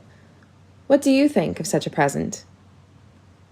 "I shouldn't like to be under a spell to love someone." Thinking of Father's scheme to marry me off, I said, "Sometimes people are forced into wedlock. If they must marry, perhaps it's better if they must love." He frowned. "Do you think so? I don't." I spoke without considering. "It doesn't matter for you. You can marry anyone." "And you cannot?" I blushed, furious with myself for almost giving the curse away. "I suppose I can," I muttered. "We're both too young to marry in any case." "Are we?" he grinned. "I'm older than you are." "I am, then," I said defiantly. "And the fairy's gift was horrid. I would hate to have to love someone." "I agree. Love shouldn't be dictated." "Nothing should be dictated." An idiotic remark to a future king, but I was thinking of Lucinda. He answered seriously. "As little as possible." When the orchestra finished, we sat together on the bench and watched the sky darken slowly. Sometimes we talked, and sometimes we were silent. He told me more about hunting for ogres. Then he said he was leaving again in 2 days to spend a year in the court of Eortha. A year? I knew that the future rulers of Eortha and Kyria always spent long periods in each other's courts. The practice had preserved peace for 200 years. But why now? He smiled at my dismay. "Father says it's time. I'll write to you. You shall know all my doings." "Will you write to me in return?" "Yes, but I'll have no doings, or few. I shall invent, and you'll have to decide what is real." The noise of horses and carriage wheels reached us from below, signifying the end of the celebration. I went to a window and looked down. Father and Mum Olga were saying farewell to their guests, while Hattie and Olive stood by. Lucinda was at Mum Olga's side. "The fairy's still here," I said, standing at the bride's side. Char joined me. "Perhaps she means to monitor the effects of her gift." "Would she? Do you think so?" "I don't know." He saw my face. "I can tell her to go. She would hardly like a prince for an enemy." "Don't!" A prince would trouble Lucinda not a whit, and a squirrel prince would trouble her even less. "Let's just watch." After several more guests departed, Lucinda kissed Father and Mum Olga on the forehead. Then she raised her arms and lifted her head to the twilight sky. For a terrifying moment, I thought she saw me. But no, she just smiled her dazzling smile and vanished. Char gasped. I sighed, a long release. "We'd better go down," I said. "Soon they'll look for me in earnest." There was just enough light to see by. In a few minutes, we stood on the landing above the hall. "No one is here," Char said. "You need resist temptation no longer." "Only if you slide, too." "I'll go first so I can catch you at the bottom." He flew down so incautiously that I suspected him of years of practice in his own castle. It was my turn. The ride was a dream, longer and steeper than the rail at home. The hall rose to meet me, and Char was there. He caught me and spun me around. "Again," he cried. We raced up. Behind me, he said, "Wait till you try the banister at home." His home. When would I do that? "Here I go." He was off. I followed. I was almost at the bottom when the door opened. I sailed into Char's arms, observed by the stunned faces of Father and my new family. Char couldn't see them and twirled me as before until he got halfway round. Then he set me gently on the floor and bowed at my father and Mum Olga, his buttonless doublet flapping. He was laughing so hard he couldn't speak. Father grinned. Mum Olga smiled uncertainly. Olive wore her puzzled frown. Hattie glowered. I used their distraction to conceal the glass slippers in the folds of my skirt. "Thank you for the honor of your presence," Father said, giving Char time to collect himself. "But not time enough. You have," burst of laughter, "my best wishes for your felicity," laughter, "which is assured peals of laughter. Forgive me, I'm not laughing, laughter, at you. Please understand," he trailed off. Father chuckled. I laughed helplessly, holding the stair rail for support. I couldn't help it, although I knew Hattie would make me pay. After a final, awkward bow, Char left us. "You've made another conquest, Ella," Father said. "The prince wouldn't," Hattie began. I interrupted. "I haven't made any conquests. Your mushrooms made the other one. Besides, soon the prince leaves to spend a year in Aortha." "My darling, must we remain in this draughty hall?" Mum Olga extended her lower lip in an absurd pout. "Sweetness, you're cold. We'll go at once." Father draped his cloak over Mum Olga's shoulders. In the coach, I was wedged between Hattie and Olive, uncomfortable, but warmed by their bulk. Across from me, Mum Olga turned eagerly to Father. "Before, it would have been wrong to ask, but now I may, dearest. How rich are we?" "Why, just as rich as we were before. Silly goose, did you think weddings caused our coffers to grow?" He put his arm around her shoulder. "No, dear," she pouted again. "I only wanted to know." "Now you do." "I may be just a silly goose, but I don't know. I mean, I know how much I have, but I don't know what we have." Father faced her and put both hands on her shoulders. "My love, you must be brave." I braced myself. "I came to you a poor man, with only myself to offer. I hoped it would be enough." She touched his cheek. "You are just enough for me." Then his words reached her. "Poor? What do you mean, poor? Poor is sometimes a figure of speech. Do you mean poor?" "From my ruin I salvaged my clothes and Ella's, little more." "Mama!" Hattie cried. "I warned you. What will we tell people? I knew Ella." She was drowned out by Mum Olga's wails. "You didn't love me. You deceived me, my love." He drew her against him. She sobbed into his cloak. "Are we poor?" Olive asked, her voice rising in panic. "Is our money gone? Will we starve?" "Hush, Olive," Hattie said. "We're not poor. Ella is poor. We must pity her, but—" She was interrupted. Olga had stopped crying and pushed herself out of Father's arms. She reached across the coach and pawed at me, ripping my reticule from my waist. "What's in here?" She dumped its contents on her lap. "Coins? Jewels?" "Only a comb and a handkerchief," but she examined the comb. "Silver filigree. I'll keep it." She tossed the purse back at me and then lunged again. The carriage lurched while she clamped onto my bracelet and attempted to pull it off my arm. I tried to push her away, but she held fast. Father pulled her off me and held her hands in his.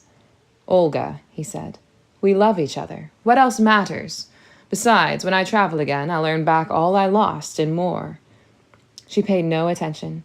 "I will not have that pauper live like a lady in my house. She can earn her keep." "Olga, my heart, I expect Ella to be treated with respect," Father said. "She is not to be a servant in her own home. Do you understand, my sweet?" Olga nodded, but she sent me a look of pure venom. "Mamma, I'd hoped when we were richer we could—" A footman opened the carriage door. We had arrived at my new home. My trunk was carried through shadowy hallways to a guest room that was richly furnished but oppressively dark. The chambermaid lit 3 lamps, which illuminated but did not lighten the effect. She turned down the bedclothes and left me. I wished Mandy could come in to say good night, but she wouldn't arrive from our old home until the next day. I was alone with my fears. What would happen to me here? How would Mum Olga punish me for Father's deception? And how soon would Hattie resume her tyranny over me? I didn't have long to wait for Hattie. She issued her first order the next day. She gave it when one of the manservants announced that Char had come calling. He'd come to see me, but she told me to keep to my room while she entertained him. "You'll only be in my way, dear." "He wants me. You be in my way." "Go to your room, Ella." She patted Mother's necklace. "The prince belongs to me, too." In my room, I banged on the floor, hoping Char would come and investigate the noise, but the walls and floors were too thick for him to hear me. Afterward, she said, "At first he may have wanted to see you, but I won him over. When he bid me goodbye, he said our conversation would stay in his memory forever." He came the next day, too, and I was again confined to my room. I passed half the time of his visit standing at my door, trying to force myself to emerge from the room and from the curse. The other half I spent at the window, watching for him. When he left, he glanced back for a final view of our manor. I started to wave, but he turned away. An entry from his journal appeared in my magic book the night he left for Eortha. He had seen me. "Ella is avoiding me.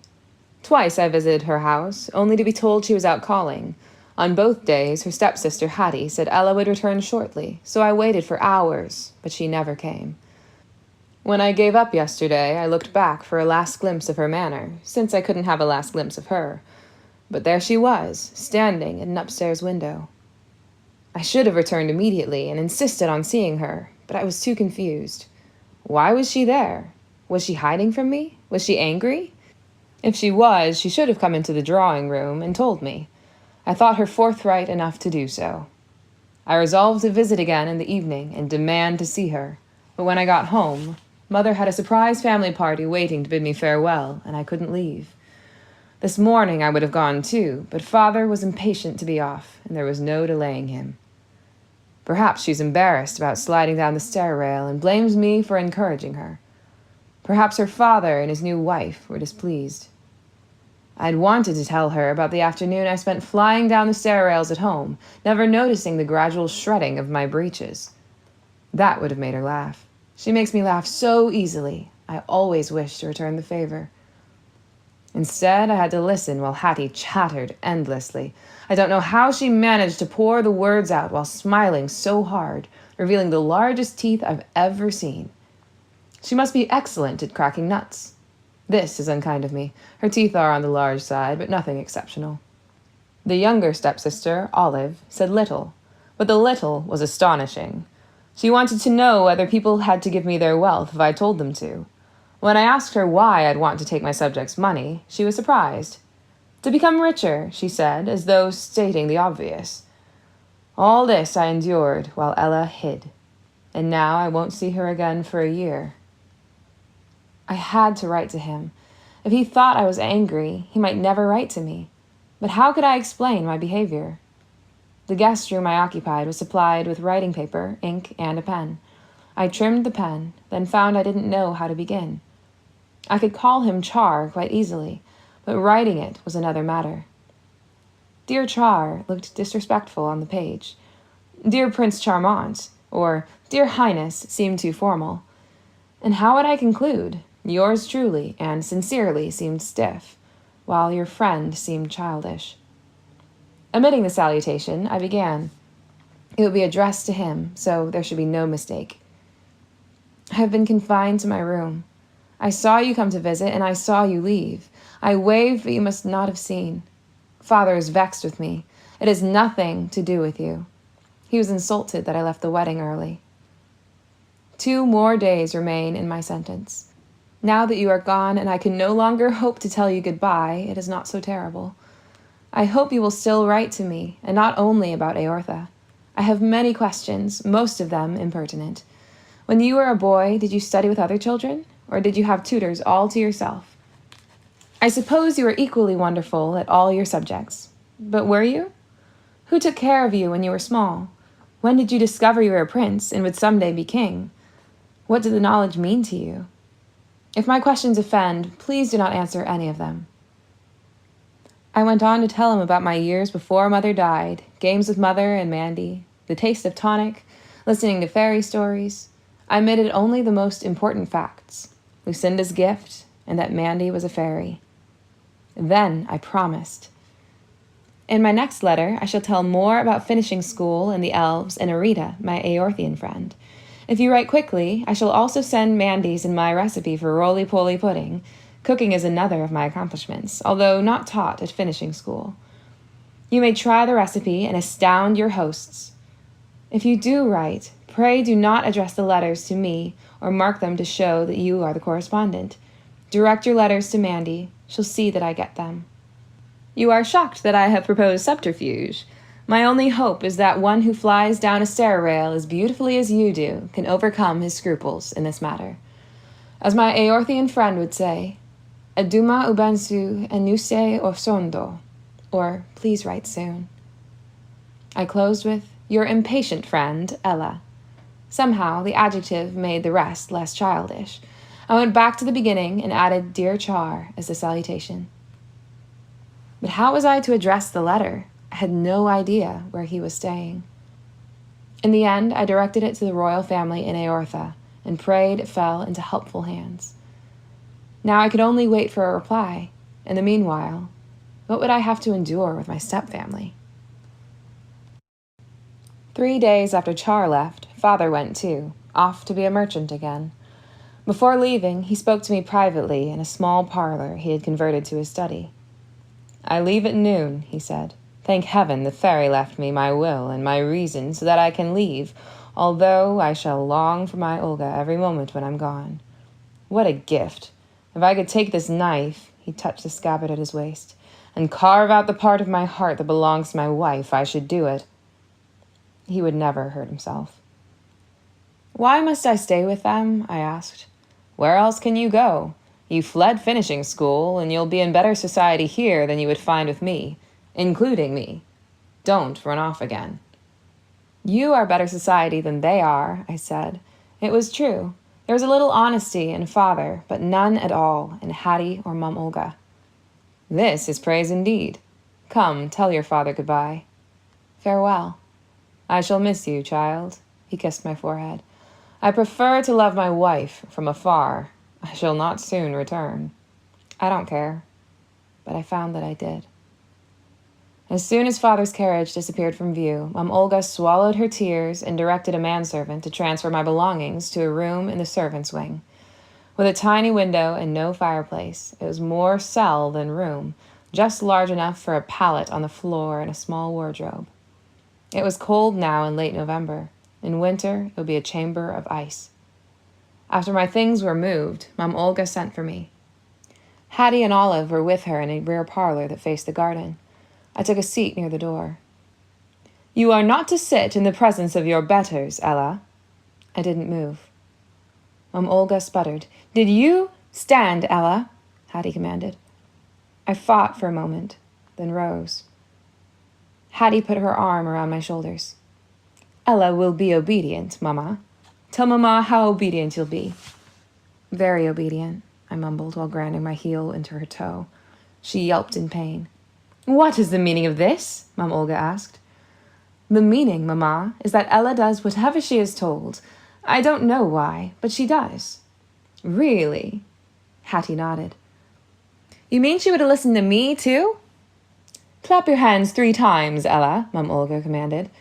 I clutched my skirts and stiffened my hands at my sides.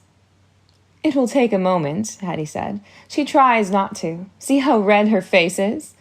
I clapped. What a clever daughter I have, Mom Olga beamed at Hattie. As clever as she is beautiful, I said. They both began to answer me and stopped, confused. Hattie isn't pretty, Olive said. Mom Olga rang her bell. In a few minutes, 2 housemaids entered the room, followed by Mandy and the rest of the servants. From now on, Ella will be one of you, Mom Olga said. Teach her to be a good servant. I'll take her for my helper, the laundress said. I stifled a cry. On my first day in Mom Olga's manor, I'd seen the laundress blacken the eye of a housemaid. Mandy spoke up. I need a scullery maid. I know the lass. She's stubborn, but trainable. May I have her, your ladyship? Since the wedding, Mom Olga had been eating Mandy's cooking in ever-increasing helpings. By now, she would probably have given Mandy 50 scullery maids to keep her happy. Are you certain you want her, if she's so obstinate? I'll take her, Mandy answered. The chit means nothing to me, but I loved her mother. I'll teach her to cook, and your ladyship can train her for other service, but I'll allow no harm to come to her if your ladyship takes my meaning. Mom Olga puffed up to her full height and girth. Are you threatening me, Mandy? No, mistress. Bless me, no. I want to keep my situation. But all the fine cooks in Kyria are my friends, and if anything happened to the wench, I don't know who would cook for you. I won't have her spoiled. Spoiled? I'll work her harder than she ever worked in her life, and give you a fine cook into the bargain. The bargain was irresistible. Mid-morning of my second day of servitude, Olive joined us in the kitchen.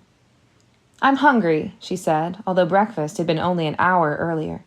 Make me a white cake. Mandy began to assemble the ingredients. No, I want Ella to do it. She stood at my side while I measured and mixed. Talk to me. What should I say? I don't know. Anything. I told her a fairy tale about a prince with a long nose who loved a princess with a short nose. The tale had humor and grief, and I enjoyed telling it. Over her cooking, Mandy chuckled and sighed at the proper moments, but Olive only listened silently, her eyes riveted on my face. Tell me another, she said, when I announced the end, suspecting she wouldn't recognize it otherwise. I recited Beauty and the Beast. My mouth was getting dry. I pumped water into a cup. Give me some, too, she demanded. I refilled the cup. Was I going to pass the rest of my life catering to this appetite? Another story, she said when she finished drinking. She said the same after Rapunzel and Hansel and Gretel. Before she could order one more after the tale of King Midas, I asked her hoarsely if she'd liked the story. She nodded, and I persuaded her to tell it back to me. A king turns everything into gold and lives happily ever after. I want more. Not a command. I've told every story I know. I want money. Perhaps she was thinking about Midas. Give me your money. I'd gotten only a few KJs from father before he went away, which I hoped to keep in case of need. Don't you want Ella to finish making your cake? Mandy asked. I thought you were hungry. No, I want her money. Olive's voice rose. Mandy tried again. What does a rich young lady, such as yourself, want with the wee savings of a scullery maid? To make me richer. Mother and Hattie have much more than I do. She started to wail. It's not fair. My head hurt from not obeying, as well as from Olive's noise. I pushed the mixing bowl away. Come with me. My money was in my room, at the bottom of my carpet bag. I hunted through it without letting Olive see my Aguilin wolf or my glass slippers. She probably wouldn't have recognized their value, but she might have talked about them to her mother or to Hattie. I had only 3 silver KJs, enough to buy a few meals or a night at an inn. I'll have counted them twice. I have to put them away. She closed her fists over them and marched off. I was penniless, stripped of the power that even a few coins bestow. For a quarter hour, I sat on my bed, enjoying the quiet and trying fruitlessly to think of new ways to break the curse. Then I returned to the kitchen to help Mandy with lunch. When I entered, Olive was there. "Talk to me," she said. In the evening, there was to be a formal dinner to console Mum Olga for Father's departure. I had to wash the floor in the hall in preparation while Mum Olga came by frequently to supervise. "You must scrub on your knees and add lye to the water. It scours best." As soon as I submerged my hands, they smarted and burned. I drew them out of the bucket. "Don't stop before you've started. The dinner is tonight, not next week." The task took 3 hours, but my knuckles were bleeding in a quarter of the time. Occasionally, the other servants passed by. Some gawked, some seemed sympathetic. Nancy, the serving maid, came during one of Mum Olga's inspections. She crept behind Mum Olga and pantomimed dumping a pail of water over her head. "Something amuses you?" Mum Olga asked. I shook my head and stopped smiling. At last I finished. In addition to bloody hands, my knees were bruised and my arms ached. I wished I were a real servant, the sort who could quit one situation and seek another. I returned to help Mandy in the kitchen. Fortunately, she was alone. As soon as she saw me, she rushed to her store of herbs and unguents and to the jug of tonic. "Sit down, sweet. I'll have you good as new in a minute." Her remedies worked miracles, but better yet, during dinner I had revenge. Mandy had just sprinkled parsley over 30 servings of trout, and Nancy was ready to convey them to the guests. "Wait!" I dashed to the herb cabinet. "Here!" I scattered ground passiflora over one of the plates. "Give this one to my stepmother." "What?" Nancy looked startled. "Don't do it," Mandy said. "I won't have her ladyship blaming me when she starts snoring in front of her guests." "Oh, is that all? Serves her right." Nancy took the plate and was off. "Good lass, Nancy," Mandy said, grinning at me when she had gone. 2 servants had to carry Mum Olga to bed before the meal ended, but the festivities continued, culminating in dancing. I witnessed the dance because Hattie called me to tend the fire, and everyone saw me in my greasy, sooty state. Afterward, while I undressed in my room, I thought about escape. Mandy would only use small magic, which was a smaller help than I needed, and Char was hundreds of miles away and mustn't know of my troubles anyway. Father. I hated to ask him for anything, but he was the only one who could help. I would write to him. In my letter, I played on Father's pride and described the part of my servitude that would most enrage him, tending the fire in front of the courtiers. "How dare they treat me so? And against your express wishes, too. They order me about, and the more menial the task, the better. I beg you to come home. Many merchants trade right here in Frel. Why can't you join their number? Please come. My need is great. You know I would not ask otherwise. Come quickly. I'm counting the days. Your daughter, Ella." I gave the letter to Mandy to post. Perhaps it would overtake Father on the road. The mail coach driver knew him. It might reach him before my earlier letter got to Char. Father could even be back in a few days. Until I saw him or heard from him, I would endure. I stayed out of my stepfamily's way as much as possible, and the longer I worked as a scullery maid, and the filthier I got, the less Hattie and Mum Olga tormented me. I think they gloried in my squalor as proof of my baseness. From Olive, though, there was no respite, and to escape from her, I hid. My most secure hideaway was the library. Although I never dared stay long, I was able to steal half hours reading Mum Olga's dusty tomes. No one ever thought to look for me there, or to visit for pleasure. I don't know whether I was more anxious to hear from Father or from Char. I kept thinking about Char and wishing to talk to him. If I thought of a joke, I wanted to try it on him. If I had a serious idea, I wanted his opinion.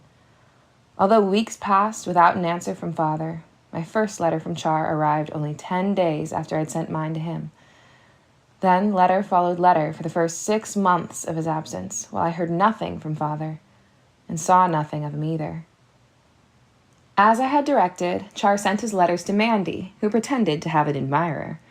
Hattie and Mum Olga were vastly amused at Mandy's romance, but I failed to see why it was any more absurd than Mum Olga and father. Char's hand was large and round, the letters evenly spaced, each fully formed, completely unlike my crabbed, spiky writing. He showed a balanced, honest nature, while Arita used to say mine proved me imaginative, impulsive, and always in a hurry. Dear Ella, my name has been changed. Here they call me Echarmont, which sounds more like a sneeze than a name. They can't pronounce Char, and I can't persuade them to call me Echare. They are so formal. They say, by your leave, more often than they say anything else. The Aorthians think before they speak, and often conclude, after lengthy meditation, that nothing need be said.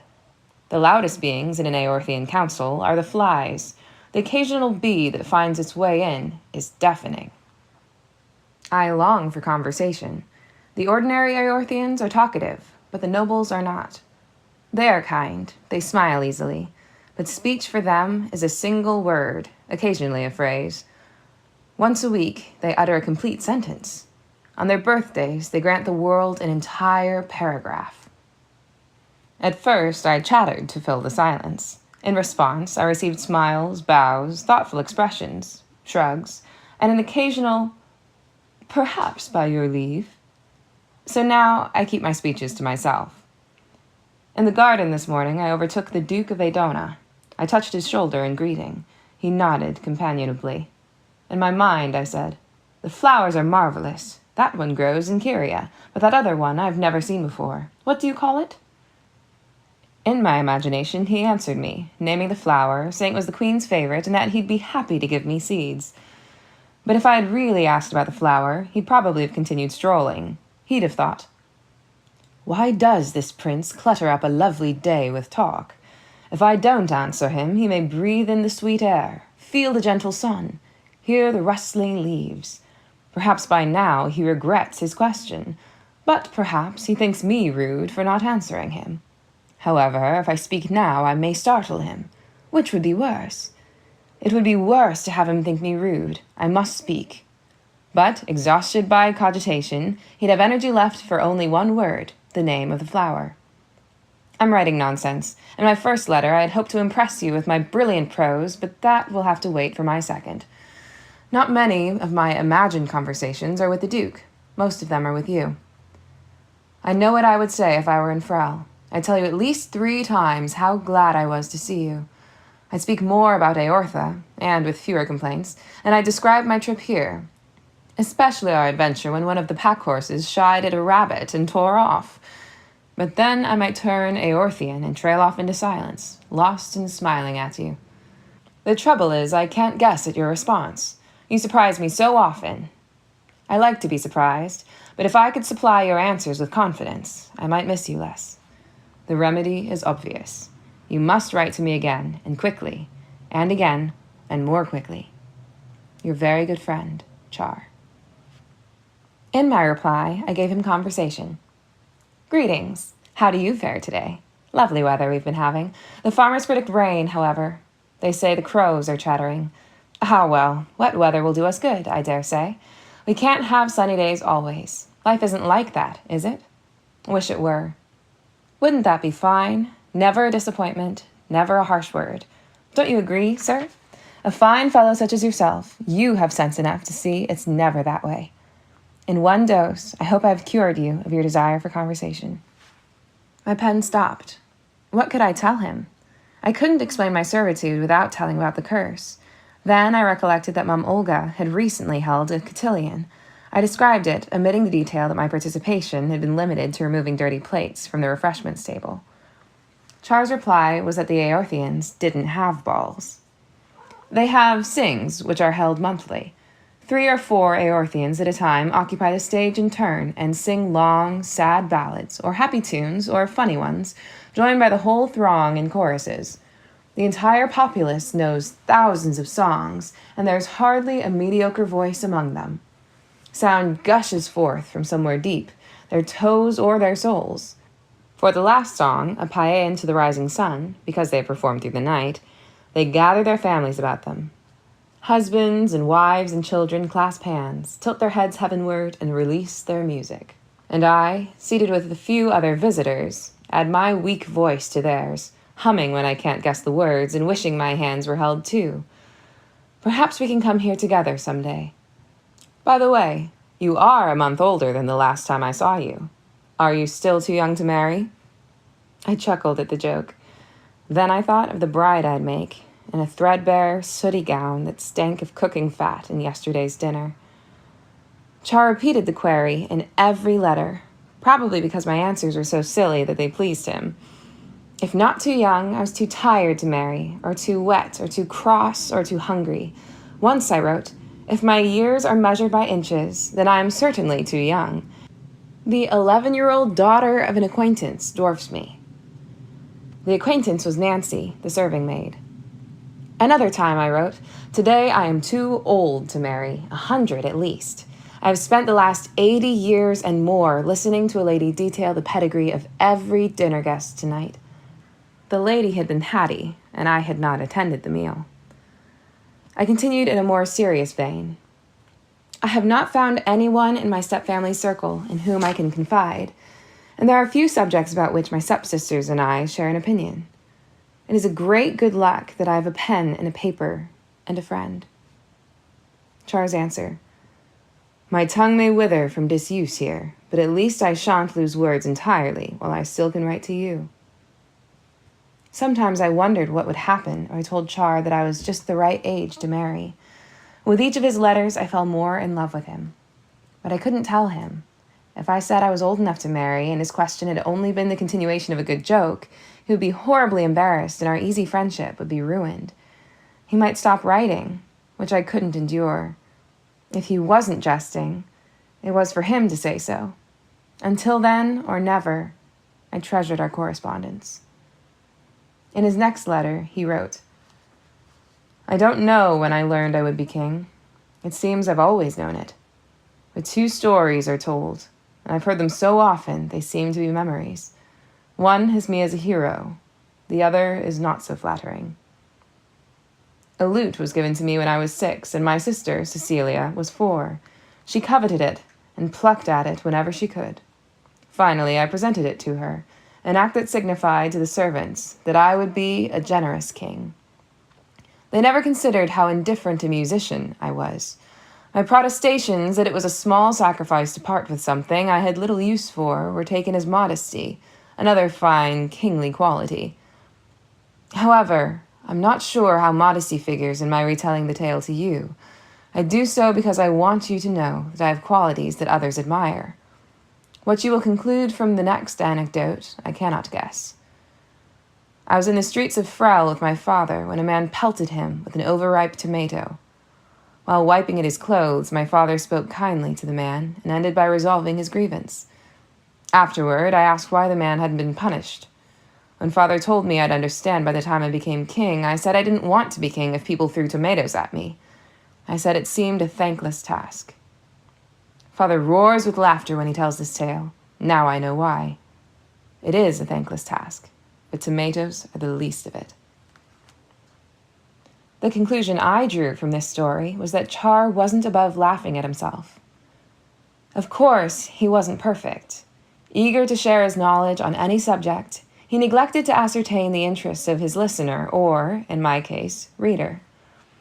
He wrote more about Eortha than I ever wished to know, how the guilds were structured, the number of gallons of milk produced in a year by one Eorthian cow, the construction of their manors, and yet more.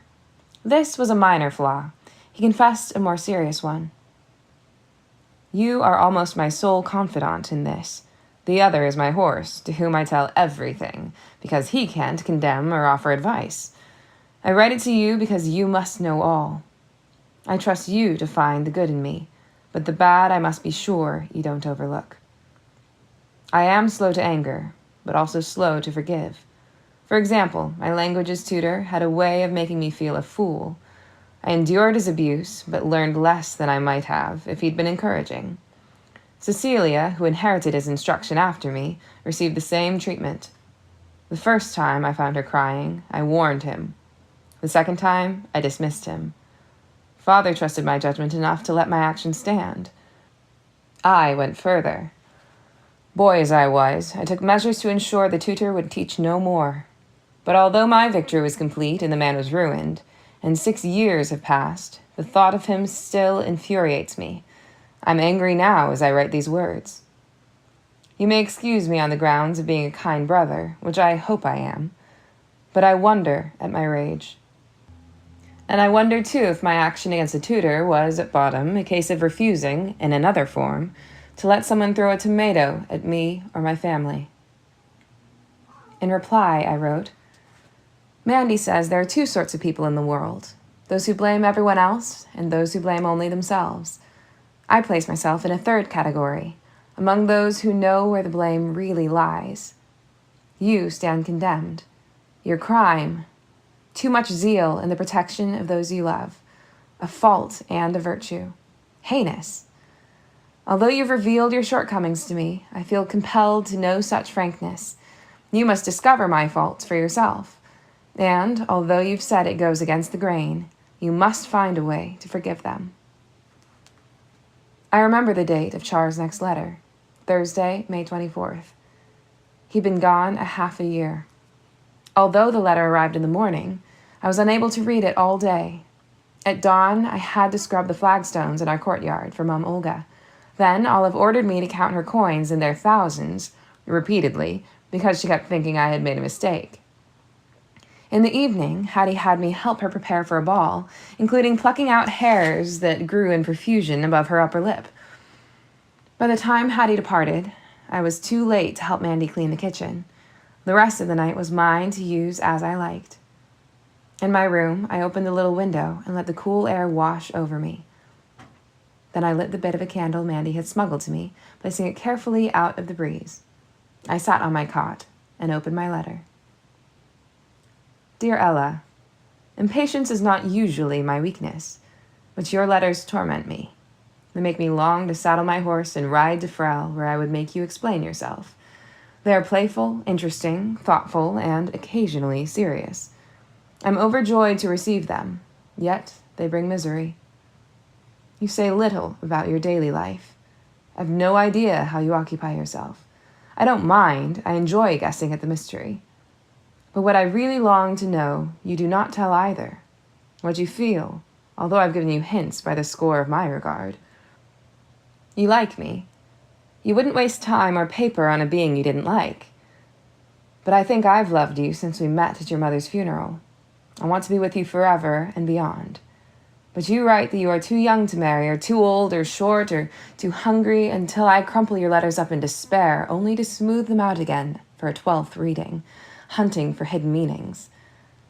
Father asks frequently in his letters whether I fancy any Aorthian young lady, or any in our acquaintance at home. I say no. I suppose I'm confessing another fault, pride. I don't want him to know that I love if my affections are not returned. You would charm him, and Mother too. They would be yours completely, as I am.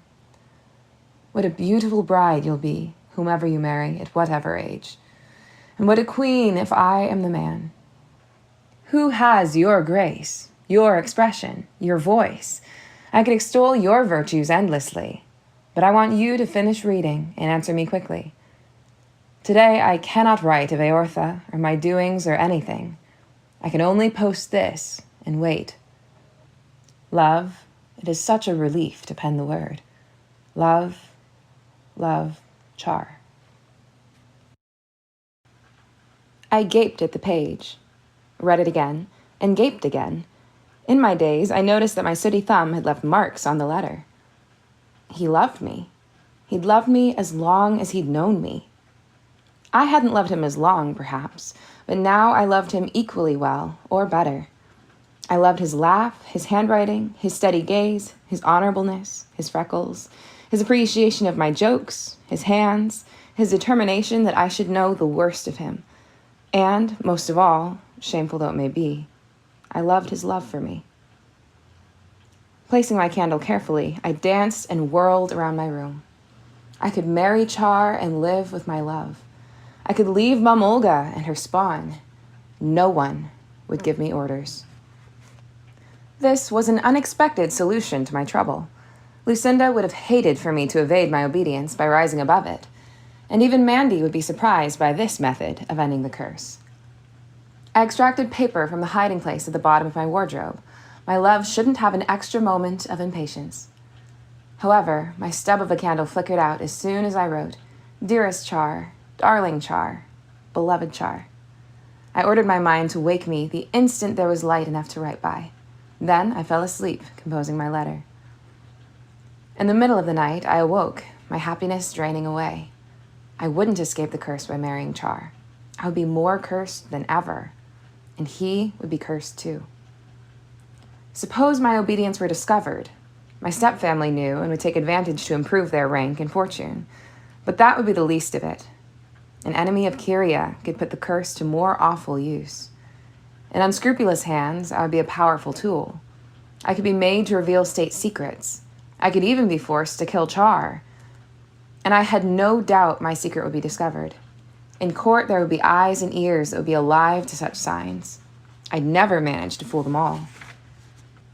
What could I do? Mother had ordered me not to tell anyone about the curse, but Mandy could countermand the order so I'd be able to tell Char. Then he could take precautions. I'd tell him. I'd wake Mandy now. I sat up in bed, happy again, and sank back. What precautions could Char take? He could prevent anyone from speaking to me or writing to me. He could shut me away. That might do, but he would have to bring me my meals, the flax to spin my clothes, the wood for my fire. It would be a burden similar to one of Lucinda's wedding gifts. And what would Kyria think of a hermit queen? And how would I feel, locked away like Rapunzel in her tower? Moreover, even the best precautions might fail. I could ask him to give up being the crown prince in favor of his sister. If he were never to be king, he might not be a target. But how could I ask such a thing? How could he accept? And would the danger simply move to his sister? We could keep the marriage a secret. That was absurd. The secret would get out. I cast about for other ideas, but none came. Cursed, I couldn't marry him. But if I ever managed to break the curse, in a month or in 20 years, I would find him and win him over again if he was still free. No matter what I had to do, no matter how long it took. But now my only choice was to convince him to give me up. When I finally thought what to say and began to write, I ruined 3 sheets of paper by crying on them, and a 4th because I forgot to misspell words. My dear Prince Charmant, your latest correspondence with my stepsister was received by my mother, Dame Olga, and myself. Ella and the cook Mandy were not here to accept it. Ella is absent because she has eloped, taking our cook with her. She left a note which I have enclosed for your perusal. You have been much deceived in her. It was her custom to read your letters aloud to us and crow over them, thinking it a feather in her cap to be writing to royalty, such as yourself. For a while, she had ambitions to be queen, but she despaired of it and took another offer. She would go into one of her dreadful rages if she knew the contents of your letter. I do not think she liked living on our generosity and longed to be able to lord it over us with greater splendor than we could hope for, although we fancy that our style is very fine. Your letter arrived 4 days after her departure. I know because Demby had a ball that night, and Ella was greatly missed. Her beaux turned to me for consolation, and I gave them the same advice I had for you. Think no more of the minx, because she has already forgotten you. I'm sorry to dismay you, but I hope you will be consoled by the fond wishes of this admirer. Your angel of comfort, Hattie. I tore a sheet of paper in half for the enclosure, written in my own hand. These are the first words I ever penned as a married lady. You know him, but I shall not write his name. Only that he is very old and very rich and lives far from Frel. And he is fool enough to make me his bride. Some day, and the day may not be long in coming, I shall be sole mistress of a vast estate. I shall not write again, but look for me. When my husband dies, I shall visit Frel. Should you spy a carriage that surpasses all others, peer inside. You'll find me within, smiling at my jewels and laughing at the world. Ella. Char's anger at his tutor would be nothing compared with this. He would hate me until the end of the world. In the morning, Mandy dispatched the correspondence, thinking it an ordinary letter. I didn't tell her about Char's proposal for fear she would think I should accept him. Although I knew I was right, I doubted I could withstand any argument. As soon as she left to post the letter, I collapsed in front of the fireplace, sobbing. When she returned in half an hour, I was still in tears. She gathered me in her arms. "What's the trouble, sweet?" For a few minutes, I continued to cry too hard to speak. When I was able to control myself, I told her. "Did I do right?" I asked at the end. "Come with me, lady." She grabbed my hand and half dragged me to her room, passing several servants in the hall. Once there, she closed the door and turned to me. "Lady, you did right. Now I'm going to do right, something I should have done long ago. Get behind the curtains, love." I hesitated, pushing back the urge to obey. "Why?" "I'm going to settle scores with Lucinda. I want you to see me do it, but I don't want her to see you." I hid. "Lucinda, I need you." The scent of lilacs filled the room. I stifled a gasp. I could see Lucinda's outline through the rough weave of the draperies. "I never thought the day would come when the kitchen fairy would call me. I'm delighted. How can I help you, dear?" "Don't dear me," Mandy sighed. "But you're right. I need your help." "And I love to help." Safely hidden, I grimaced at her. "I've been gathering my courage to ask you ever since the fairy ball." "One has only to ask." Mandy sounded regretful.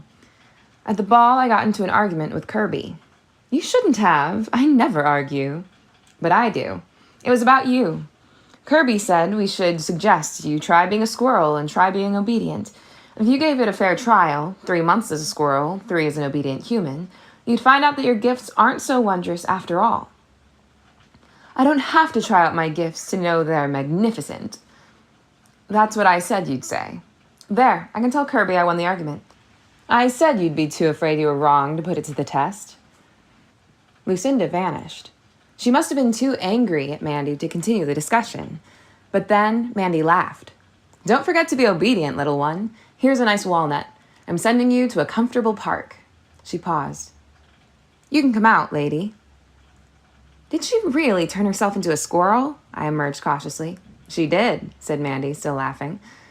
"Don't you think she'll learn?" "If she doesn't, she's even more of a blockhead than I think." "What if an animal eats her?" "If that happened, I'd fear for the animal," she chuckled. "What a stomachache it would have." "If she learns her lesson, will she undo all her gifts?" "I don't know. I just had to stop her mischief. You may yet break the curse yourself." "But if she discovers how wrong she was, she'll want to lift the spell." "Maybe, but it would be more big magic." Mandy drew me into a hug. "Oh, love, I know what the spell does to you." I pushed out of her arms. "You don't know. And how could you warn against big magic when you just summoned Lucinda?" "Nothing one fairy does to another is big magic, lady." "Stop calling me lady. You used to call Mother that." "Now you're a lady, too. If you'd put yourself first and married the prince, someone would have come along to harm him and Kyria, sure as cabbages. You're a heroine, sweet." "I'd rather be his wife." The tears welled up again, and I threw myself across Mandy's bed.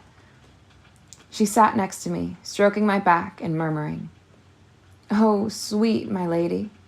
Perhaps it will come right." She shifted her weight. Something crackled, and she exclaimed, "What's this? Oh, I forgot. When I posted your letter, there was one for you." She pulled a letter out of her apron pocket. I flew up. "It's not in the prince's hand, love." It was from Father, saying he wouldn't come home.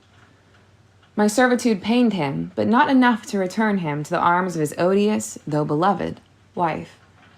He wrote, "When I find a husband for you who is rich enough to satisfy me, you will be released from my Olga. Until then, I urge you to be, as always, my stalwart daughter." I fell back on the bed, laughing wildly. Father would make my letter to Char come true. He would marry me off to an ancient man who would soon die and leave me enormously wealthy. The irony. I couldn't catch my breath.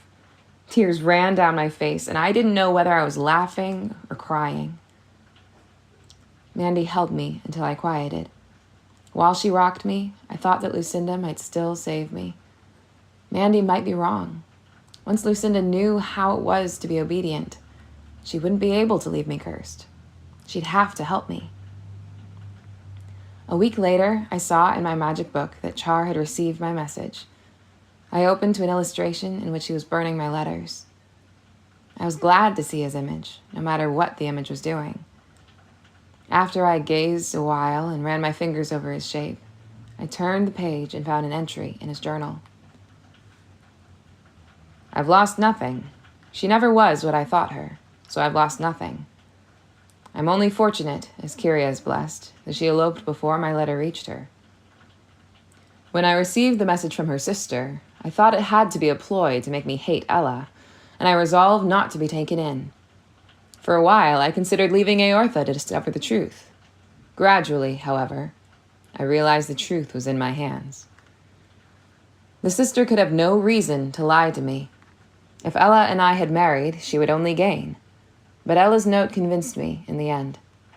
It was in her hand, and the last phrase about smiling at her jewels and laughing at the world was certainly her own. She charmed me as easily as she did the ogres. I never did discover why she hid after her father's wedding. She was probably avoiding a lovesick swain not wealthy or ancient enough to suit her. Her avoidance of me after the wedding was another trick, the meaning of which is too deep for me to fathom. But her letters were the greatest deception of all. She seemed so good-hearted. But I suppose that's the way with such women. They wouldn't be minxes if they weren't masters of artifice and fraud. How she must have laughed when I confessed my faults to her. There was more. In addition to minx, he called me flirt, harpy, siren, enchantress, temptress, and even monster. He ended by writing, I wish I weren't in Eortha. The silence here offers too much time for thought. 1,000 times a day I swear never to think of her.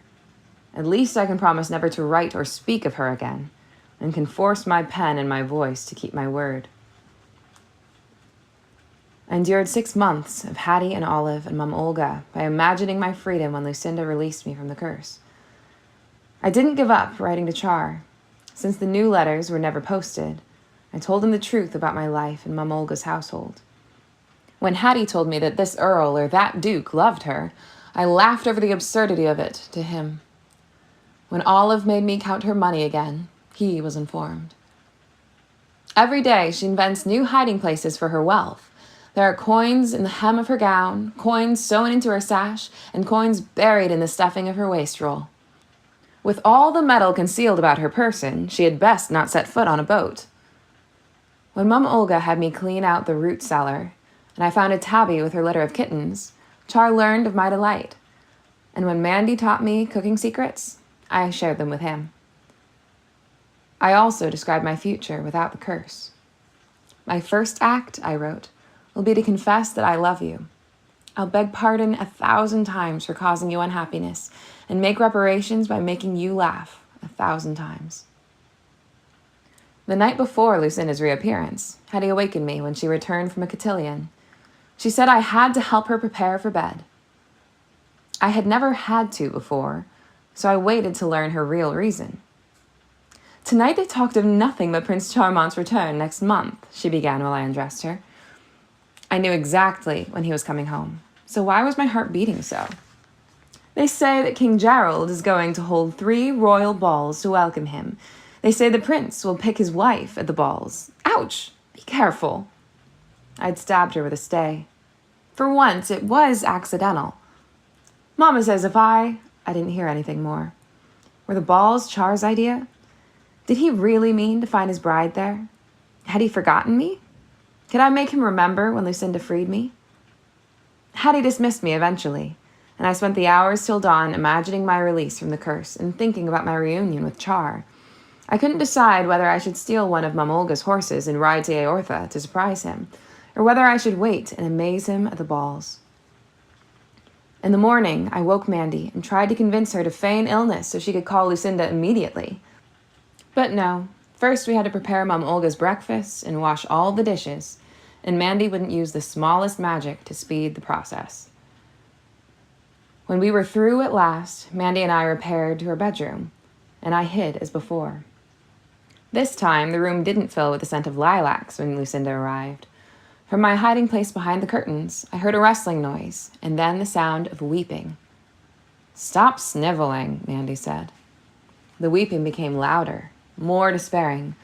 "I can't!" The music and lilt were gone from Lucinda's voice. I heard panting as she fought to catch her breath.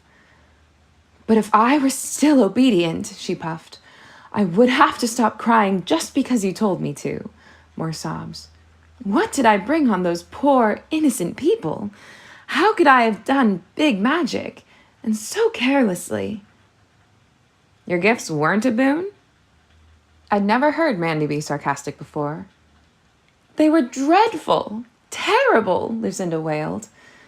I wondered if her experiences had been at all like mine. "What happened?" Mandy asked, her voice kinder. "It was much worse to be obedient, but being a squirrel was bad enough. Half the time I was cold and wet, and I was always hungry. I never got a decent night's sleep because I was too cramped, curling up in knotholes. Once an eagle carried me off. I was only saved because it flew into a violent storm and dropped me over a tree." "And when were you obedient?" "I turned myself into the 8-year-old daughter of the shopkeepers. I thought it was only fair to be a child, since I always bestowed obedience on infants. I suppose my parents meant well, but they insisted I eat the most awful food, and I had to go to bed before I was sleepy. My parents wouldn't let me disagree with them about anything. My father loved to read the parables aloud, and I had to listen to every word. They commanded me to think about the morals, so even my thoughts had to be obedient. And all this I suffered at the hands of good people who loved me.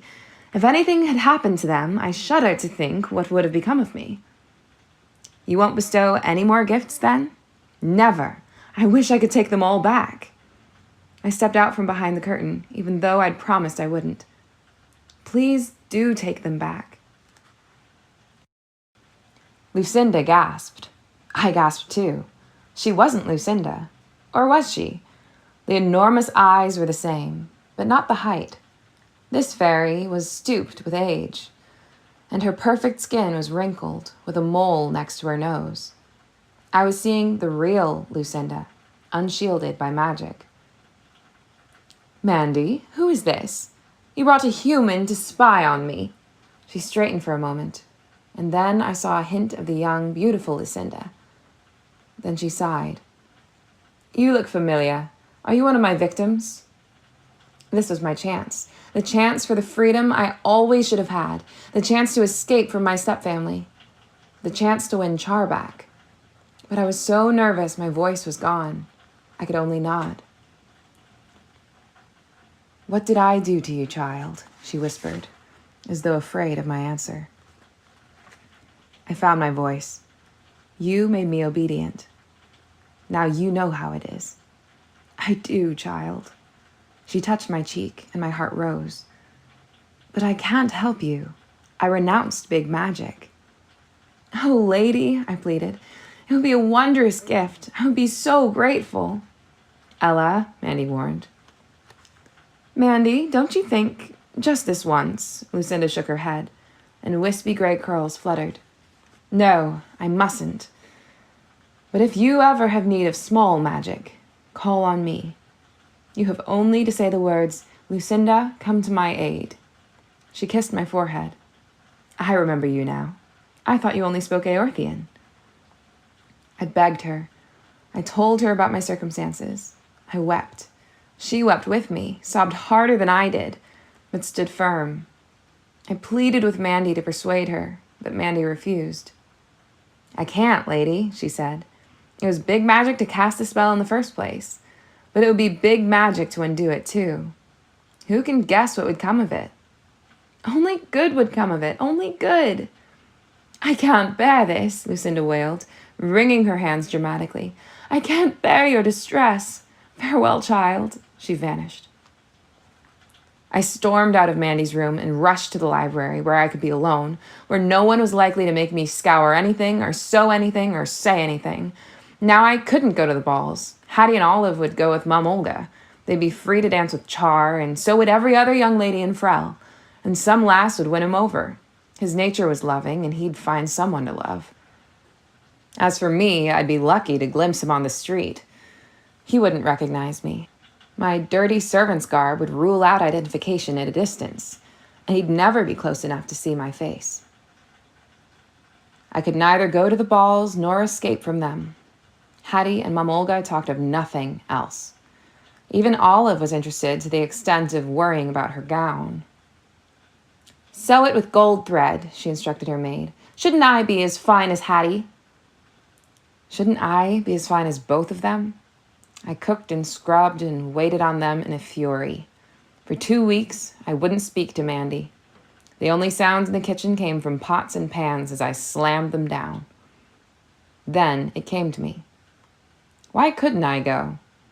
Char needn't know I was there. Everyone would be masked, at the beginning at least, although most would unmask quickly so he could admire their beauty. I never would. I'd see him, but he wouldn't see me. Where was the harm if he didn't recognize me? I decided to do it. I would fill my eyes with him. If I could approach him safely, I'd fill my ears. If anyone questioned me, I wouldn't be Ella. I'd invent a new name. I'd be content in his presence, nothing more. I'd have to be careful of Hattie and Olive and Mum Olga. They probably wouldn't recognize me in a mask and an elegant gown, but I'd do well to keep away from them, especially from Hattie. I made up with Mandy and told her my plan. She didn't comment on the risk I'd be taking, only asked, "Sweet, why go and break your heart again?" My heart was still broken. I would see Char, and it would mend. I'd leave him, and it would break again. There were 3 balls. It would break 3 times. I'd grown tall enough to wear Mother's gowns. Mandy chose the best 3 and altered them in keeping with the current fashion, even adding a graceful train that would follow me everywhere. Small magic, she said. She also found the mask I'd worn at Father's wedding, white with tiny white beads along the edges. In the days preceding the ball, if there were moments when Char and the balls weren't in my mind, they were when I was asleep. Awake, I'd picture myself, radiantly beautiful, mounting the palace steps.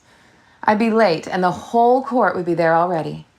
An old servant would mutter, "At last, a damsel worthy of our prince." People would turn and stare, and a sigh of envy or appreciation would rustle through the assembly. Char would hurry to... I wouldn't allow him to see me. The old servant might approve me, but I would slip in unnoticed by anyone else. Within, noblemen in my proximity would beg me to dance. I'd oblige them, and the steps would carry me near Char. He'd see me and wonder who I was. After the dance, he'd attempt to find me, but I'd elude him. The next time he'd see me, I'd be in the arms of another partner. I'd smile at the stranger, and Char's heart would be touched. My thoughts were nonsense. I would see Char and be invisible to him. Perhaps I'd see him fall in love with another maiden. At night, I searched my magic book for illustrations of Char or anything written by him, but the book fell open to pages written in Aorthian, written by Arita in her diary. I read eagerly. She wrote, "The inn has never had such an important guest before. Prince Charmant and his knight stayed here last night. Mother was so nervous she backed into the trestle table while curtsying. It went over, and Antonepe's vase smashed into 100 pieces. Mother, father, I, Olo, Ufimsu, Isti, and even Etime went down on our knees, picking up shards so the prince wouldn't step on something sharp. It was so crowded on the floor I bumped into someone's shoulder. When I turned to apologize, I was face to face with the prince, who was crawling about with the rest of us. He insisted on paying for the vase. He said it never would have happened if not for him. Then he apologized for knocking into me. I couldn't answer him. No words would come. I could only nod and smile and hope I didn't seem too much of a bumpkin. At dinner, when I brought his ale, I did manage to speak, perhaps because I truly had a question, not simply a wish to impress. I told him I'd been at finishing school when Ella ran away, and I asked if he knew whether she was safe. When I said her name, one of the knights called out, "The ogre tamer. Whatever happened to her?" The prince was quiet for so long after my question that I'd worried I'd offended him, but when he spoke, he didn't seem angry. "You were her friend?" he asked. "You liked her?" I told him Ella was the best friend I ever had. He paused again, and I feared he would say she had died. But he finally answered that he believed her to be well and married to a rich gentleman. He added, "She is happy, I think. She is rich, so she is happy." Without thinking, I blurted, "Ella doesn't care about riches." Then I realized I'd contradicted a prince. "How do you know?" he said. I answered, "At school, everyone hated me because I wasn't wealthy and because I spoke with an accent. She was the only one who was kind." "Perhaps she's changed," he said. "I don't think so, Your Highness." I contradicted him twice. That was the end of our conversation, and I shall remember it forever. I watched him all evening, before and after we talked. Before, he had talked and joked with his men. After, he spoke no more. Married? How could it be? I wish I could see her again. I wished I could see Arita. I wished I could have seen Char's face when she defended me, but no illustrations accompanied her journal. December 12th, the day of the first ball, dawned clear and mild, but by noon clouds had gathered and the wind became sharp and cold. My gowns hung in Mandy's wardrobe. The glass slippers Char and I had found were safely buried at the bottom of my carpet bag. Since they'd be hidden under my petticoats, there was little likelihood that Char would see and identify them. Hattie's preparations began after breakfast and continued endlessly. "It's not tight enough, Ella. Pull harder." Will that do? My fingers were striped red and white from tugging at her laces. If she could still breathe, I wasn't to blame. "Let me see."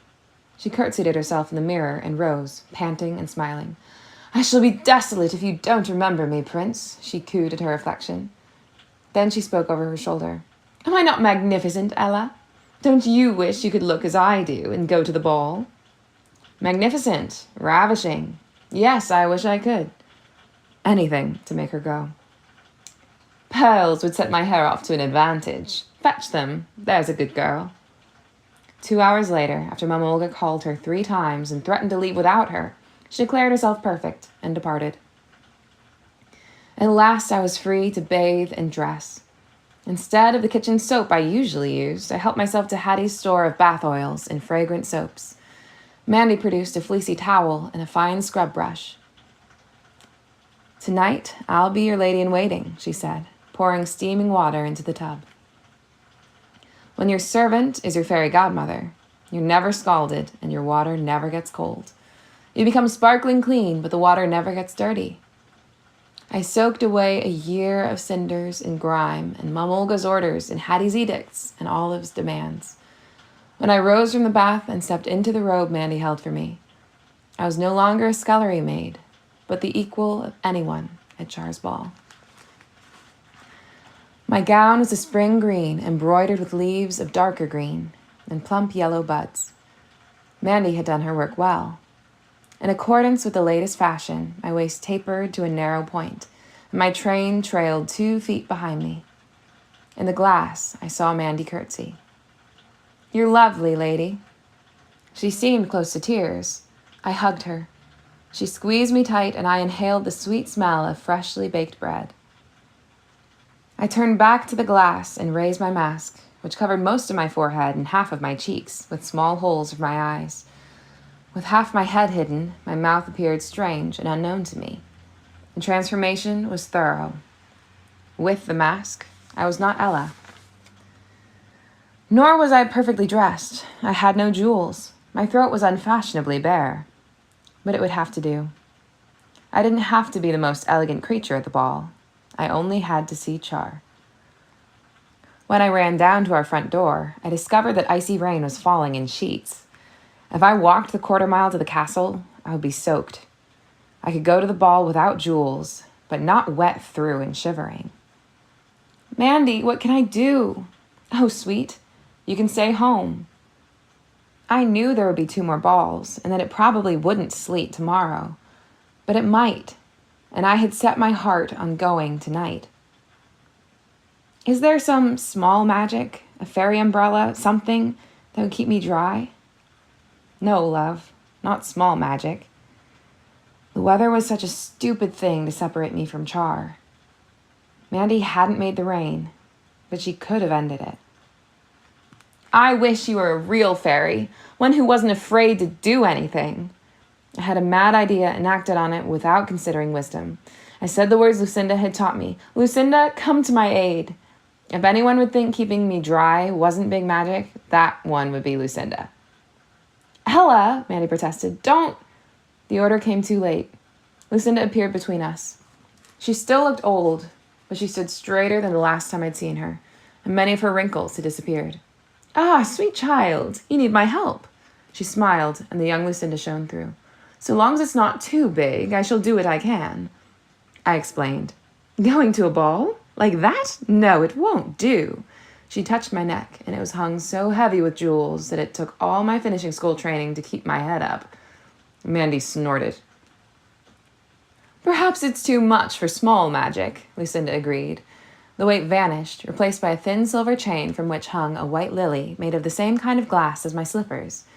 I felt a slight pressure on my head and lifted off a tiara fashioned as a garland of the same flowers. It's beautiful.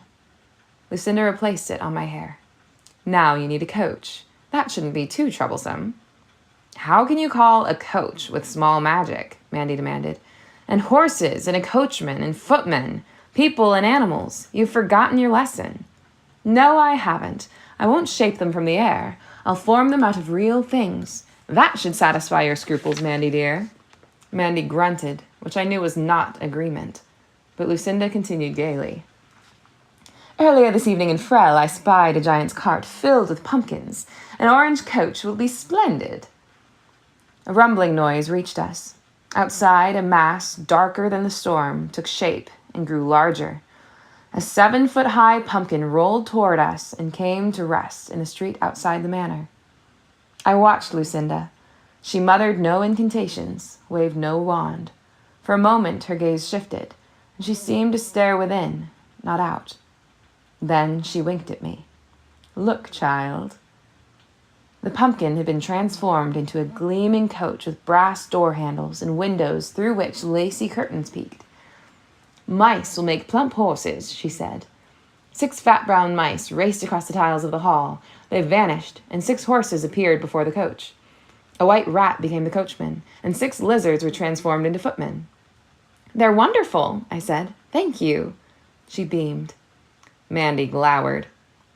Anything can happen, you idiot. What can happen? I'll make it safer. Ella, child, you'll have to leave the ball early. At midnight, your coach will become a pumpkin again, and the animals will regain their original shape until your next ball. The tiara and necklace will disappear. I would have only 3 hours with Char. They would have to be enough. Ah, how glorious to be young and going to a ball. Lucinda vanished. Glorious? Yes, see Char. Nothing more. Goodbye, Mandy, I said. Wait! She ran into the kitchen. I stood impatiently and gazed outside. As I watched, an orange carpet unfurled itself and rolled from the coach's door to ours. If I waited much longer, it would be wet and useless. Mandy returned with her umbrella, uncompromisingly black and with 2 bent spokes. Here, love. I hope you won't be sorry. I won't hug you and muss your dress, she kissed me. Go now. I stepped onto the carpet and raised the umbrella. The coachman jumped down from his perch and opened the carriage door. A few guests were still arriving when my carriage reached the castle. Before I emerged, I made certain my mask was securely tied. I had been here before, as a week-old infant brought to meet my sovereign, but not since. The hall was twice as tall as Mum Olga's. Every wall was covered with tapestries, hunting scenes, court scenes, pastoral scenes. Along the walls to my right and to my left, a line of marble pillars marched to the end of the hall. I tried not to gape. Soon I'd be counting windows. Mistress, a young squire offered me a glass of wine. It was delightful not to be a servant. The prince is greeting his guests. There is a queue. He waved at a file of courtiers, mostly women, that wound from huge double doors to the prince, a small figure at the far reach of the hall. Most of the women had already unmasked, so Char would be able to see their lovely eyes or classical noses. The squire added, "They're each scheming to make the prince propose marriage on the spot." He bowed. "Dance with me, lady. The line will wait." An order. A group of musicians played near the prince, and perhaps a dozen guests danced. "With pleasure," I said, pitching my voice in a tone lower than usual. My eyes kept straying from my partner. Char smiled at each guest, bowed, nodded, spoke. Once he laughed. Making him laugh had been my domain. The damsel who caused the laughter was of middle height, slender, with blonde, wavy hair cascading to her waist. She had removed her mask, but her back was turned, so I couldn't see her face. Hattie and Olive and Mum Olga weren't in line. They were probably off eating somewhere, but Hattie would certainly return soon. She wouldn't leave a room for long while Char occupied it. My dance ended as the clock struck the 10:15. "Thank you," I said. "No squire can hold a lady's attention tonight." He left me. Just over 2 hours remained. I retired to a chair at the edge of the hall, as close to Char as I dared. 3 gentlemen asked me to dance, but I declined each invitation. I became simply a pair of eyes, staring through my mask at Char.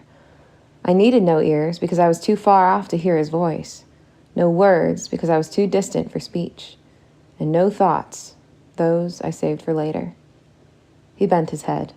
I loved the hairs on the nape of his neck. He moved his lips. I admired their changing shape. He clasped a hand. I blessed his fingers. Once the power of my gaze drew his eyes. I looked away quickly and noticed Hattie hovering a few feet beyond the line, her lips clenched in a fawning smile. He spoke to the last guest, last but one. My resolution to be unseen gave way. The last in line would be me. I rose and hurried to reach him before Hattie could pounce. I curtsied. He bowed. When we both straightened, I found I'd grown closer to his height.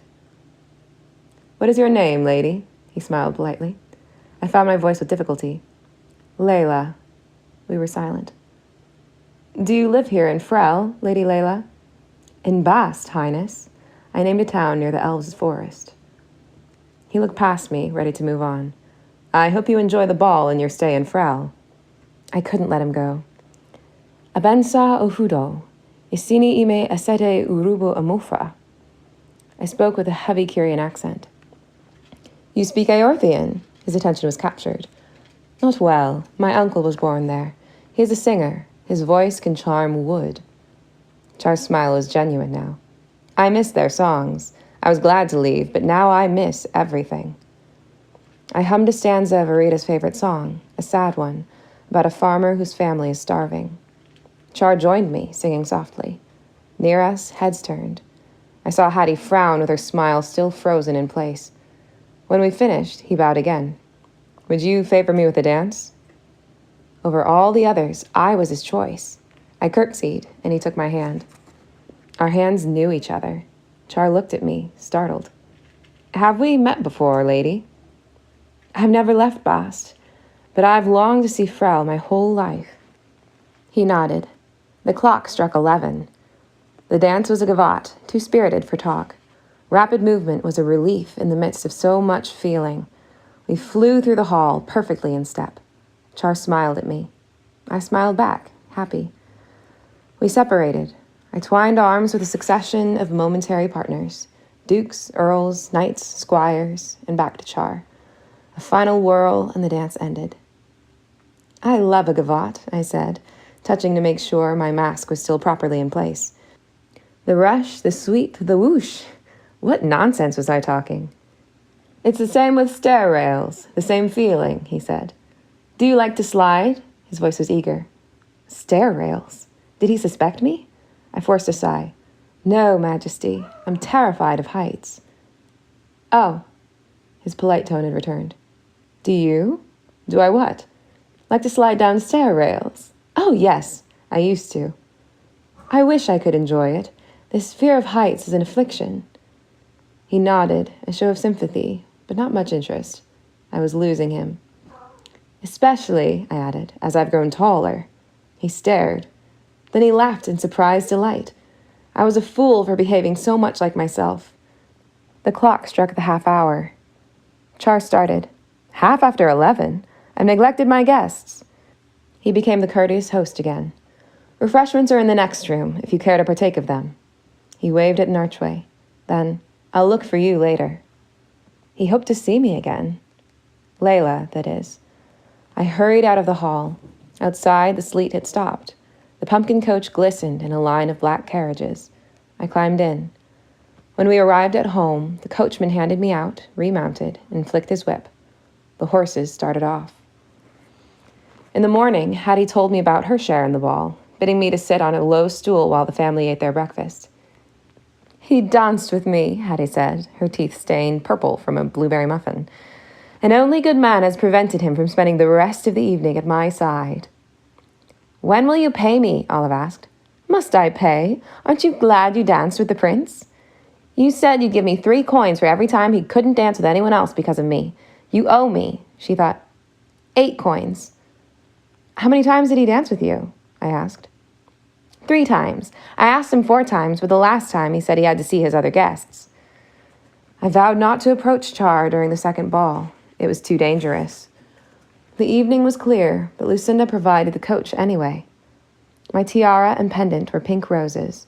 My gown was a silvery blue with a pale purple petticoat. Tonight, there was no receiving line. I searched for a seat where I'd have a clear view of the dance and where others would have a poor view of me. I found one in a recess, partially blocked by a giant fern in a stone pot. I scrutinized Char's dancing partners, although I knew I had no right to resent a rival. He danced 3 times with the yellow-haired wench who made him laugh the night before. She wore no mask and was lovely. I couldn't leave him to her. The clock struck the half-hour. Soon it would be 11. I checked my mask, then left my hiding place and stood with the others who observed the dance.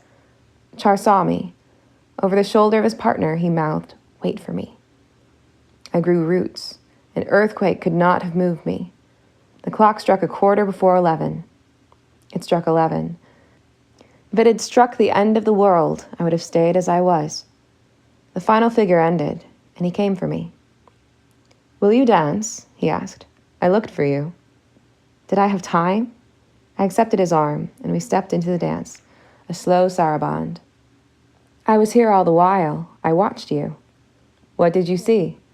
An excellent host who had little real enjoyment in the ball, except when he danced with the blonde beauty. "Was it so apparent?" It was to me. He changed the subject. "Will you be here tomorrow? My father has asked me to perform an Aorthian song." "When will you sing?"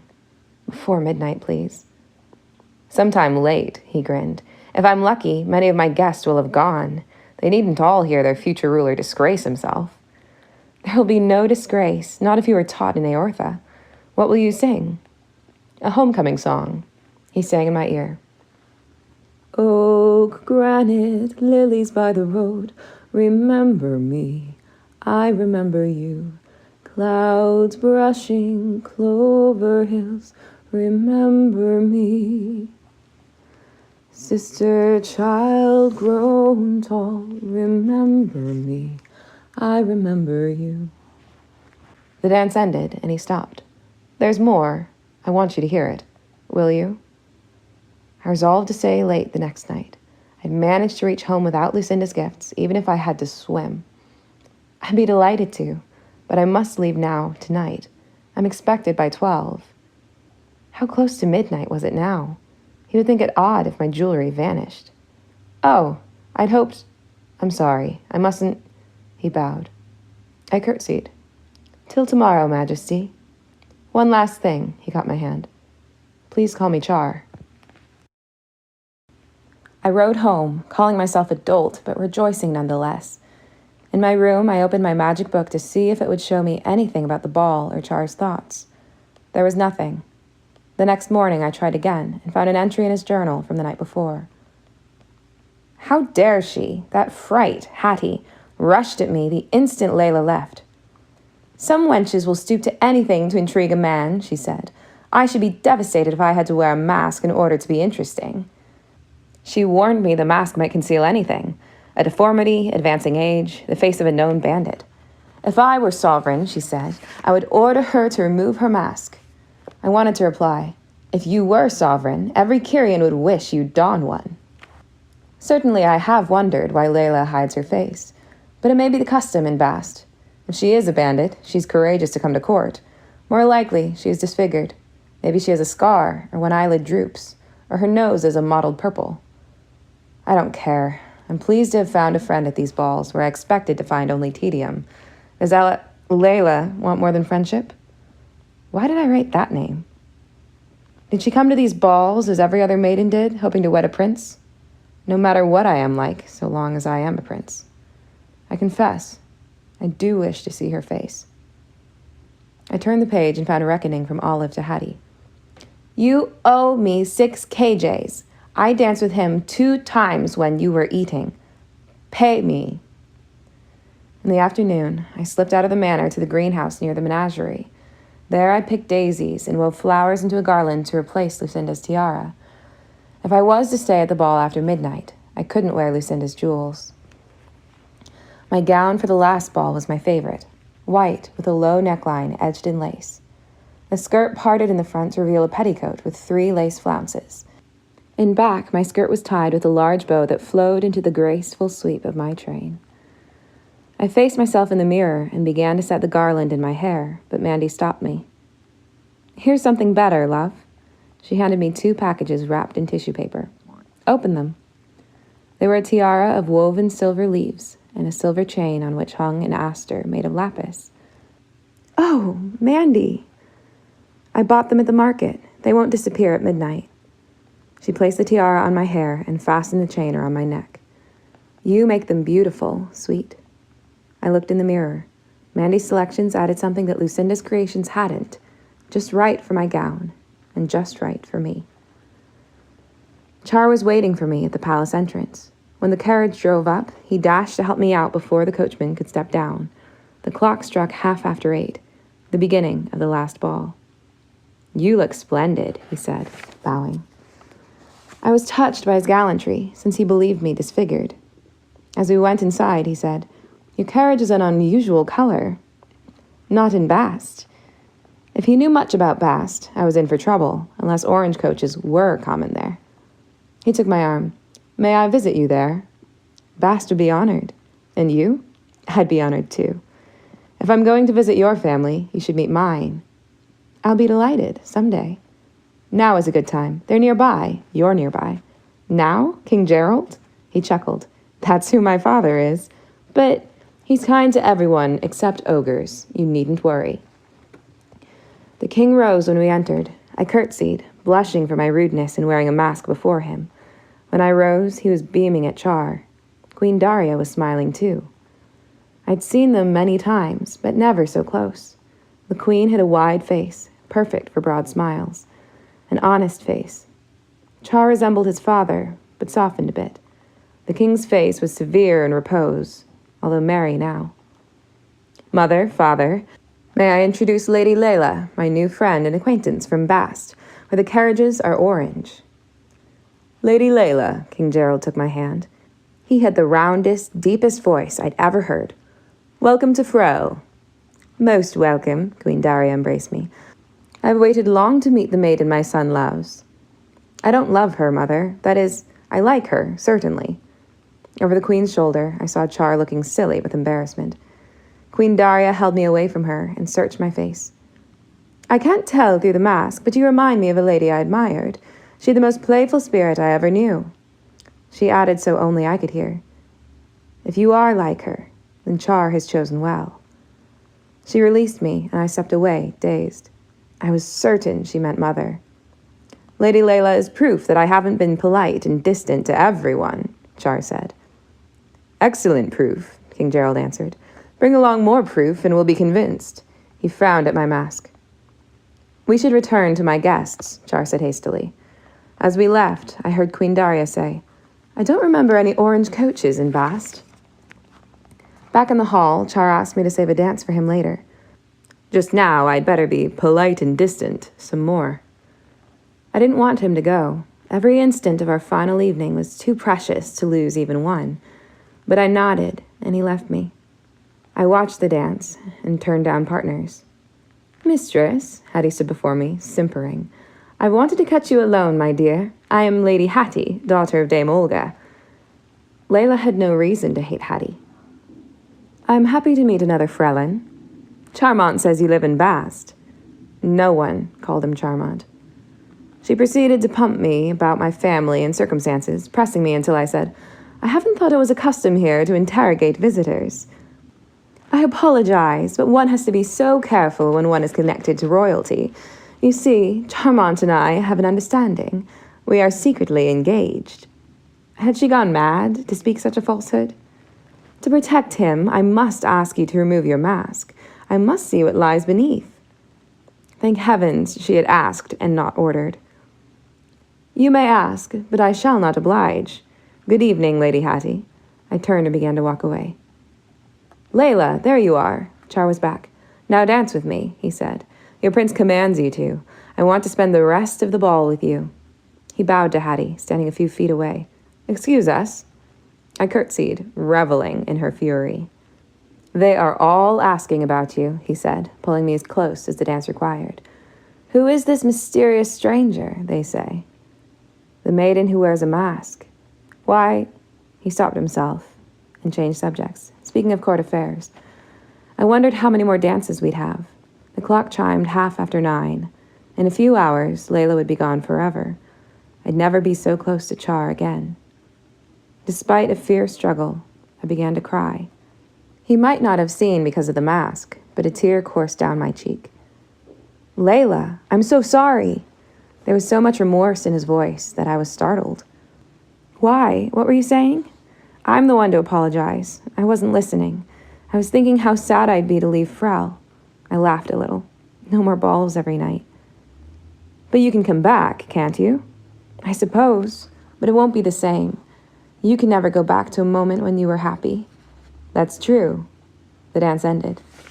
"Would you like to go outside? Every time the musicians start up, I'm reminded of all the maidens with whom I should be dancing." Outdoors, we strolled through the castle gardens while I kept listening for chimes. How much time had passed? How much was left? Char spoke of Frau, asking whether I'd visited this site or that, and describing each one for me. I must have answered him reasonably when I had to, but if called upon to repeat what I had said or what he said, I couldn't. Most of my mind and all my heart were set on the sound of his voice, the warmth of his arm in mine, the rhythm of our steps together, the fresh scent of the night air, and on the wish that each minute would last a year. I cried again, but in the dark he didn't see. And the clock moved relentlessly on. 10, half after, 11, half after. "That's enough," he said finally. "I can face them now." Inside, we danced again. Soon it will be time for me to sing. After that, I'll either be surrounded by worshipping music lovers or be shunned by all. "Surrounded," I said, "and I would never shun you." "I wonder. You may shun me if you knew the full truth." He took a breath and was suddenly quite formal. "I apologize if I unintentionally raise your expectations, but I've resolved never to marry." So the balls hadn't been his idea. I stifled a triumphant laugh. "You didn't mislead me. I've only been saving stories for home. I'll tell them. The prince said thus and so to me, and I said thus and so back to him. And, mother, I made him laugh. I made our prince laugh. And father, he danced with me. One night with almost no one except me." "What did he wear?" My sister will always want to know. "Did he have his sword with him always?" father will ask. Char tightened his hold on my waist. "Marriage is supposed to be forever, but friendship can be forever too. Will you—" I felt something at the back of my head. Hattie, dancing nearby with the Earl of Denby, snatched off my mask. I let go of Char and covered my face with my hands, but not quickly enough. "Ella!" Hattie shrieked. Char gasped. "Ella?" I broke away from him and began to run as the clock struck midnight. Char would have caught me in a moment, but Hattie must have held him somehow. Outside, a huge pumpkin stood uselessly in the line of carriages. I continued to flee. A white rat skittered across my path. Somewhere, I lost one of my slippers. I ran on, listening for pursuers. At home, maybe Mandy would know what to do, or I'd hide in the cellar, in the stable, somewhere. How could I have gone to the balls? To put Char and Kyria in such danger? "Mandy!" I shouted as soon as I reached the manor. A servant stared at me. I ran into the kitchen.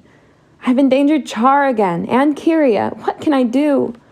"Pack your things," Mandy said as soon as she understood my rushed explanation. "Where shall I go?" "I'll come with you. We'll find work as cooks. Hurry." "Can't you pack for us by magic?" She'd done it before. It was just small magic. "Nothing is small magic in a moment like this. Go!" Fairies. I raced to my room and began to throw things into my carpet bag. I had little. It would be the work of a minute. I heard the door open downstairs. There were voices. We'd never managed to leave. I tore off my ball gown and donned my tattered servant's wear, rubbing the sooty skirt across my face. Over my hair, I tied a ragged length of linen. Nancy appeared at my door. "It's the prince. He wants to see everyone." I didn't move. She giggled nervously. "He won't eat us. At least I hope not. Come." I followed her, my heart drumming loud enough to drown out all thought. He stood in the hall with his knights and our entire household. In the midst of all that was more important, I hated him to see me covered in rags and cinders. I stationed myself behind the tallest manservant, but Char and the knights walked among us. Straining for a new disguise of servant and simpleton, I sucked on my fist and stared about vacantly. Sir Stephen found me. "Here's a maid," he said. "Come, lass." He took my hand and pulled me to Char. "Ella." "Ella? Why are you dressed so?" "Your Majesty, I was about to deny my name, but Hattie spoke for me. "That's only Cinders, the scullery maid," she said. "Sire, would you care for a refreshment now that you're here?" "She's a scullery maid?" "A scullery maid, of no account, but our cook, Mandy, has cakes fit for a prince." The door wasn't far. Sir Stephen still held my hand. I pulled, but couldn't break away. "Lass," Char said to me, "I won't hurt you, no matter what." He kept his hand under my chin and tilted my face up to his. I wanted to catch his hand and kiss it. As soon as we touched, I knew he recognized me. He brought my slipper out from his cloak. It belonged to Ella, and will fit her alone, whether she is a scullery maid or a duchess. A chair was brought. I wished for normal-sized feet. "That's my slipper," Hattie said. "It's been missing for years." "Your feet are too big," Olive blurted. "Try it," Char told Hattie. "I lost it because it kept falling off." She sat and removed her own slipper. I caught the familiar smell of her feet. She couldn't wedge her toes in. "I'm younger than Hattie," Olive said, "so my feet are smaller, probably." They were bigger. Now it was my turn. Char knelt, holding the slipper. I extended my foot, and he guided it. The slipper fit perfectly, of course. What was I going to do? His face was close to mine. He must have seen my terror.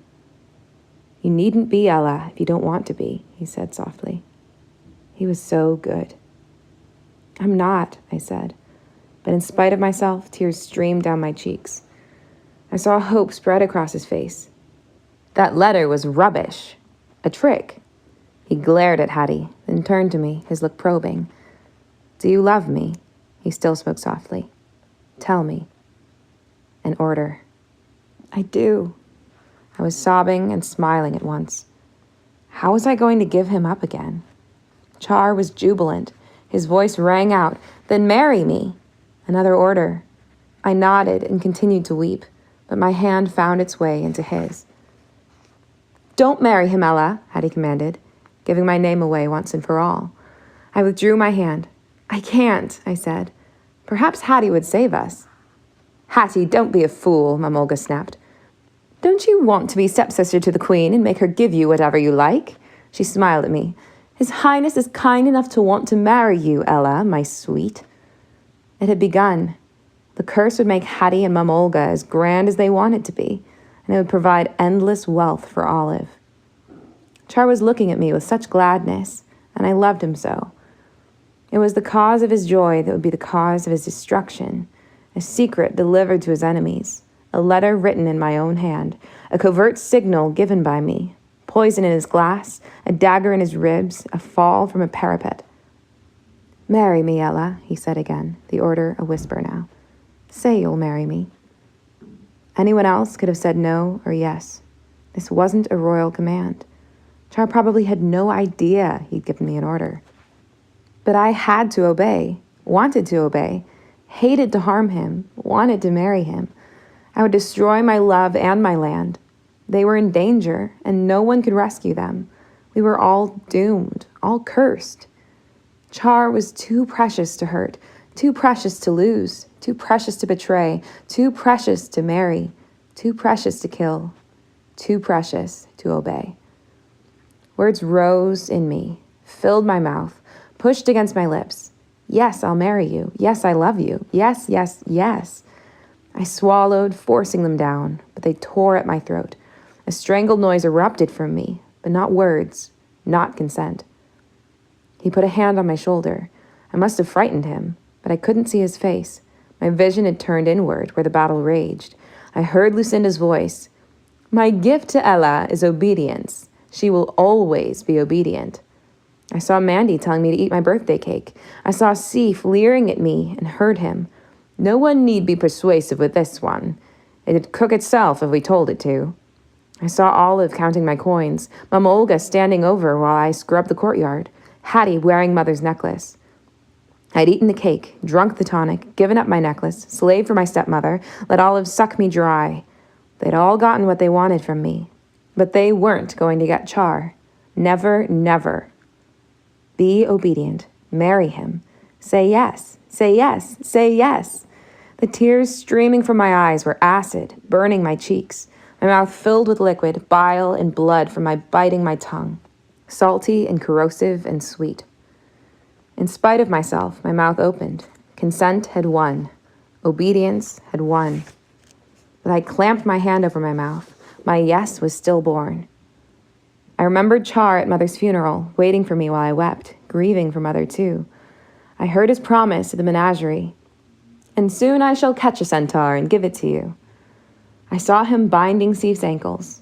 I saw him, buttonless doublet flapping, bow to Father after we'd flown down the stair rails. I saw the ball and King Gerald beaming at his son, the hope and future of Kyria. Say yes and be happy. Say yes and live. Obey. Marry him. I began to rock in my chair. Forward, the words were about to come. Back, I reeled them in. Faster and faster. The legs of the chair thudded on the tiles and pounded in my ears. Marry him. I won't. Marry him. I won't. Then I lost sense of all of it.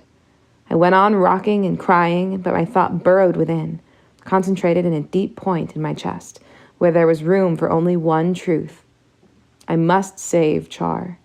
For a moment, I rested inside myself, safe, secure, certain, gaining strength. In that moment, I found a power beyond any I'd had before, a will and a determination I would never have needed if not for Lucinda, a fortitude I hadn't been able to find for a lesser cause. And I found my voice. No, I shouted. I won't marry you. I won't do it. No one can force me. I swallowed and wiped my mouth on my filthy sleeve. I leapt up, ready to defy anyone. Who would force you? Char sounded shocked.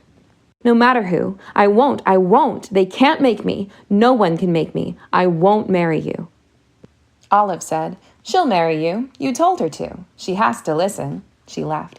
Marry him and give me your money. I won't. Stop ordering me to. I was still shouting, invigorated. I wanted to march, waving banners. Char would not die because of me. Char would live and prosper. She doesn't have to marry me, he said. Hush, Olive, Hattie said. Ella, go to your room. His Majesty can have no further need of you. Char said, I have great need of her. Hush, Hattie, I said, intoxicated with my success. I don't want to go to my room.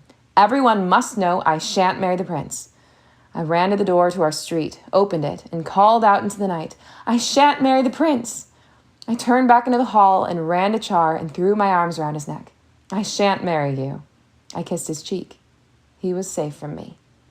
He turned my head and kissed me on the mouth. The kiss swept through me, and I clung to him, trembling.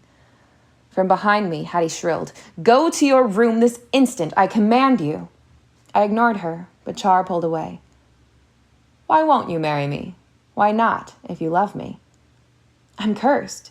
You wouldn't be safe if I were your wife. What was I saying? I hadn't told anyone about the curse since I was 8. My mother had forbidden it. Had someone told me to?